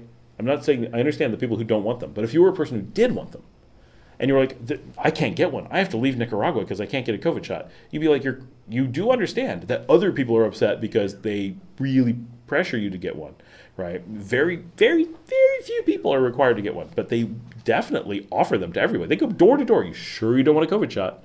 It's free. I'll do it right now. Did I say it's free? You know it's good for you, right? They will come to your door and do that, and the flu shot too. And that might be a little bit over the top, but they also come around with rabies and go, do you got a dog? Got a cat? Do you have a dog you captured from the street that's not yours, but you don't think has a rabies shot? Right? They will do that. And then you're like, no, I got a rabies shot last month. They're like, oh, cool. Let me just write that down. You sure don't want another one? It's free. like it's crazy. But that's what they do. For this article to be like there was no rabies shot available in the country, and they were going to be left to die. Like, first of all, we don't have rabies in this country. Like we do. It's not like England, but it's all in the jungle. There's no infections because they're crazy about protecting against it and all this stuff. And so it was really easy to tell that the article was fabricated. Someone was just looking for an op-ed piece, and it met a political goal. So it went.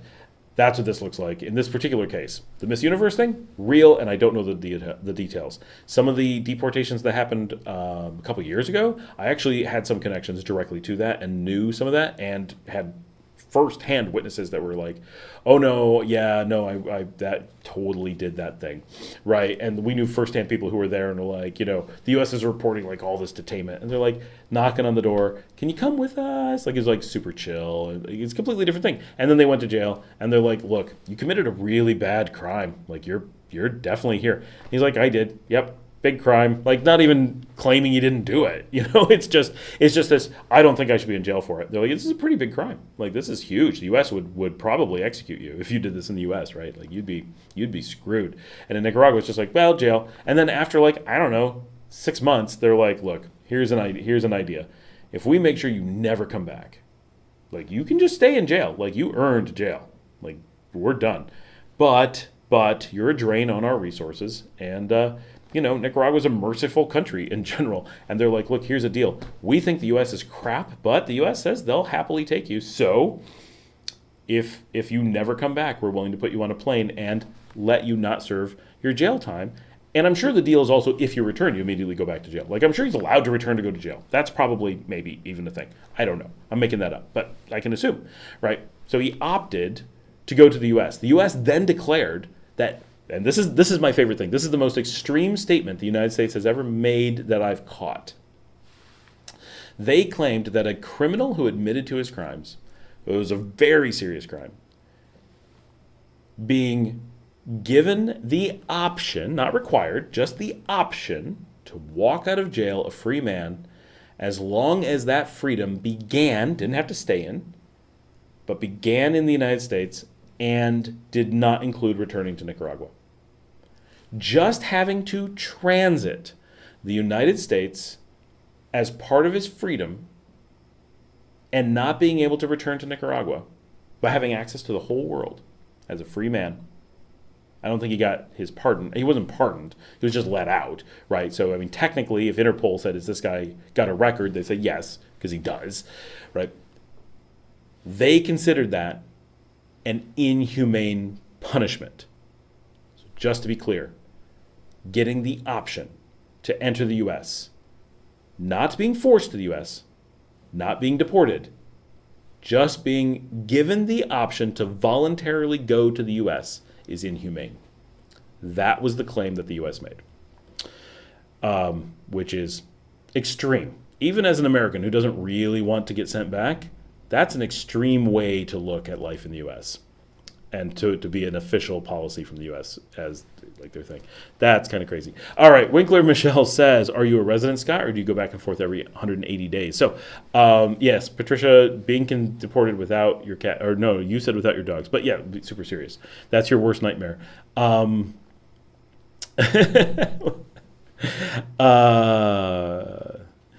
getting distracted. So, Winkler, so I've been here over 3 years. I am able to stay on the tourist visa with minimal effort indefinitely because of my lifestyle. However, because we're very different than a normal person. People have said that about me a lot over the years. Okay, that's not what I meant to say. I and my family are very different than your typical potential resident or long-term liver here in Nicaragua. And the reason for that is that we did not decide we wanted residency and then decide to invest to get that residency.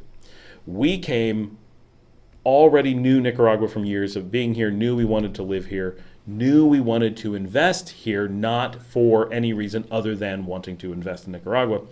And so we invested. It was not a big surprise, but we then found out that our investment qualified for investment residency, not just residency. We also have the option, we have open to us both retirement residency, and there's a name for the other one, I can't remember. I have 3 residency options open to me. 2 of them are the normal ones that most everyone does. Investment residency is considered the best. It's considered desirable, and so people seek it out and want to do that if they have the option. And so we fell into a situation where we just had it. We didn't have to do anything to get it because we were already investors, which actually makes us, in that one particular instance, the absolute top type of category that Nicaragua wants to give residency to. We are not using investment to try to buy a residency that we felt we needed. We're willing to accept a residency that we just ended up with. So that puts us into a weird situation. And so we've accepted that residency makes sense and that we will not leverage the potential lifestyle that would allow us to not need residency. And we're going to spend more time in Nicaragua. And that's fine. Nicaragua has encouraged us to stay more, and we took the bait. So here we are by giving us a residency option that's really easy. So to make a long story short, or a short story long probably, we are just now at just over 3 years at the point where that was my dog, about to file our residency. We have our in-tour paperwork done. We have our health certificates done, which caused quite an uproar. People were so angry that we would get our health certificates. Like, it was crazy.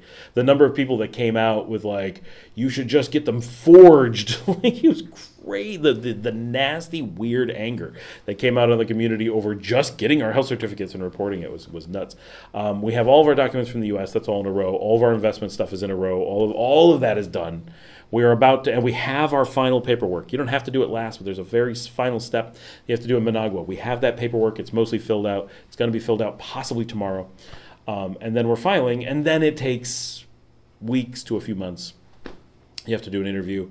Presumably we will pass the interview. We speak a bit more Spanish than most people, and our reasons for wanting to be here are really good. So of all people, we're likely to pass the interview. So we don't anticipate any problems with that. So we will have residency, but as of now, I still do not.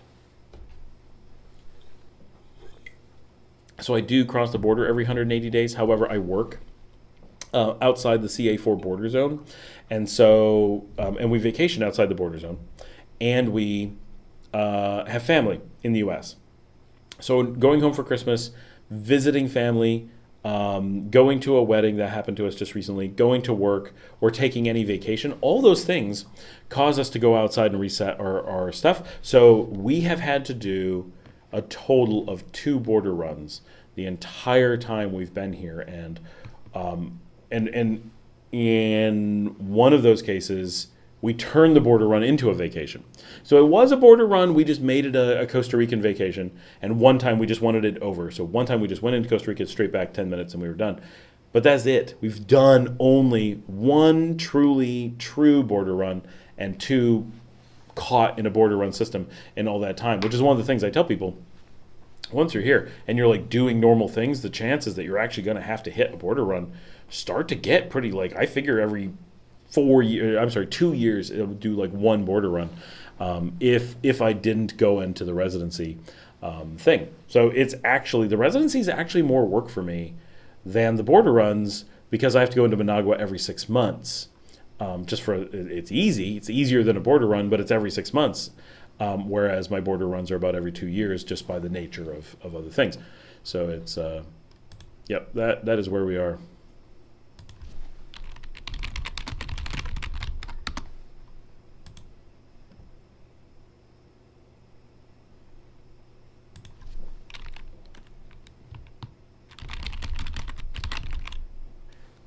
Maria says, Jillian, do you know someone interested in buying a house in Rivas?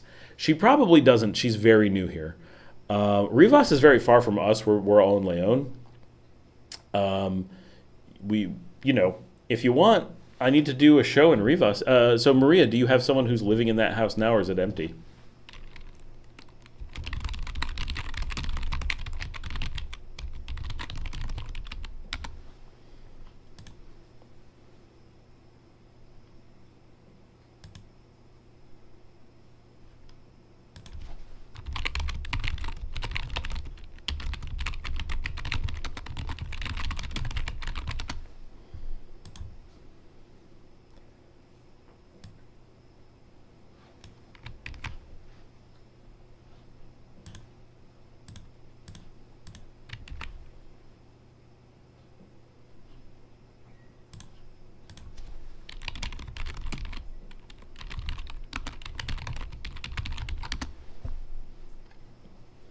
Boy, everybody got quiet.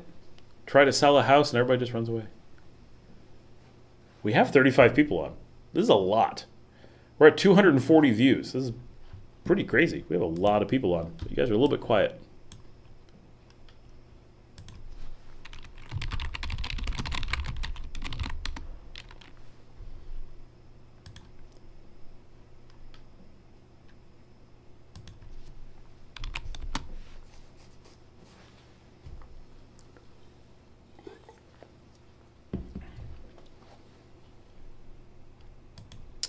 Maria's occupied. Oh, the house is occupied. I thought you were occupied. That's why you couldn't talk. If you want, when we're in Rivas, potentially we can stop by and film it. We like to film houses. It's fun. We don't do real estate, but putting houses on the show and being like, this is what Nicaraguans live like. This is what houses look like. This is what people are asking for prices. But be aware, you're in the U.S. This is the absolute worst time to try to sell a house in Nicaragua. Like, it's bad. For those of us who are down here buying, it's fantastic. But if it's a family home, if you've got people in the U.S. that can, generate the income to not have to unload it, this is a really, really bad time to be a homeowner trying to get rid of a house. Because first of all, nothing sells. It takes forever to sell a house, and you'll get a quarter of its traditional value. So it's tough. Godzane 101. Did I say that? Godzane? Yeah, that's what it says. I don't know how to pronounce that other than Godzane 101. I got a question. So I'm from Nicaragua and I'm 22, but stay in the U.S. All right, what's your question? Let's do this. We're ready for questions.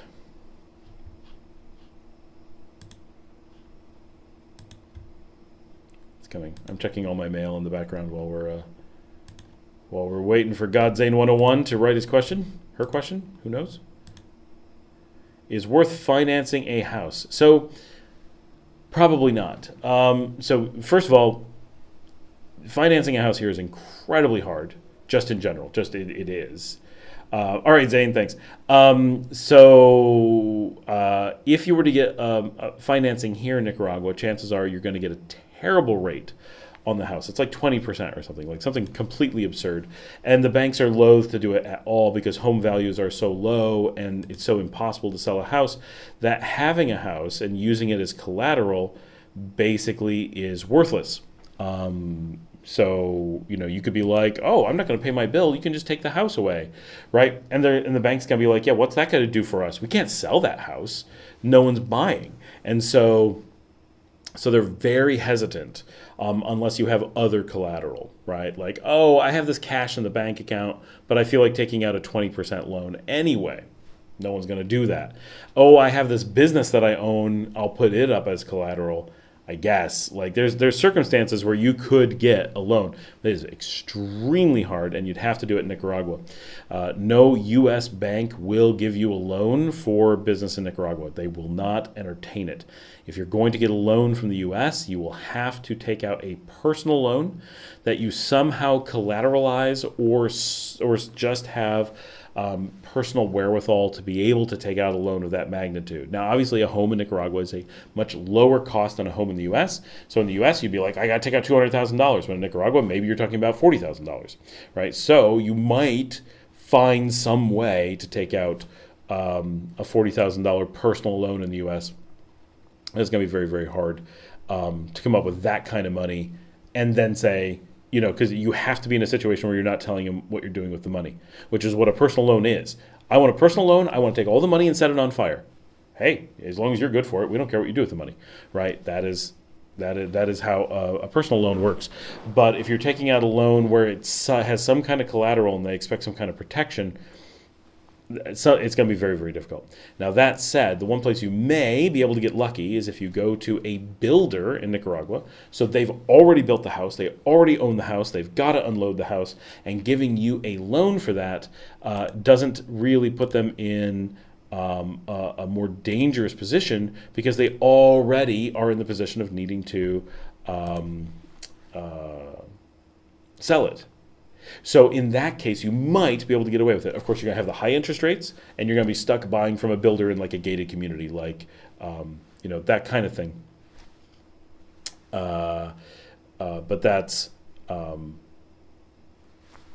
that's kind of your only hope. Now, you might be able to find someone who's trying to unload a house. They're absolutely stuck. They have to do something, but. It's few and far between trying to talk someone into self-financing a house because they cannot find a buyer. It happens, but generally, if you're going to do that, they're going to be looking for someone who can really put up the money. I have pulled that off, but it's relationships I've had for years, and they are aware that we have collateral greatly of much greater magnitude than the house, and we were only willing to take it because they were, they offered that as to sweeten the pot because they didn't want to have to drop the price to the point where we would bite otherwise. We were the ones in the power negotiating position. They had a house they were trying to unload. they had been trying to unload it for years. They ended up in a very precarious financial situation and had to unload it immediately. We gave them a way out, and they had problems with the government. They had screwed up their taxes. They had put themselves into a very problematic position. We had the financial resources and the contacts and experience with the government to go to the government and say, hey, we're going to take all this on. We had the lawyers to go in and write the contracts to protect us, and we were able to put the pieces together, and we were the only reasonable ones who were able to do that, where we were able to go to the government and go like, we're going to cover their debts. Don't freak out. Don't react. We're going to take care of this. You're going to get your money. Everyone's going to be good. We're fixing this. And the government's like, thank you, right? But they knew that we had collateral, so they were willing to work with us, and that we were already working with them on other things. And so it's Nicaragua's a relationship country. And so that was a great example where, it was expats on one side and the government on the other, just the local government, right, like the Alcaldía. But we had all these contacts and knew the right people and had the right lawyer and had the right accountant. And all those people were able to get together and be like, we can work this out. But the owners couldn't work it out. A different buyer couldn't work it out. They had other buyers. They had other buyers from here with lots of money, and they're like, "No, we can't figure it out."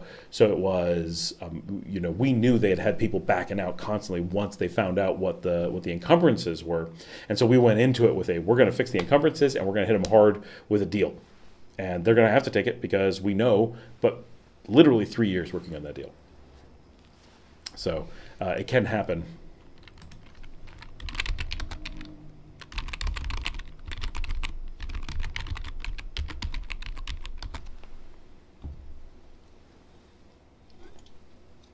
So Maria, what kind of house is it? Other question is, good to look online Facebook Marketplace for house or no? Facebook Marketplace is not the worst, but assume, and I say this in every situation, going online for Nicaragua will almost certainly cause you to have a vast misunderstanding of Nicaragua and its market, and it creates a situation where you're more likely to be tricked. If you had an absolutely solid understanding of the Nicaraguan market, and there was no chance that you could be emotionally manipulated by Facebook Marketplace, then using it for really limited kind of things is like, okay, but you've really got to be one of those people who can be like, I know this is fake. I'm not gonna let it enter my mind, and that is extremely hard to do, even for very logical people. Because what you get is a constant bombardment of fake information. There may be real stuff mixed in there, but it's few and far between, because obviously people don't really sell their houses on Facebook Marketplace. That's just not a thing. And so what you get is generally people who aren't the sellers of houses finding things that may or may not be houses that are really for sale and putting them on there. And doing it mostly, maybe they're just hoping to get someone who's crazy and doesn't know what the values are, doesn't know to go word of mouth, doesn't have the resources, doesn't feel like coming to Nicaragua to do the work. And so they do that, and then they hope that either through a series of these types of things online or through a direct interaction on that one particular thing, that they will emotionally manipulate you into giving them lots of money. In some cases, overpaying for a house. In many cases, paying too much for a house and never getting the house. It's the chances that an interaction like that will end up in you giving over a lot of money and you not getting the house. It's probably not 50% of the time, but if you're not super careful, it can definitely be a scary percentage of the time. That is a thing that really does happen. And so many people, even really good, knowledgeable people that you think that would never happen to them, it has happened to them. And you're like, what happened to them? What? Like, yeah. It's surprising amount. You're from Bluefields. Nice. Going to be almost 2 a year. 2 years that you've been gone. So are you looking to... So if you've been here kind of recently, do you have any resources in person here? Do you have like family or friends that are still here that could potentially be helping you with that? So I get a chance, I would see some houses. Yeah. Oh, you're going to be going here almost twice a year. Yeah, take a chance to see houses when you can. Ask around, um, but find not real estate people, but find neighbors or something or friends, somebody who can be like, hey, yeah, I saw a house. I heard about a place. You should call this number. Someone who's willing to walk around, just take pictures of the Se Vende signs or whatever. That's going to get you the majority of your options. Like that's just where, yeah, friends and cousins. Yeah, you're good. That's all you're going to be able to do, assuming they're in the right area for you, right? If they're across the country from where you want to be, that's not going to work so well. But if they're in the right area, that's going to be your only really good option, unfortunately. Which is in some ways incredibly sad that it's that hard, but in other ways that's what keeps the market so affordable. That's not necessarily a good thing, but it is. Like there's a reason why a whole bunch of foreigners don't just swarm in and take over the market. Because if every property in Nicaragua was online, easily available, easily contactable, with real information, then it would only take this tiny number, kind of like we talked about earlier. It only takes this tiny percentage. This itty bitty percentage of foreigners would look online and go, that house is $18,000. I have $18,000 right now. I could just have that house, and then I'll do something with it later. Done. Right? And all of a sudden, every house in Nicaragua would be gone. And you'd be like, there's no place for anyone to live.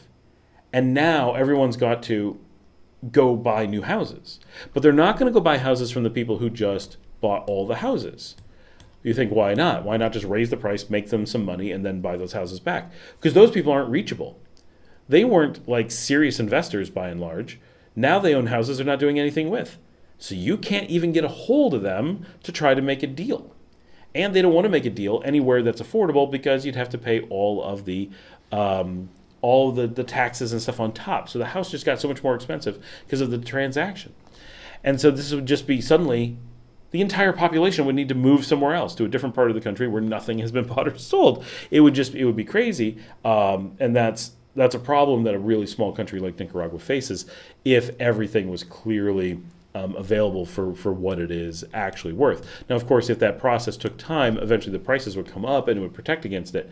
But the risk is that there's no cross communications. The market would be unable to communicate fast enough, and just an insane percentage of the market would be gone practically overnight. And so the fact that foreigners see completely fake prices and often fake deals, and are either scammed or are forced into coming in person and making it an investment of time so that they have to have some amount of passion about a place, may not be a bad thing. And as someone who lives here and plans to stay here, right? This is my home. I'm not here like people assume for a few years and then moving on. Like obviously life can change and there may have to be adjustments, but this is our permanent home. This is where we plan to live. This is where we've made a life. This is where we've invested. I've never done this before. I've lived in a lot of places, never made this kind of commitment. This is my future. As a person who's tied to Nicaragua in that way, that my kids are tied to Nicaragua in that way, I appreciate the fact that suddenly a massive number of foreign investors swooping in, taking over the whole country, and fundamentally changing the face of Nicaragua overnight is not realistic. Because it's, we love it here because it is what it is. Not we love it here because a whole bunch of American investors could come in and make it something it isn't that we imagine it could be, right? People imagine a lot of things. That's often where it gets dangerous. But if you ever want to know what it might be like, go visit Florida, and then you probably won't want that anymore. I think they have to go visit Nicaragua and see for themselves. Exactly, Maria. That's just, people need to come. Once you're here and you're putting in the time and you're like, I get all this stuff, and you're not just grabbing the first place you see that's cheap enough that you can just buy it, it changes everything. Chris Trinidad, any concerns with property confiscation from the government if you're not a Nicaraguan citizen? The recent confiscations by the government make it nervous to invest. So there are zero concerns about that, and there are no recent confiscations. That is complete and utter panic from the United States trying to convince people not to invest in a place that has really good investment options. Not aware of, and no one has been able to produce a single confiscation. I have asked people significantly for this. I'm like, let me know, because I will go look into those properties. I've been putting this out for 2 years. If anybody can come up with something that was actually confiscated, I will go film it, because it's not happening. No one worries about that. We talked about this earlier in the show, that's one of the things here. The unbelievable inability to seize property is so extreme. But the U.S. specifically, because it's so common to seize property in the U.S., that Americans easily fall for the idea that other places will confiscate property. There's a reason why you only hear about that in the U.S., because most countries in the world have a really difficult time confiscating property. So claiming Nicaragua does it without evidence doesn't really fly. You could say that to, say, someone in Panama, and they'd be like, I don't think that's true. That's weird. That doesn't sound right. But you say to an American who's used to confiscation being a normal thing, eminent domain is very common, and it's really believable. Well, Nicaragua used to be occupied by the U.S., so a lot of U.S. laws might be in place. A lot of, traditional policies. The U.S. has gone in with military and attempted to seize property in the past. So these things could happen there, right? But if you actually get to Nicaragua and you're like, because we've had to deal with this, right? So I invest in property. One of the reasons I invest in property in Nicaragua instead of the U.S. is how good the property laws are. It's not the only reason. Probably not the primary reason, but I certainly invest as an American. I would much rather invest in Nicaragua because I have better property protections. So whatever level of confiscation you're worried about in Nicaragua, just remember wherever else you're looking is probably more, right? So, but yeah, the recent confiscations, it's amazing how there's always a new story that comes from the U.S. Like, it's so random. We never know what's going to be the thing the U.S. made up today. Because obviously there's real things that happen here, but we never hear about anything real because it's really not a big thing. Nicaraguan president was live on the news recently discussing the $250 million confiscated from drug smugglers. Oh, well, okay. Yeah, I mean, taking money from drug smugglers, that's a good thing, right? There is nothing but good about taking money from drug smugglers. Drug smuggling is a crime here, right? And we are not backed by the CIA or anything. So, I mean, that's not confiscating property, though. That's, obviously drug smugglers are going to lose stuff. Now, has property been taken from people that have fled for asylum? I'm going to ask that there should be millions of those, right? I have friends who left looking for asylum, and they've not lost their places. Not one person has ever mentioned such a thing. So let me know where some of that has happened. I'll look into it. Like, I'm serious. I will look into that. But I've heard this a lot of times, and I have yet to have someone. And I know situations where people have fled for much more serious than asylum reasons, right? And they did not have property confiscated. They've fled, so they can't come back and get it. But even people, from what I've heard, that aren't paying their taxes, that have, even those are very, very difficult to confiscate. So it's doesn't sound very likely that they're taking that land. But definitely, if you've got examples, let me know. And as absolutely news here, that's not something that people are talking about. No one's lost anything. Has the new Leon baseball stadium been completed or opened? It's definitely not open. It's really close. It's looking amazing. I just came past it a couple hours ago. But I've heard from semi-reliable sources that they're talking about actually opening it around December. Like, it looks like it's almost done, but obviously, like, the shell has to be super complete before it's possible to, like, do anything that would allow you to open. Like, you have to get the shell done, and then you have a lot that you've got to do. So yeah, I think December sounds reasonable, but then boy are they moving fast with it, and it looks fantastic. And I love Nicaraguan baseball. I love Leon baseball, like Nicaraguan baseball, whatever. Leones is our thing. Chris says, we love Nicaragua. My wife is Nicaraguan. We were in the process of buying our second lot. Amazing country. Yeah, so, okay, so you're aware, like, it's really not a big thing. So if you're going to be a drug smuggler or you're going to go seek asylum, right, you're already in a situation where you're creating a situation where really bad things are going to happen, right? Like, you're looking at going to jail or whatever. It's a bad situation, right? So in that situation, if there was going to be confiscations, which I don't believe there is, of land, money, I know they take the drugs for sure. That's in the news every time they get a drug bust. They're like, this is how much money we got from the drug bust. But if you're here actually investing and you're,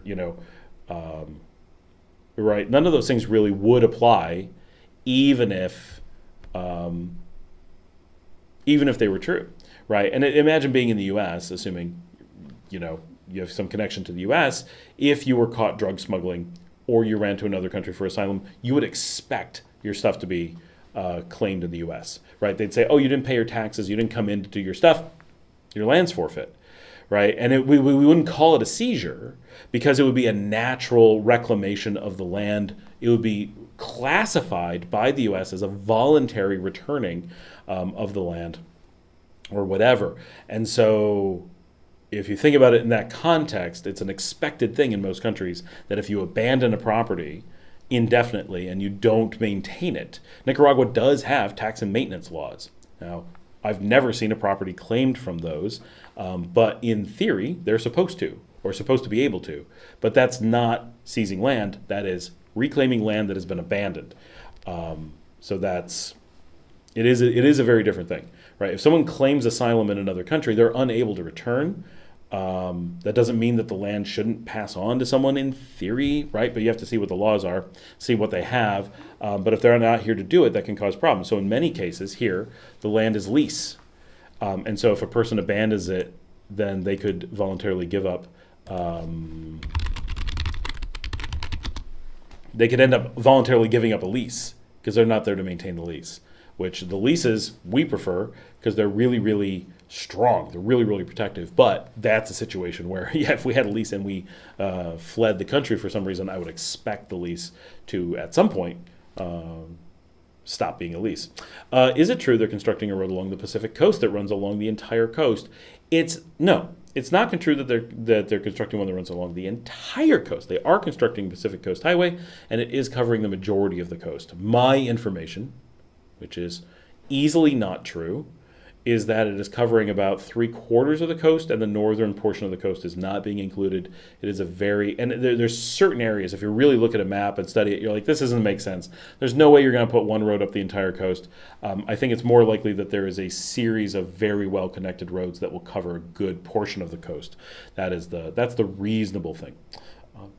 But the Pacific Coast Highway is under construction. Like, people are out there taking pictures of the trucks. The trucks and stuff. Keep asking questions. I have to open a jar of jam. I don't know if I'm going to be able to. We're going to do my best. This is going to be embarrassing if I'm on camera and can't open the jam for my kids. Did the hospital, you mentioned a new hospital in the older episode where you walked in the park, end up being built? Yeah, absolutely it's built. It's the largest hospital in Central America. It is partially open, but it is not fully open because they're still constructing it. It is enormous. It's a campus. And wow, this is up. Got it. All right. Strawberry chia jam. It is an unbelievable campus up. If you were here earlier in the video, Larry was on talking about that he goes to a gym at Paseo Real. It is right next to Paseo Real. It's in the northeast of the city. It's kind of the north of the city. Leon's a triangle, so it's weird. But it's up there, and it's huge, huge, huge. And like the first clinics are open and stuff. Do you know if it's a teaching hospital? I don't believe it's a teaching hospital, but I do not know. I have requested from the government permission to film. That does not mean we're going to get it, but I have requested it, and I've been told, we're going to look into that. So I'm trying. I want to get up there because it's not open mostly, right? So we don't have to worry about like patients being in the way. So obviously I can't go into Militar. I can't go into Vivian Palace. I can't even film the parking lot of Vivian Palace. They'll come and yell at me. So that's private. It's not private that they'll yell at me. It's a private hospital. Sorry, in case that didn't make sense. It would be really cool if I got permission. I think that one I will. Like, there's no reason not to give me permission. It's going to be fantastic as advertising to get the word out about this hospital. People are going to be retiring to Leon in droves because of that hospital. It's a huge deal. It's a public hospital that it's the first. So it's the first time that they're building one of the premier hospitals outside of Managua. And it's not just a premier hospital, it's the premier hospital. So our expectation is that this is replacing Militar as the primary top-end hospital for the country. It is directly responsible for servicing the entirety of two departamentos that used to be one, the traditional Leon departamento of Leon and Chinandega. It is 5 cities, Leon, Nagarote, La Paz Centro, and Chinandega and El Viejo, that are like cities, and then like huge communities like Malpaisillo and stuff that are all out all over the place. All of those, it is their primary hospital. It is going to be, it seems, the primary heart center and the primary oncology centers for the country. Like, this is big. And it feels like they're going after having a really amazing, like, epicenter for bringing people from around Central America. We already have that with Vivian Pellis as if you are anywhere from like northern Colombia to southern Mexico, if you are in a burn situation, you want to be brought to Nicaragua. We have the burn center. We're number one. Period. End of story. Having more of that kind of stuff might be what they're leaning towards. Right now, El Salvador has a lot of that, and to some degree, Costa Rica has a little bit, Panama has a little bit, but there isn't a lot. Most of that stuff, if there's something really specialty, we send you to Colombia or Mexico, which are not that far, right? That's reasonable. So if you need like truly amazing oncology care, what do? Colombia is not that far. You don't have cancer and have like 5 hours to live, right? So you get you to Colombia where they have all the experts. But if you have a heart issue, well, you got to get you to Managua. It's just the way it is. But if it's like kind of in between, it's everybody's got their different stuff. I think it seems like Nicaragua is making a play to move towards actually being a place that people don't just say, oh, the healthcare is absolutely good enough that I don't feel the need to go other places. I am absolutely happy with it. I think they're trying to move towards, I'm heading to Nicaragua for healthcare. Like, that is, I'm doing it. So we're very excited about that, and that it's Leon that's doing it. However, we do have a number of medical schools in Leon, so the possibility for it to be a teaching hospital does exist. I've not heard that. That'd be really cool if you did get permission. Yes, I'm very excited to get in there. And Jenna, which hospital had that cafe? That was Vivian Pellis.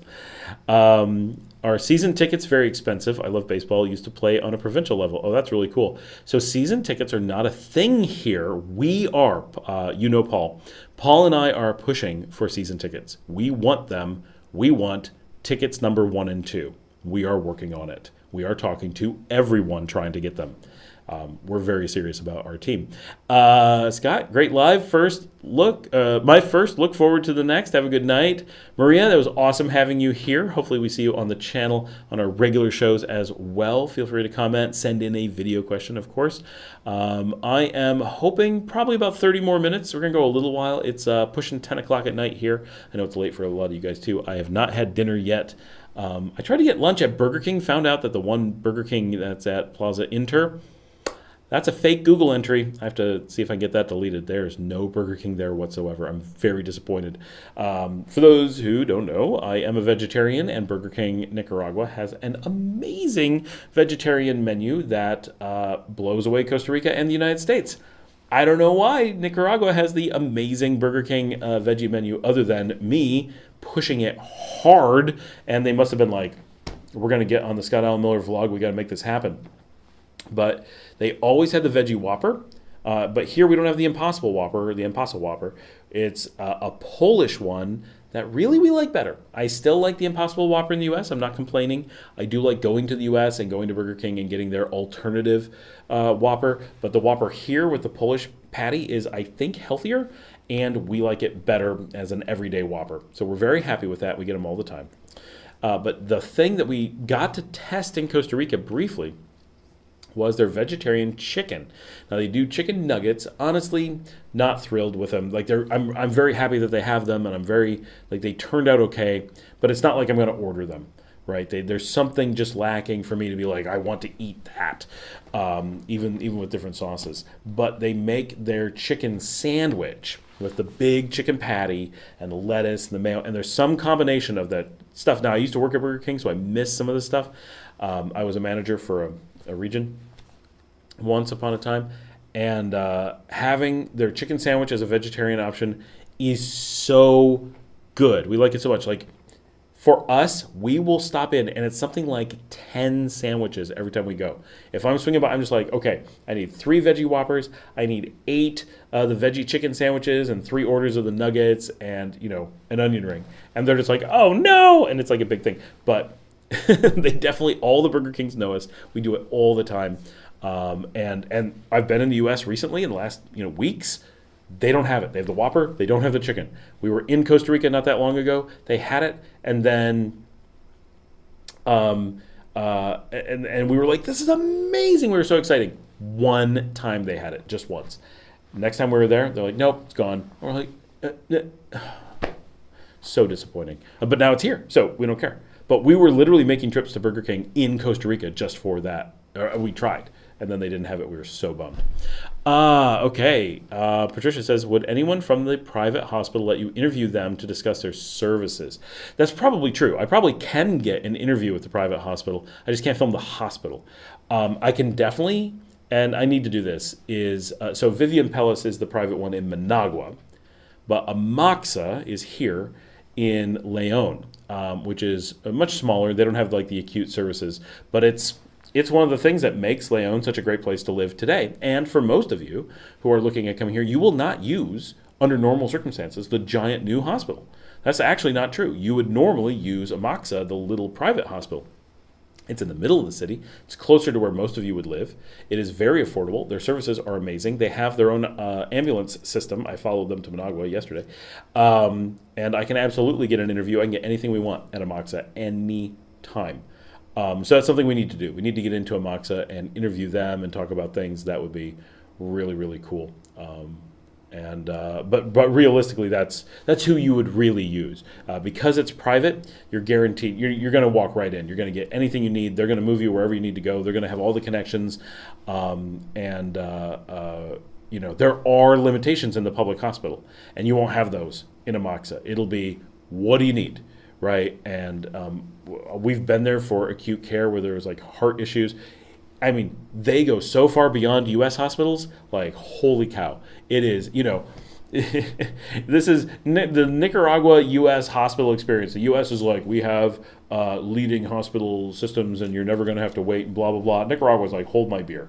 This is so game over. They blow U.S. healthcare out of the water by such a degree. It's so crazy. But if you're going to the public hospitals and you're trying to do everything for free, certainly you can.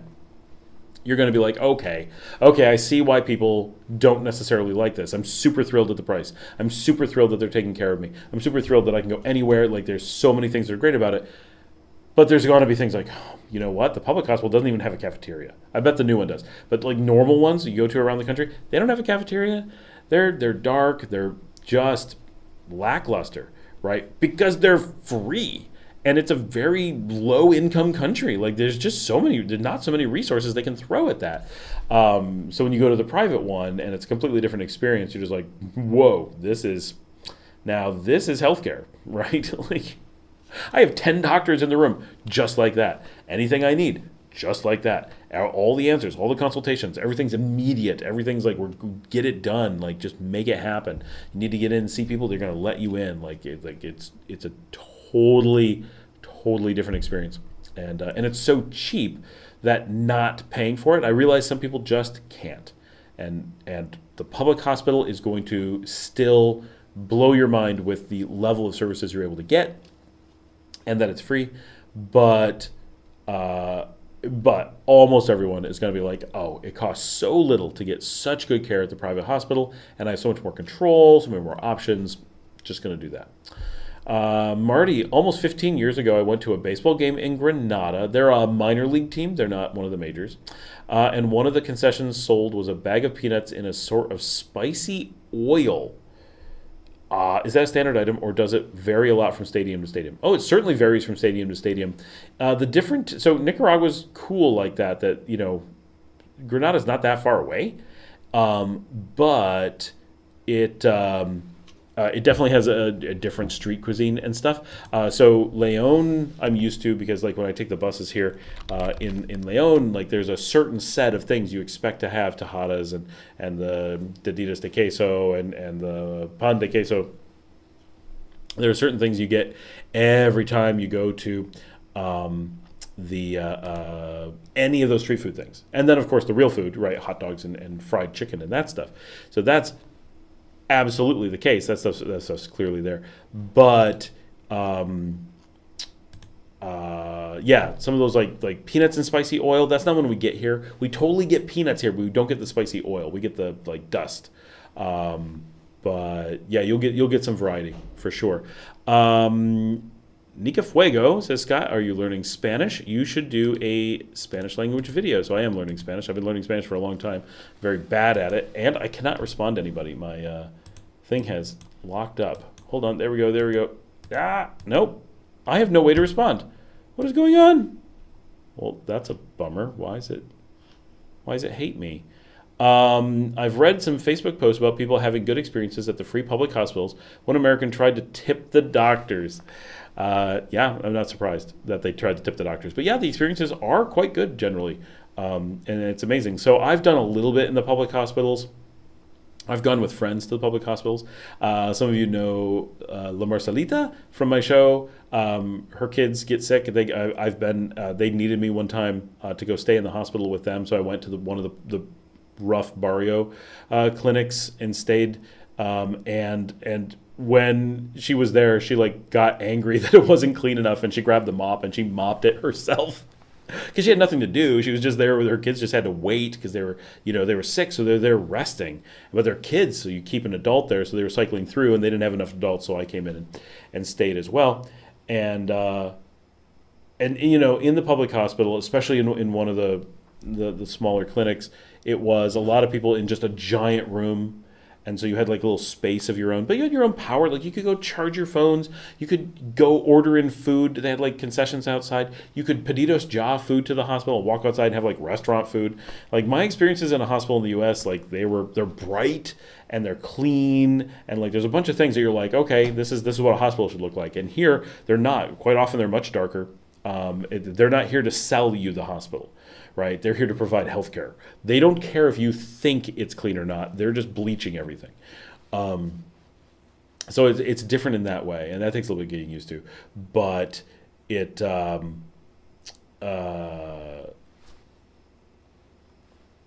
what am I trying to say? But it felt really different. It's a big open space with a lot of people in the room. You didn't have a private room in that particular public facility. That's something that people will be like, oh, I don't like that. But that's something where you go to a private hospital, boom, private room, no problem. You want room service? No problem. You want food delivered in? No problem, right? Because you're the customer in that case, which is very different than in the U.S., where the insurance company is the customer. And sure, you can go without insurance and pay out of pocket in theory. They don't treat you like you're the customer in most cases. If you don't have a doctor that represents you, they're going to treat you like you're destitute rather than you're paying out of pocket. So that is a whole thing that normal people will never experience in the U.S. is you're a customer at the hospital if you're paying at the private, and the options are just like, oh, I never thought about the fact that I could, actually just get what I want, be treated like like I'm actually in charge. I should do video in Spanish. So I don't do Spanish videos on this channel because it's an English channel. It'd be very tough for people who are my normal audience. They'd be like, I don't know what is going on. But if you watch on my other channel, I do have a channel that shows my raw footage from things. Oh, there we go. My chat finally came back. And there is one of the videos. That is me in Spanish. So I've done Spanish videos, but normally it's because I'm on TV. Apocalyptic Pete, can you recommend a good realtor to relocate ASAP? Oh, that's why, it looks like Apocalyptic Pete is new here. Yes, Apocalyptic Pete, our first recommendation for Nicaragua is do not speak to a realtor, especially a realtor. Realtors, that term means they're members of the National Association of Realtors in the United States. That is the now heavily sued borderline criminal organization. I have to be careful because they'll sue me in the U.S., right? They've been sued for fraudulently manipulating prices throughout the United States, and they have disavowed their people in Nicaragua. Anyone claiming to be a realtor in Nicaragua has been disavowed by the National Association of Realtors because we tried that. I've been threatened by them here. I reported them for fraud to the U.S., and the U.S. is like, we don't have international realtors. It's not a thing. We don't represent them. They can do anything they want. We can't. We're not responsible. So, which is fine. But it means anybody who uses the term realtor here is a fraud, admittedly, right up front. Real estate agents are not a real thing in Nicaragua. There's talk of making a thing for that. There's a law been passed, but it's not in place yet. So currently is unrecognized. So if you speak to a real estate agent, if you speak to a realtor, you're just way out of luck. But if you're talking to a real estate agent to represent you as a buyer, they have no obligation to actually represent you. And the nature of a real estate deal where you give them a percentage is the same as paying them to hurt you, because the more they hurt you, the more they get paid. So by entering into that agreement, two really critical things happen. One is that the government says you are on your own, because we don't have real estate agents here, so that you tried to talk to one means you went outside of our systems and you're on your own. They're not angry with you. You're certainly allowed to, but it's caveat emptor. That's a foolish thing to do, and they are just going to let you hurt yourself because it's not their job to protect you. Because they do have ways to protect you, but the moment you bring in a realtor or a real estate agent, you've lost them. And two, the act of signing any agreement with them that gives them a percentage eliminates any legal possible requirement that they would have to assist you or protect you. In the US or Canada, there are laws that say if they enter into a real estate agreement, they must represent you. There's still a conflict of interest. They still must recluse themselves, but they don't. They get away with it, but it still violates trade laws in the US. Like, it's all kinds of problems in the US because they are actively signing an agreement that violates ethics, right? No normal business transaction would consider that ethical. It is absolutely unethical in any business transaction. But in the US, they have these laws to protect that so that you can at least get away with it, so you can kind of do it, and it kind of protects you, and they're on the hook if they screw you over. In Nicaragua, they would show, look, he said that he would pay me a percentage. They'd be like, whoa, you paid him to screw you over. You said the worse you get treated, the more you'll pay him. Sorry. Like, you made this deal, right? And it's super obvious. And so the degree to which the system will burn you is extreme. So this is like the worst news for people who are looking at Nicaragua, is that you cannot use the real estate system because there isn't one. The only working system is you got to come down and get to know, and every one of them is out to screw you. Like it is not possible to describe how bad real estate is here from a business perspective. Every person who's been here for any length of time, the laundry list of how they've been scammed, almost been scammed, been taken advantage of, lied to, threatened. It's unbelievable. The only way to protect yourself is to completely avoid that system. So what do you do? So one, welcome to the channel, Apocalyptic Pete. It's awesome that you're here. It's amazing that you subscribed and are now on the live feed of all things. So that's super cool. Something's going on with my dogs all of a sudden. They're freaking out. So I have a lot of videos that are about real estate. So if you go on my channel and search for them, this should be your first thing. Is just sit down. It's going to go way more than I can go into on the live stream right now. I'm happy to help in any way I can.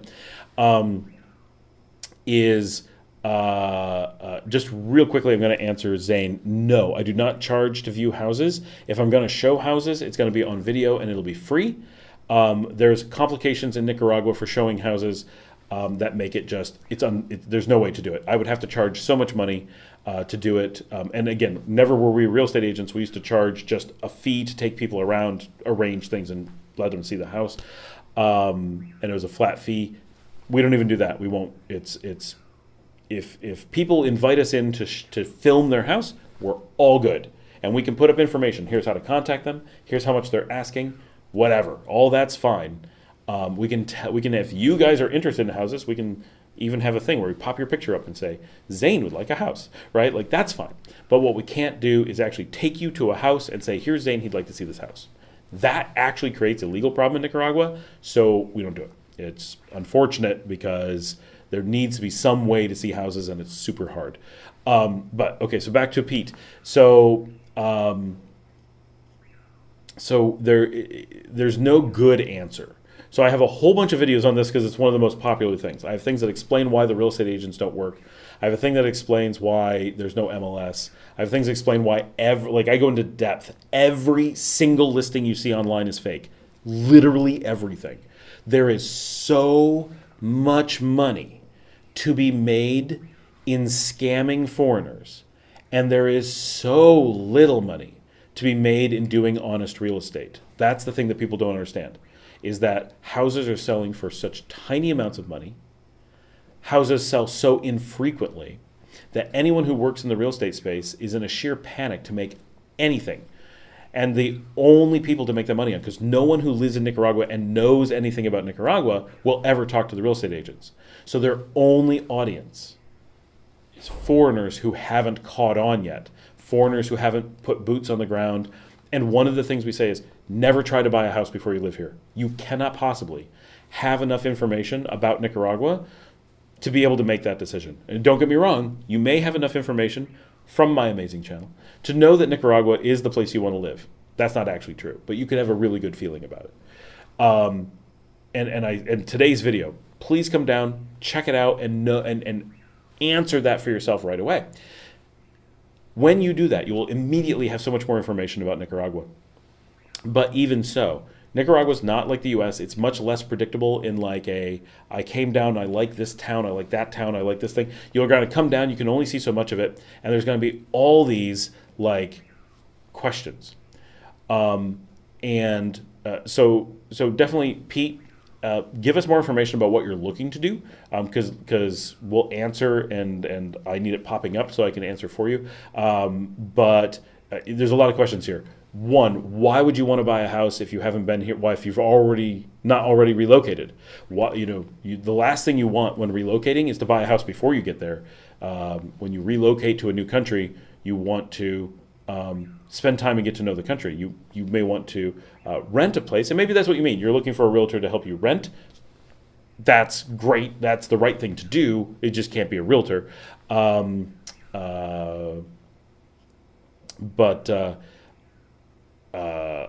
Coming down, determining where you want to be, and then the best thing to do is walk around that town, right? So you feel free to tell us where you want to be. We'll give you some hints based on where you want to be. But if you're here in Leon, which is where I am, and where a lot of people from here are just naturally because we gravitate together, it's stay in a hostel downtown, stay in a hotel downtown. Like hotels are cheap here, right? Find one that's reasonable. Get a couple week deal. Find an Airbnb. Stay for a few weeks. Like that. That's fine. You don't need a real estate agent to do any of that. Some of that stuff's online. Some of those exist. They're very few. It's a really limited market. This is. Eminem was asking earlier, what are the negatives of Nicaragua? These are not negatives of living in Nicaragua, so it's a silly thing to bring up in that context. It's really, this is the problem of moving to Nicaragua, is how hard this is to do. Once you move, it's easy, right? Like me, if I need to rent a place, that's easy because everyone's trying to rent me a place. Hey, Scott, do you need a place to rent? No, I'm good, thanks. But, thanks for letting me know. And I have contacts who will run out and get me places, so no big deal for me. But if you're coming from the outside, you don't have those contacts, people don't know who you are, you don't already know who you want. So perfect. So Apocalyptic Pete is looking to rent. Great. So you don't need a real estate agent for that. Obviously, they will screw you over a lot less as a renter but still, the rent will be double easily. So how long are you looking to rent? It's relocation, so hopefully you're looking at a year or something. So just to be clear, when we say you don't use a realtor, that means you don't use a buyer's agent. places may be represented by a seller's agent. That means that the mistake of using an agent has already been done by the seller, and it's not your responsibility. It's not your problem, right? You don't pay them, right? They're not you. They don't work for you. You know they're out to screw you. That's their job. Hey, you want to buy this house? It's great. No, it's not. It's all falling down. No, don't look over there, right? You know that they work for the seller, so you're okay. It's when you think the buyer works for you, but they don't. So let's just say it's Leon, and especially with rent, you come down, you can ask a few people, right? You can ask at the hotel you're staying at, ask at a restaurant that you're eating at. Hey, anybody know if, like, I'm looking for a long-term rental? I'm hoping from the description. I'm looking for a place I can rent long-term. And the first thing you're going to want to do, like, start asking those questions, get those feelers out, but start zipping around the city. So assuming Leon, right, go see Fatima, go see Sutiaba, go see Guadalupe, go see downtown, go see Saragossa, go see Laborillo, go see the beach, go maybe visit the countryside, right? There's not going to be anything to rent in the countryside, but, figure out a little bit of, I really like this vibe. I like this thing. Go see Colonia Universidad, right? And then be like, okay, so there's gated communities, there's this kinds of things. So let's say you like a gated community or a nearly gated community. So I mentioned them a lot. So you're in Leon, you decide you want to go real cheap, you're trying to save money, and you're like, I don't know where I want, I just don't want to waste money while I try to figure things out. Great. Well, I don't need a gated community, but I kind of like that vibe. Great. Casa Leon. Go in there, go to the main office. Hey, has anybody got something to rent? They'll be like, yeah, we got a list of them, right? Because it's in a community. They're not gated, but they feel like it. And there's 500 houses in there. I have no idea. It's quite a few. And there'll always be some to rent. Go look at them, right? And you can be like, what's the range? This will be like 175, 185, 200, and you can compare really quickly and be like, oh, great. These all seem to be in line. Okay, okay. We're gonna get to that in a second. Saw it pop up. So that will help a lot, but that's definitely going to make things a little bit harder. Okay, want to rent. So this is Apocalyptic Peak. What I just saw. Want to rent for a year. We have, wait for it, 8 children. So we need 4 rooms plus lots of yard in close proximity to a bunch of activities and preferably the beach.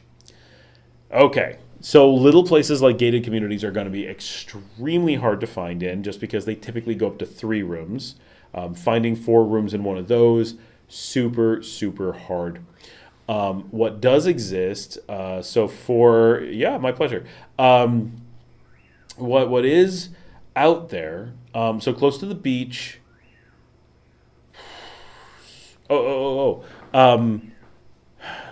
Rent for a year, great. That means you can get into a long term. That means unfurnished. So the way you want to do it here, and this almost certainly makes sense for you because you're talking about relocation, is you're going to buy everything, right? You don't want to do a furnished rental for a year because you're going to pay a really high premium. I have a couple episodes where I break down the money, why furnished rentals are super expensive in Nicaragua, but unfurnished are super cheap. And there's just a lot of factors I break it all down because I do rentals. Right, I'm nothing that's going to help you. This is not a sales pitch, but I've done rentals and I have an understanding of where, and I've helped other people do rentals, and I know where they're spending their money, where they're losing their money, because people are like, well, I can get an unfurnished place for $150. Why is this furnished place $500? And they seem the same other than all the furnishings. And it's like, here's the math. They have to. They're losing money on that. And it's like, oh. But if you're going to be living in it, then you can get way more out of it. So it makes a lot of sense for you to furnish it yourself in a way that makes sense for you. And with 8 kids, chances are you're going to use furniture differently than someone who had that same place without 8 kids, right? So owning furniture that makes sense for you.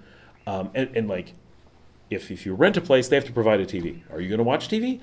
I don't know. Are you going to watch one TV? You're going to watch 10 TVs, right? Both of those are possible. Or 0, 10, 1, right? All those things. So if you rent, they have to put in some reasonable guess of TVs. Those are super expensive to put into a rental. They're easy to get damaged. So that raises the rent a lot. And the chances that they're going to be the TVs that are right for you is really close to 0. So what you want is a year lease. That will give you a lot more options on places. what you want is to buy all your own furniture and appliances, and then if you decide to move on to another place after a year, no problem. You take all of that. Trucks are cheap here. They will ship it somewhere for you. That is so easy to move from apartment to apartment here that's really not a problem. Now, what we don't know, because the beach, Nicaragua is a coastal country. So the beach represents a lot of the country. Do you know what part of the country you're looking at? Because like to talk to a real estate agent, you have to know the city. Not that you should talk to a real estate agent, absolutely not. But even to get to the point where do you know a real estate agent? Imagine if you're moving to the United States, right? I don't know if you're from the US, but let's just imagine you are. Say, I'm moving to the United States. Do you know a real estate agent? It doesn't work that way, right? Yeah, I know 50 probably, but none of them in a place you want to be. And if you said, well, I want to be near the beach. Well, let's start with which coast, I guess. Right? Like same thing in Nicaragua. We have 2 coast and then we have a lot of lake beaches. Not generally people looking for those, but some people do.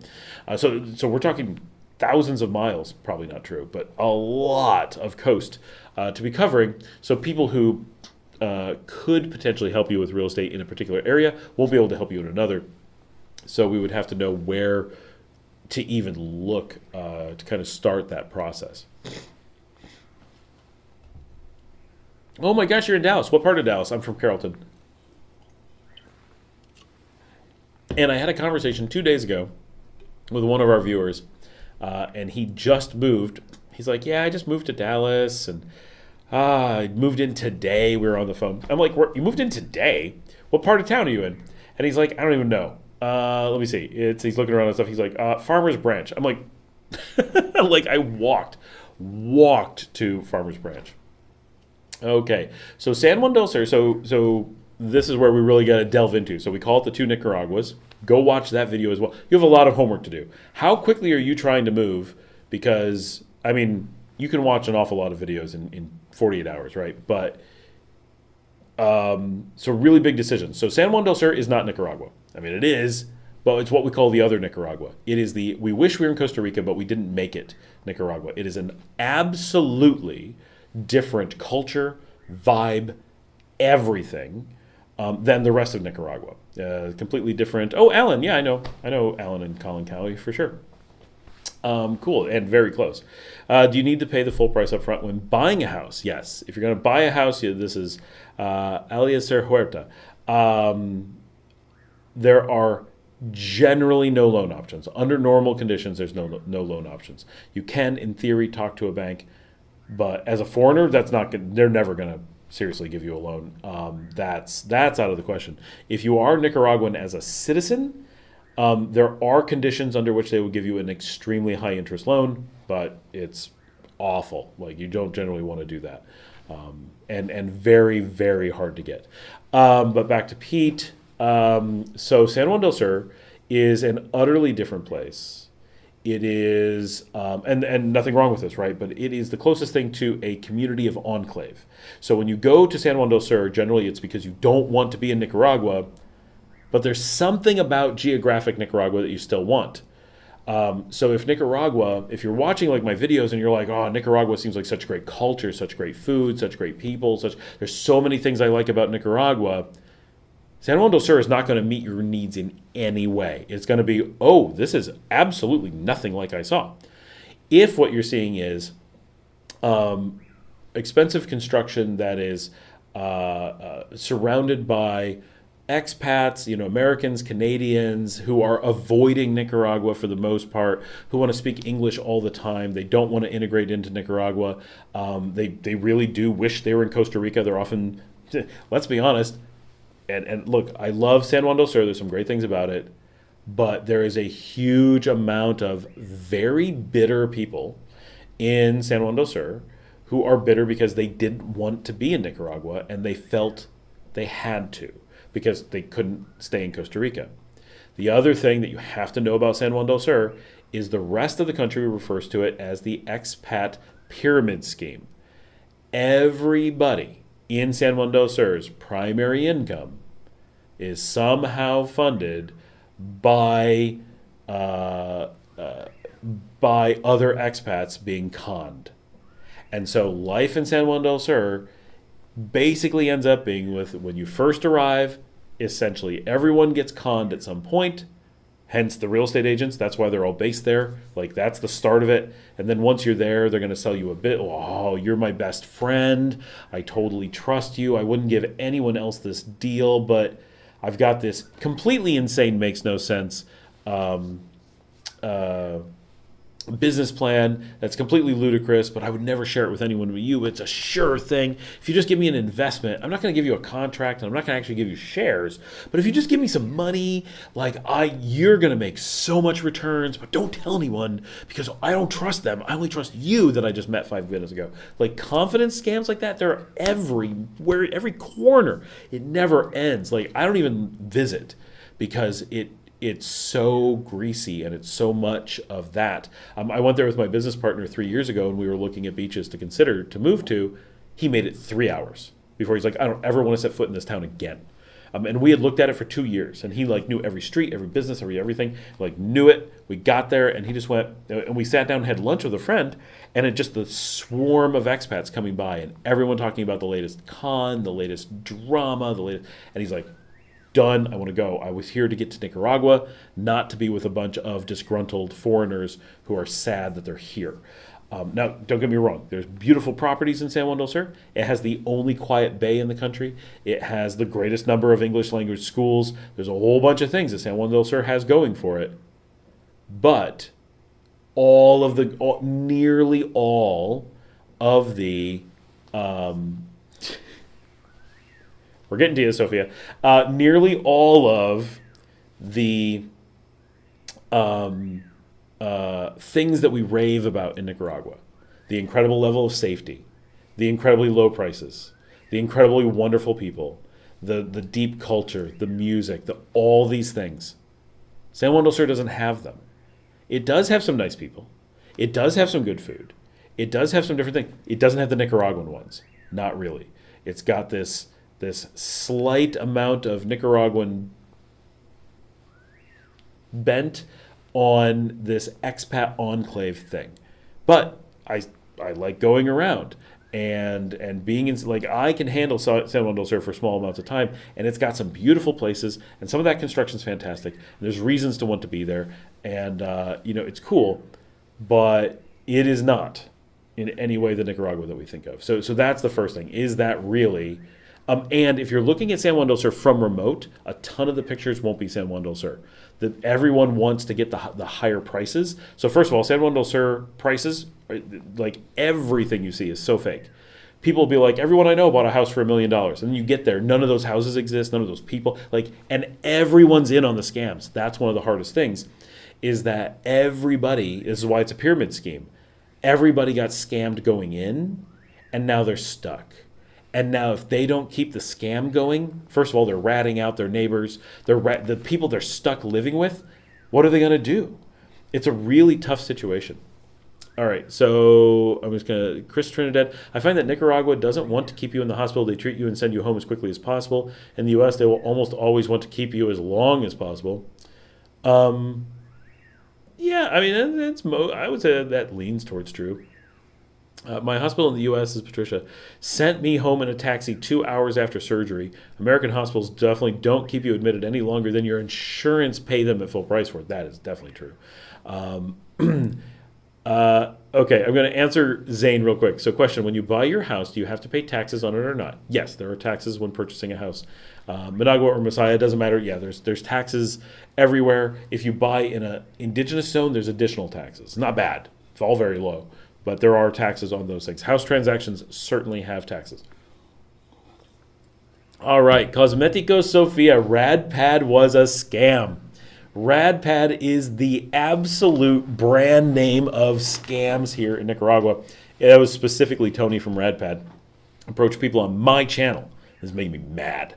He approached people on my channel, pulled them aside, and did you're my only friends in Nicaragua. I would never trust anyone for this. He made a channel trying to advertise getting investment, but still pulled them aside and were like, no, it's a secret.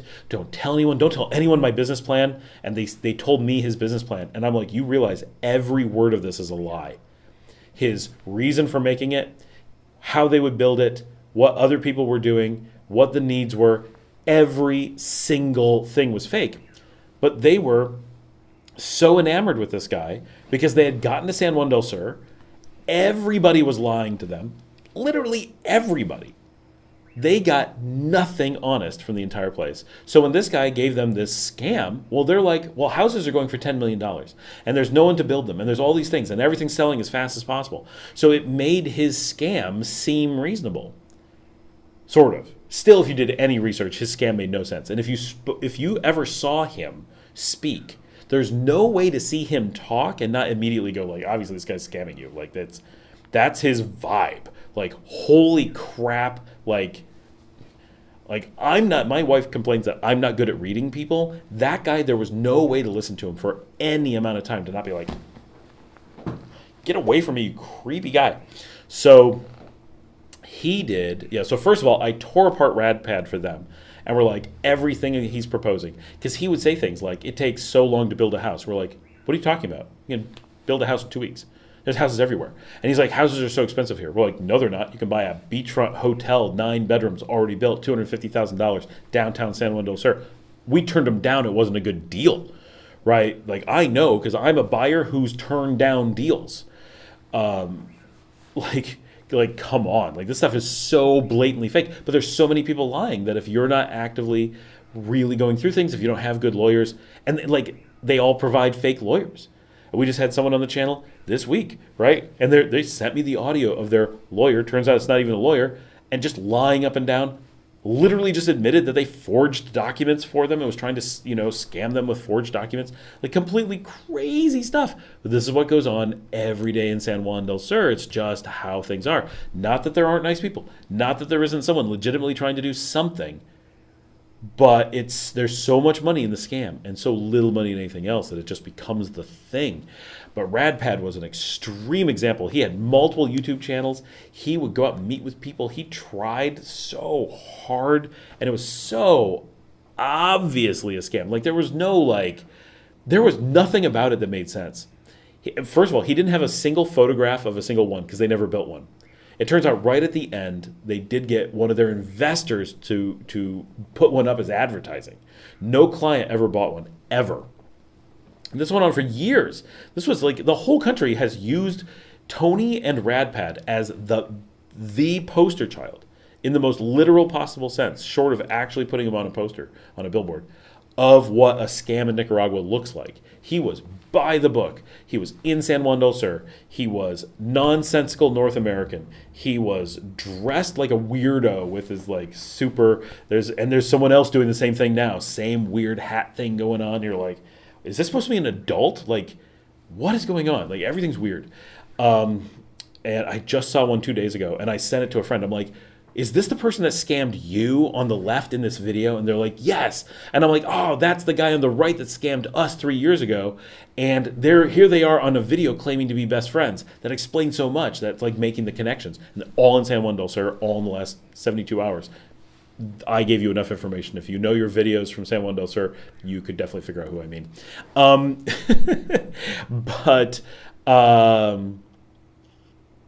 Yeah, so he's saying he's going to build these little itty-bitty things that are so small you couldn't possibly use them for anything. They turned out to be like storage units. When he started, he's like, it's going to be like a mini home. It's like a modular little tiny home. It's a bodega made out of like cheap glass. Like, it's unusable. I have no idea what you could possibly use it for. And his whole thing is like, oh, it's only $50,000 to get one. And it's a deal. And all these people in San Juan del Sur are like, oh, yeah, that is a deal. It costs $10 million to build a house. If you go anywhere in Nicaragua, anywhere, there are standard houses that are 10 times the size of a RadPad, $16,000. That is the standard price. They build them in like a week. They're everywhere. They're available everywhere. They have standard pricing posted everywhere. If you want one on the Messiah Road, yeah, you pay a premium. Other than that, they are about the same price. $16,000 for a starter one, $32,000 for the top end one, 3-bedroom, 2-bath, largest one that they make that's standard. That's the range. All of them can be made in a few weeks. All of them are already available all over the country. The builders who do them can plop one anywhere. And the price for like $16,000 to $32,000 includes the land in a gated or nearly gated development. His was $50,000. You had to provide the land. So he's selling this on like it's only $50,000. It's such a great deal. And people are just eating it up. I'm like, How little research are people doing that this is what they're falling for? But everyone's falling for it in San Juan del Sur because everybody's vouching for each other. It's just crazy. So the story is, and I'm making up that we're the ones to take claim for this, but it feels like we are. So he did a video, and a lot of you have seen this. He did a video where he was supposedly providing information on how to employ people in Nicaragua. And one of my viewers, probably a lot of my viewers, watched his video and then sent it to me and said, Scott, could you give me some feedback on this? So I watched the video, and essentially the video was a series of him whining about how he broke the law and was committing employment fraud and tax fraud, and in doing so was angry, sort of. He was sort of angry. Like, he wasn't like super angry. Like, I don't want to overblow it, but he was whining and complaining that his Nicaraguan employees wanted paid. And in the video, this was a weird one for him to make because, one, he admitted to really, really bad things and being a really horrible human being. And I've seen like friends of his see it and like lose their crap about how angry they are at like what a terrible human being he is. Because watching it, you're like, this is a person just openly admitting to being a terrible person. He'd like all the scam fell apart, and he was just like, I'm a terrible person. Look what a terrible person I am. And so he's just going on and on about all these things. And he's like, and my lawyer told me this thing. I'm like, and I forced this guy to do this thing under duress, and he wasn't happy with it. You're like, you literally extorted a minimum wage Nicaraguan worker. You threatened him. Like, and now you're bragging about it. Like, it was absolutely nuts. And the whole thing was like him trying to degrade Nicaragua and stuff. Like, okay, you're unhappy with Nicaragua because your business hasn't taken off. But the funny thing is, or the crazy thing is that he was so angry that he had to pay his employees. I don't think he's ever had a business or an employee before, so this is all like really shocking to him. Is that because he clearly didn't understand, like, had he ever been in the US or Canada, he would have known this stuff instantly. So he didn't have any slight clue of like paying salaries or stuff. Up until then, he kept having this thing where RadPad's like this amazing thing. It's making all this money. People are buying it left and right. You get them anywhere. Sign here, sign there, sign there. He never has a picture of one. He has all these weird 3D rendered things that no one with a real business would ever use. So you're like, whoa, that's clearly not a real thing. That's an artist rendition of a bad idea. Like, even the artist renditions were crazy. Like, who would ever want this after they saw it? But then he started saying that how could his employees expect him to pay them? He wasn't making money. They hadn't been selling RadPads. So he admitted that they hadn't been selling RadPads and he didn't make any money. But he made the claim, and in doing this on a video, easily a lawyer could seize his company for it. He made the claim that he didn't believe that employees, so take this as a general case thing, he didn't think employees deserved to be paid if the business owners weren't making profit. He believed that all risk, he didn't go out and state this in the most, I'm belaboring the point, but he definitely said this in the video. He implied this very clearly. He felt that it was the duty of the workers to work for free and to only be compensated for their work if the business owner was making profits. It is such a, but I've seen other business owners do this, get angry that their employers are getting paid because the employee is just an employee. They don't get paid extra when there's profits. That's what being an owner is about. So I've been a business owner for 27 years. The first 2 years completely failed. My current business I've had for 25 years. And as a business owner, I'm very acutely aware that the employees get paid first. I only make money should they get paid, and there still be profits after they get paid. There aren't profits until there isn't anything until after they're paid. They're paid first before anything. That's what it means. They work for money. But if there's profits, they don't get extra pay. If there's profits, it's my job to figure out how to make us profitable. It's their job to do the work they're paid to do for the amount of money we all agreed to pay them for. And my job to pay them the amount we agreed to pay. This is very easy. Like, kindergartners pretty much get this, right? So he's having this thing, like, he fundamentally doesn't understand what a business is or an employee is or what being a good person is. Like, you don't have to understand those things. Just being a nice person.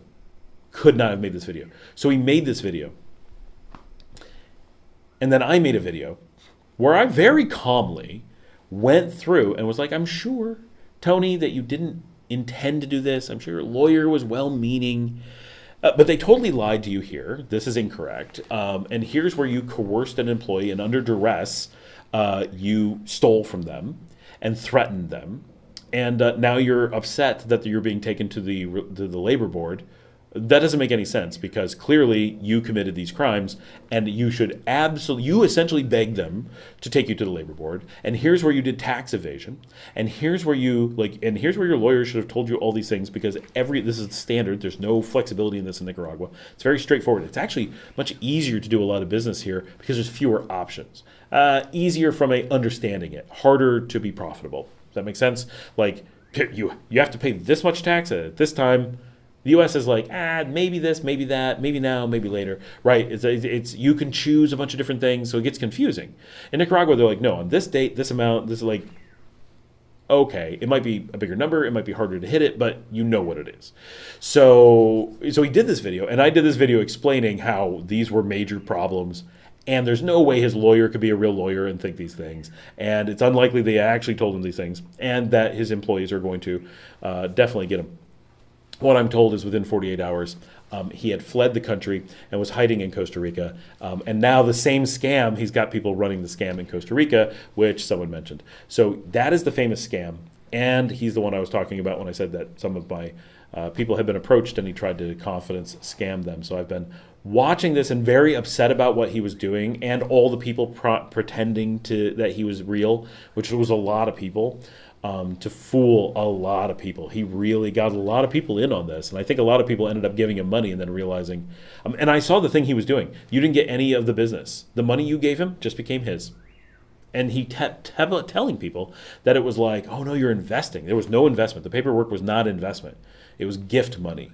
And so anything he got was just personal money. And obviously, when he left the country, there was no RadPad after he left. There were no standing buildings, and the company doesn't exist. I doubt there ever was a company. That is personally my personal opinion. 100% don't have anything to go off of other than the way that he talked, that made no sense to incorporate a business. That business would have been shut down by the government almost certainly prior to that. So that is the quick story on what happened there. He is not able, I am told, to re-enter the country. He changed all of his RadPad stuff to make it look like it had never been in Nicaragua. Now it all says Costa Rica. So the same Nicaragua website is now a Costa Rican website. So he's just down there where that stuff is, I think, tolerated a little bit more, and running the same scam, and no changes whatsoever. So there it is. It's crazy. But so he had this other channel, Everything Nicaragua, which in theory, had lots of stuff about Nicaragua, but it was really just a marketing channel. He just went from business to business and got people to pay him a little bit or gave him some food, and he'd put them on, and it was weird. He did weird interviews, and partly it's because he's from San Juan del Sur, so he never got to know Nicaragua at all. He never had the vibe like he had any clue,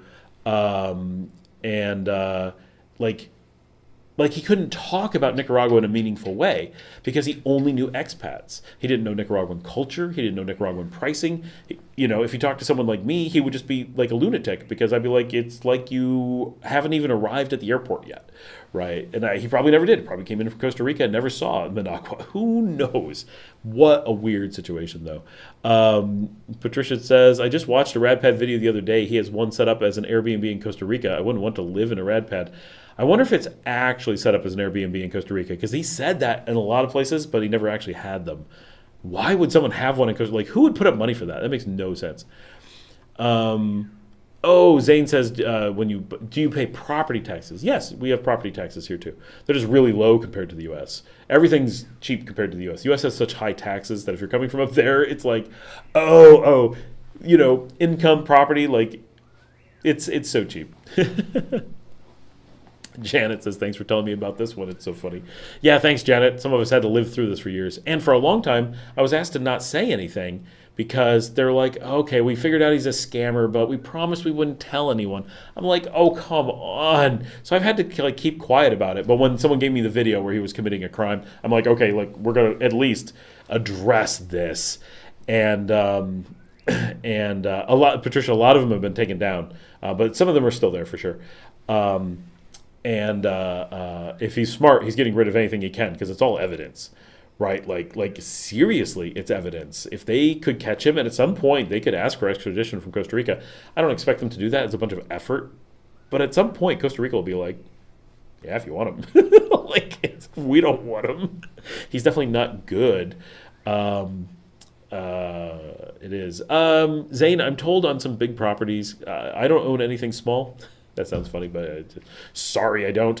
It's like $150 a year. So very, very small amounts of money. Uh, uh, uh, I don't know what I was going to say, but yeah. Cosmeticos Sofia, Tony from Redpad has a friend now in Costa Rica called Pepe. Pepe Spicy Life. He is a character also like Tony. He talks like a 14-year-old skater border with gang tattoos. Yes. Yeah, that is Tony. He's like some weird little, very, very white, very, very pale, pasty. Like I can only imagine like from some part of North America with lots of snow. But he's got one of those like still has the just bought it stickers on his hat, and his hat's like crooked and completely flat brim, and he dresses like a skater. Like yeah, like he's 14. That is it. He looks like a little kid who is definitely panicking because he doesn't have his retirement together. It is very, very strange. He spent a night in the rad pad. I didn't even know those were large enough to like lay down in. They are so, at least the ones that they were showing 3D renderings of, they were so small that there was, wow, that is weird stuff. That's amazing that they built one in Costa Rica so quickly after years of being in Nicaragua and never even making one to show off. Like they should be so cheap to make because you can make a house for like. So I have a friend who made a house for 11,000. A very small house, right? But land, fence, house, everything, 11,000, desirable area, not like a super desirable, but like a nice area that you'd be like, oh, that's cool. There's a spot, and that was 11,000 with bathroom with everything. So to build a rad pad should be half that, and they never did. They never had enough either wherewithal or money or whatever to build it. Now, what's interesting is they built one of the rad pads, supposedly in Costa Rica. Given that part of the rad pad design is that it was made by Cinsa, supposedly, how did they do that in Costa Rica? Apparently, it's a different rad pad. Very small, just a bed and a small bathroom, smaller than a hotel room. It would have to be. What a weird, crazy. I'm going to look this up on Airbnb, see if we can find this. See, this is what you have to be able to do really long live streams. Chris says, I saw a rad pad at Cinsa in Managua once. Did you actually, like, they had one inside the store? Like, that was a bad move for Cinsa, because, like, I don't shop at Cinsa because of their association with them. Like that Cinsa was actively working, scamming people. Like, I basically never go in there. And it's, you know...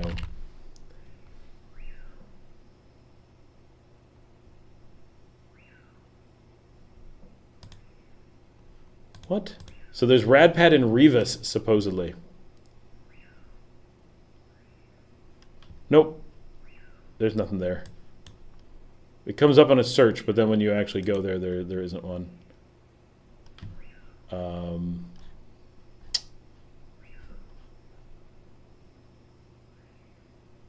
It's still up. What? Oh, the video? I assume you mean the video.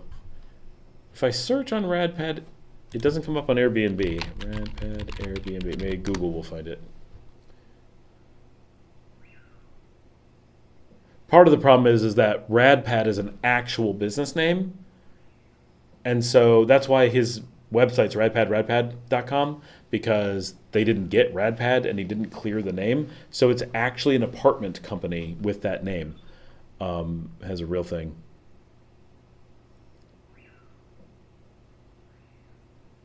Yeah, because Radpad is on Airbnb in Los Angeles.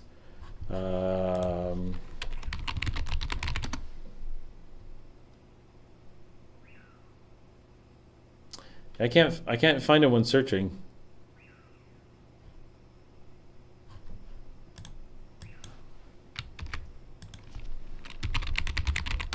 Can anybody find an actual rad pad on Airbnb for rent?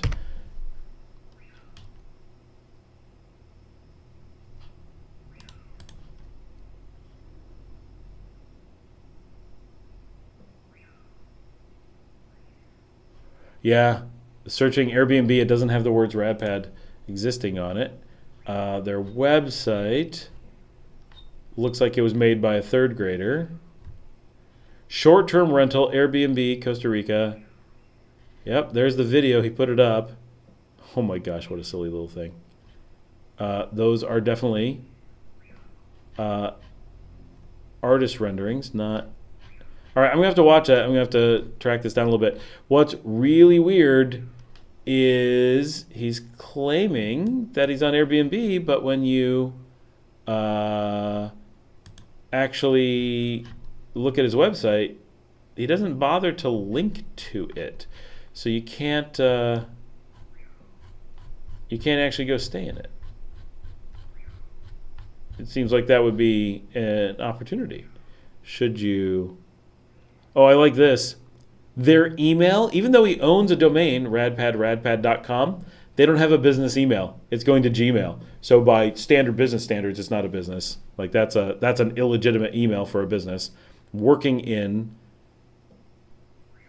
So they're still listing a Nicaragua phone number, which is possible, but that's weird because they're trying to show that they're a Costa Rican business now, but they're showing a Nicaraguan phone number. They're doing texting, but accidentally use the WhatsApp logo for it. The email is illegitimate, goes to Gmail, which could be anybody. So for those who don't know, I do have some videos on email safety. I am an email expert. I am one of the world's largest companies, uses me as their top level email escalation. And this has been an expertise for a very long time. A legitimate email for a business will always have the business name. It's always at the business, because that is how the security to verify that it's real happens. If it's at Gmail, that's fine for it's your personal email, but be aware, no one can prove it's you. You're giving up business level security in order to use those free services. Nothing wrong with that. That's fine for a person. For a business, it's never okay. It's just off the table okay. You try to email any actual serious business, and they will instantly block you if you try to do that, because you're advertising that you're a scammer. Because it costs essentially nothing to have a domain, especially if he's claiming that there's a domain. Yeah, Patricia, I found it. It's actually on the RadPad website. He has it. It's crazy looking, like weird people, but yep, there it is. And but there's no link to the Airbnb rental. That's the thing. There's also a thing that looks like a link that says watch this video, but it turns out it's not a link. And I wonder if his video even works. Okay, the video does work. And oh my gosh, what weirdness is that? but the so you have to have the domain. And that's what checks that the email actually came from there. So when you send from Gmail, yeah, you can check that it came from Google, but you're not Google. You're not trying to pretend you're Google, so they don't know if it's right. But if you send an email to, so from RadPad, for example, it would need to be, I don't know, Tony@radpad.com, and then you're able to look at the information in the email header, or your email system does this for you, and is able to verify that it is truly representative of radpad.com. If you do Gmail, you can't do that. All the incredibly important security that is used to, one, stop spam, and two, make sure you're actually speaking to the person you think you're speaking to. It doesn't mean that they're not scamming you. It doesn't mean that their system isn't compromised, but it guarantees that there's the possibility of ensuring that it is secure and that it is coming from them. And if you don't have that, you don't have that. And so no legitimate person, no person wanting to do legitimate business would ever forego that step. So one of the things I recommend is if you ever have a business, I don't care if it's your vet clinic, I don't care if it's your nail manicurist, I don't care if it's your doctor, I don't care. If they use a Gmail, a Hotmail, something like that for their business, instead of the website of their business so that you know it came from them, they don't care about you as a customer. They don't care about your data. They don't care about the communication security. They are violating HIPAA if it's a medical thing. There are so many things that they are casually disregarding your safety. Just walk away. Don't have anything to do with them. If it's a personal thing, this is my doctor, but I'm talking to him on a personal level. We're planning on playing dodgeball next week. Fine, use their Gmail. But when it's a business thing, no business that has any respect for their customers would ever use any other email. There's no one who's actually a business that doesn't have the $10 it takes to make that happen. Business email systems are free. The best vendors offer free services. Things that all this stuff is so cheap. If you really are like absolutely at the end of your rope, and if you're a business at all and you have a website, you've already paid everything you have to pay. All the rest is just caring. Right. So, and if you don't have a URL, are you really a business? No, obviously not. But if that little step, that's so critical. So one of the reasons that someone would not do that is so they could disavow the emails. I didn't say that. Well, it came from you. No, you can't prove it because you read it at Gmail. I don't work at Google. Try to prove that. And Google's not going to step in and help you. They're going to be like, what are you thinking? Thinking that this was really him. We have no way we don't know who this is. How could we know? So how do you know, right? But if you have a business, you can be like, that is the business. Got another question. So to import an $80,000 car, the import tax would be like $40,000 or something, right? Yep. I don't know for sure, but yeah, it would definitely be something like that. And then the question would be, why would you ever want to import an $80,000 car to Nicaragua? I guess there's cases, but normally only ultra rich people who are willing to throw. Like, I've got friends who have $80,000 cars, and they clearly imported them, but it's literally just showing off that they can do it. Okay, so I get, like, it's a truck you like, but it's not going to be well suited here. So one of the things is you always want a car from. So I'm going to import a car. That is my plan, because I'm getting a car that isn't made here. I very acutely know why I'm getting the car. One of the reasons I'm getting it is because it is cheaper than anything sold here, and I'm getting it tax-free because of the residency thing. Like, there's a way to get it, and it's all electric, which they don't sell here, which doesn't require parts and service here in the way that a normal car does. If you're bringing in an $80,000 car, how are you going to get it serviced here if it's not bought from here? Like, it's just, there's so many problems importing a car. It's unless you've lived here for a long time and have like this really good plan of why you're doing it. If it's like super cheap, like it's an old beat up car and I'm gonna get a free import and I can bring my dogs down in it. Look, there's cases where it makes sense, but you gotta really have a reason. One of the things that there's just so much. Apocalyptic Pete, yeah. On the channel, my email's all over the place. I'll pop it here. You can always email me. That's not a problem. This is my personal email. It's not my personal email, but it's my personal email for this. I do this so that it would be separate.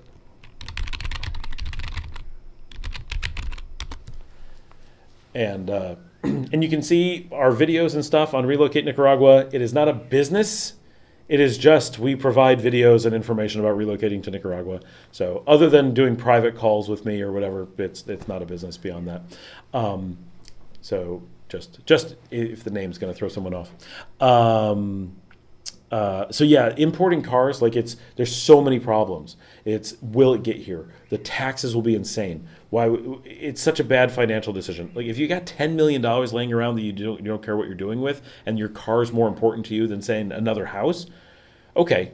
Like, I mean, if you have tons of money and you have nothing to spend it on, okay, that's fine. Like, you're not hurting anybody, go for it. But if you want to say what is a sensible vehicle to own, how much would I pay for it, and should I import it? All those things are, you want something that you buy here that they can service here and get parts for here. You want something that's suited to the conditions here. You want something that is cost effective, and everything gets the crap beat out of it here. There's no way around that. Your vehicle will get beat up here. So if you're spending a whole bunch of money, that's a really tough situation because you're going to get dinged. You're going to be bumping off, like it's bumper cars in Managua. It really is. It's here in Leon, just going to the market. Sometimes you're stuck going down a street where you literally don't fit and you're hoping that you're not nudging the sides too hard. Obviously not with stone sides, just like things that can move, but you're bumping stuff.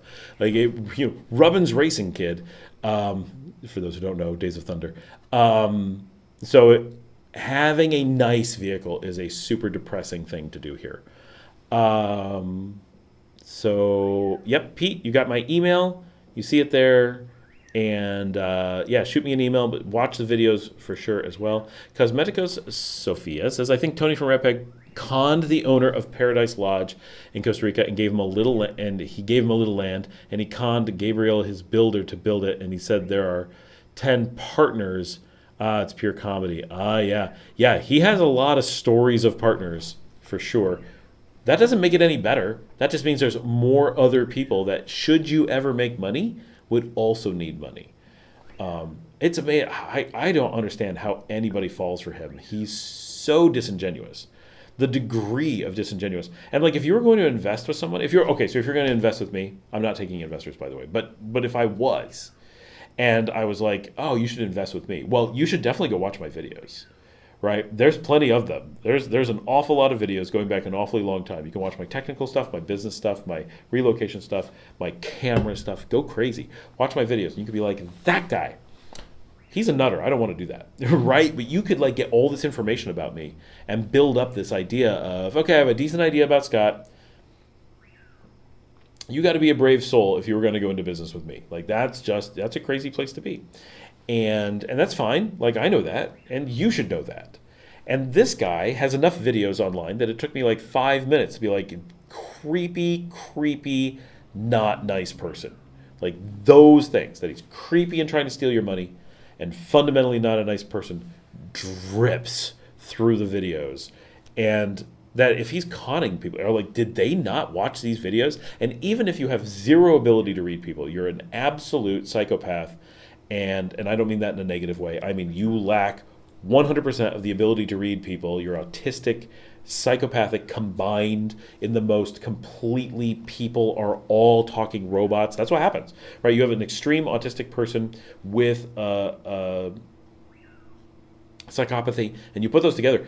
All people might as well be robots to you. There's no emotion like coming through the conversation. None of those things are bad. It just means you have no ability to read people. Okay, so you're that position, and you cannot tell what's going on with this guy. You get to some of the videos where he gives any of the business plan, instantly you're like, wow, his willingness to lie on the record is so absurd. I would never do business with him. Like, if you're like, dishonest guy, but at least he's going to be my dishonest guy, that's a bad idea, because crooks will always steal from you. But if you think that the guy who's advertising to the government that he should be arrested is going to be a good business partner for you, I don't think so. And everybody who goes out and does research will all go, well, that guy's a bad investment. I'm not buying his houses because he failed in his first country. He can't hide that. It's like super public. And that everything was a con. Like, how someone could be conned into it at this point is so crazy.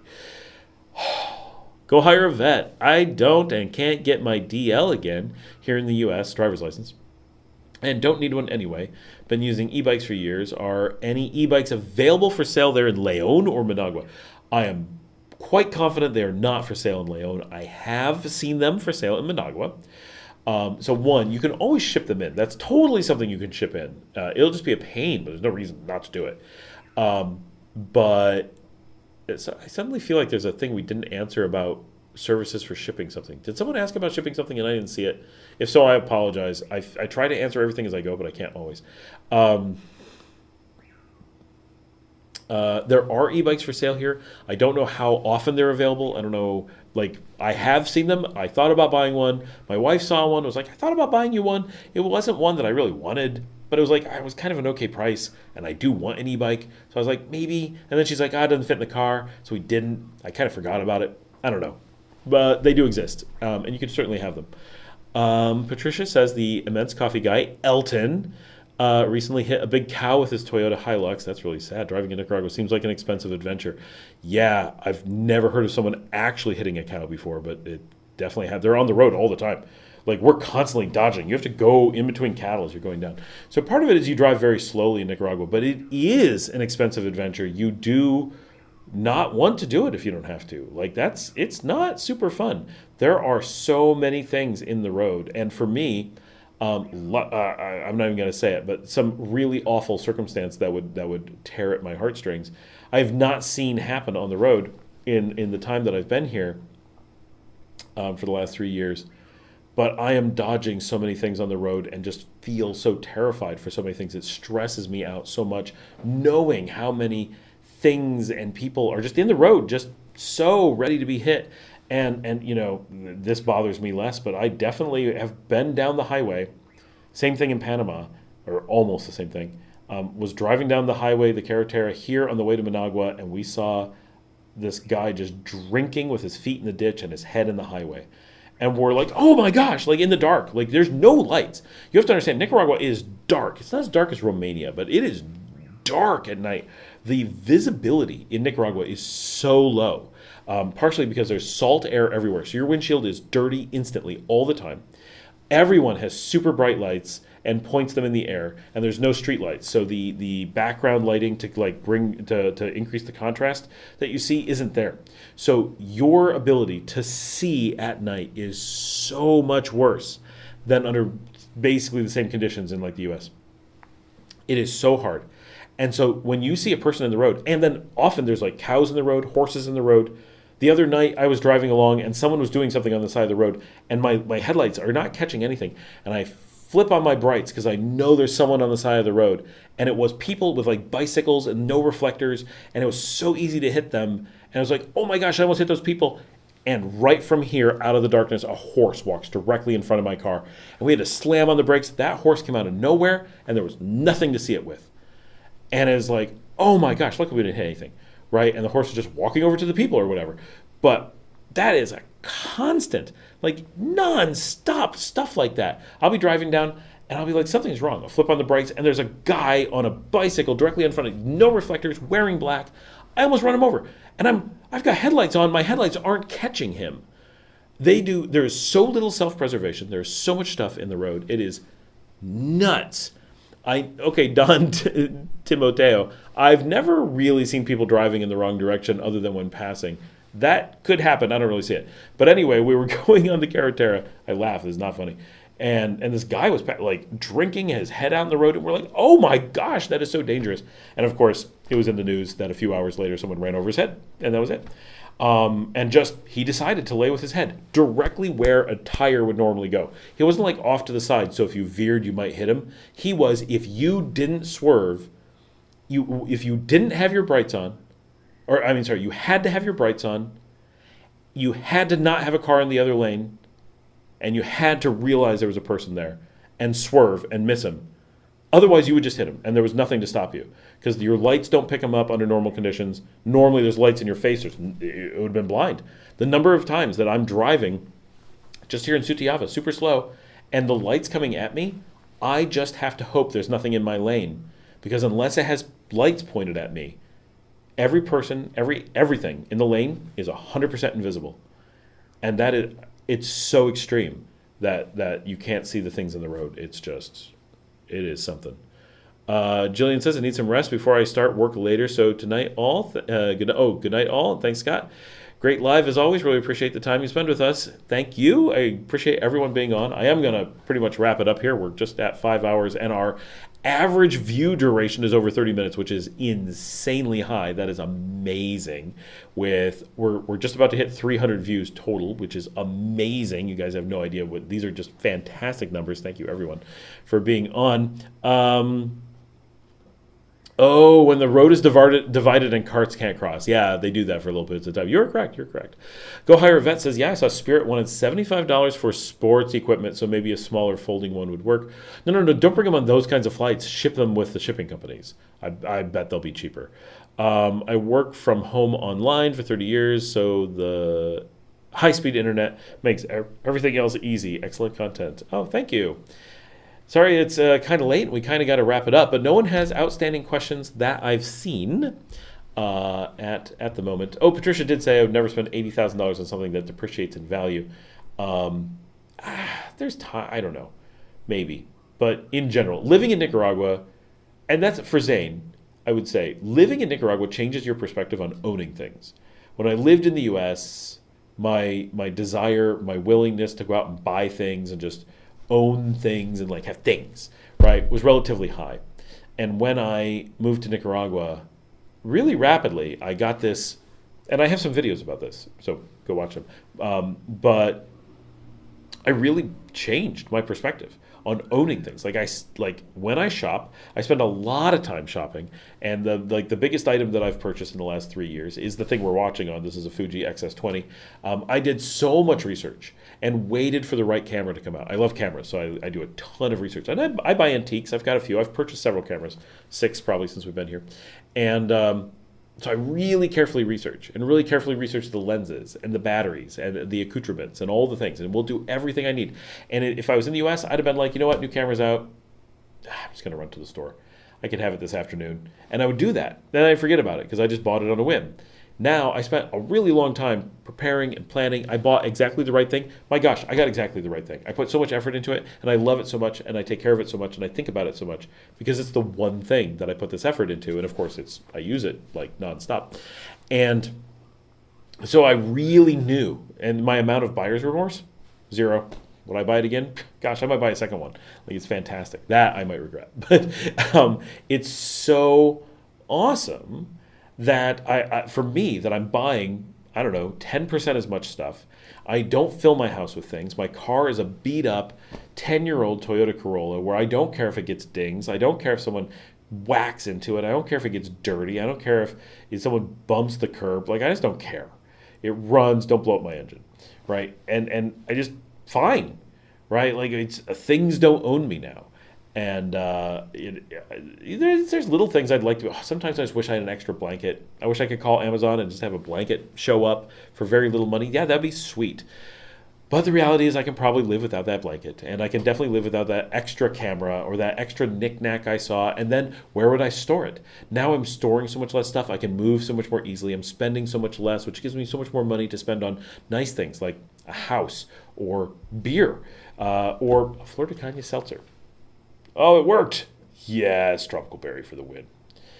And, that change of lifestyle has been such a big deal for me. And a lot of people are affected that way. It doesn't guarantee that it'll affect you too, but an awful lot of people have this whole, U.S. and Canada use consumerism and purchasing as a thing to drive the economy, and it's like this big thing. Let's all go buy stuff, and that makes jobs. There's more people to buy stuff, which makes more jobs, and it's just this cycle. And that makes total logical sense why they want to do that, because they're measuring success by GDP, and so getting a circular purchasing thing raises the GDP, even though it doesn't produce anything.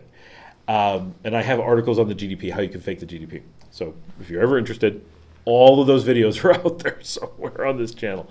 But here in Nicaragua, they don't care about GDP at all. They don't look at it. And it's one of the reasons why it's misleading when they say how poor Nicaragua is. Well, yeah, but the purchasing power parity is very different than you think. Way more powerful than the U.S. And we don't have this, we're paying you, so you pay me, so I pay you, so you pay me thing. So the money isn't going back and forth, creating this fake economy. This fake measurement of economy. And so you're encouraged to do the exact opposite. Not like, don't do that. Just factors in life make you tend to do those things. And so you buy very little things, very few things. And you're much more conscientious about what you do. And you don't store as many things. And it just makes each thing gets cheaper because you're very carefully buying just what you need, just the right thing, storing only what you need, maybe selling something if you don't need it.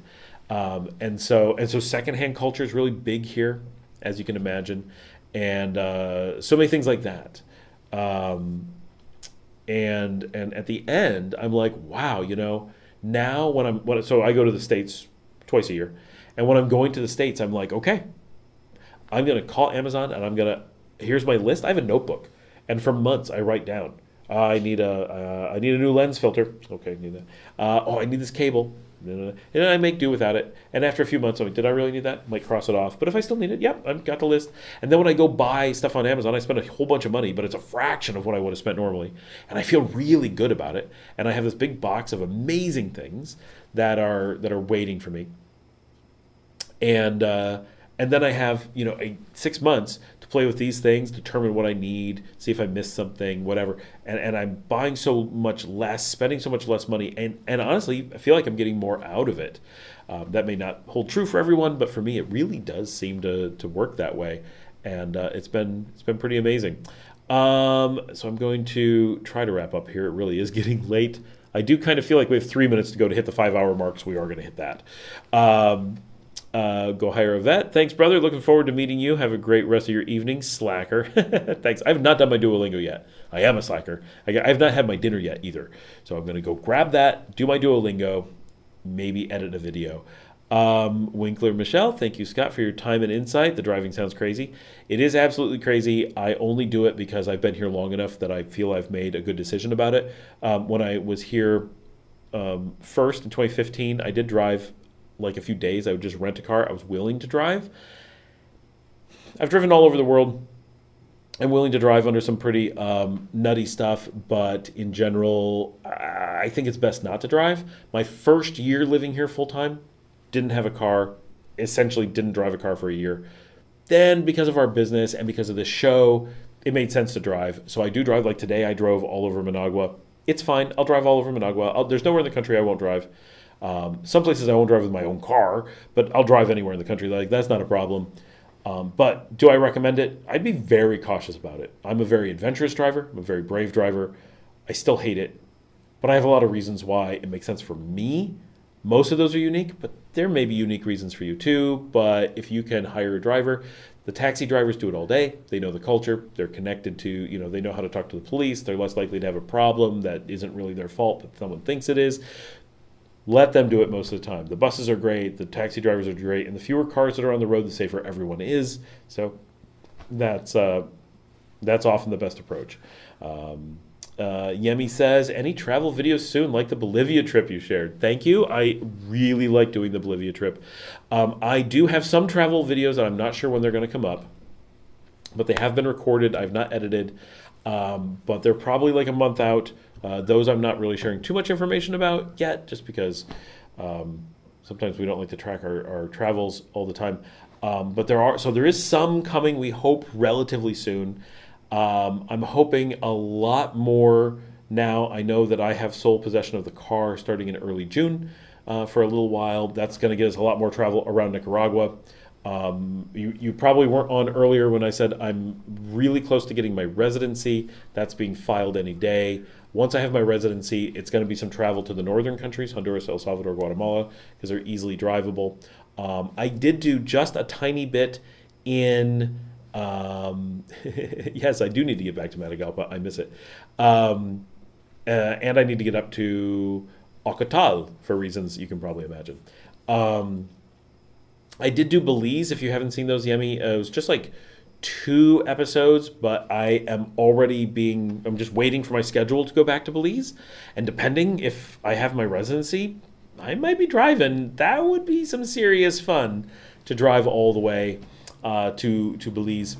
But my hope is later this year, I'm going to be doing some serious traveling, but it's going to be a little bit. I'm going to be in Nicaragua or within driving distance now for a little while, other than the upcoming video that is already recorded. So just CA4 in Belize, almost certainly. Well, there's a little bit of chance of Panama, we'll see, but that's almost certainly later in the year. Awesome, looking forward to it. Thanks for taking us on these adventures. Absolutely, it is. Seriously, this is some of my favorite stuff. I love doing the live because we all get to chat. I love doing the travel stuff because I am a travel junkie, especially to like new and adventurous places and getting into the culture and stuff. I love that so much, and making this show is so much fun. So thank you everyone for joining. We topped 31 minutes average. We topped 303 views. We topped 5 hours. It's and I don't know what our highest concurrent was, but it was definitely in the 40s, which is amazing. All amazing numbers. Thank you, everyone, so much for coming out tonight, for joining us on the show. The show has been exploding over the last few weeks, by the way. I've had like some really seriously good feedback from like some really important sources. So we're getting a lot of really good attention. Which is also getting us some bad attention, which is fantastic because it drives everything. It's all been amazing. So good night, everyone. Thank you so much for joining. See you. If you haven't seen today's show that came out at 4 o'clock or any of the shorts, there's at least one more short probably coming out tonight. If you haven't checked out the shorts, make sure you watch the shorts. If you haven't watched Nicaragua 360 or Drive Warp, check those out too. And gosh, I'll see everybody tomorrow. Have a good night. And now to cut off the stream. I hate that I have to say good night and then I have to click end stream in multiple places. So I'm really here, but all right, good night.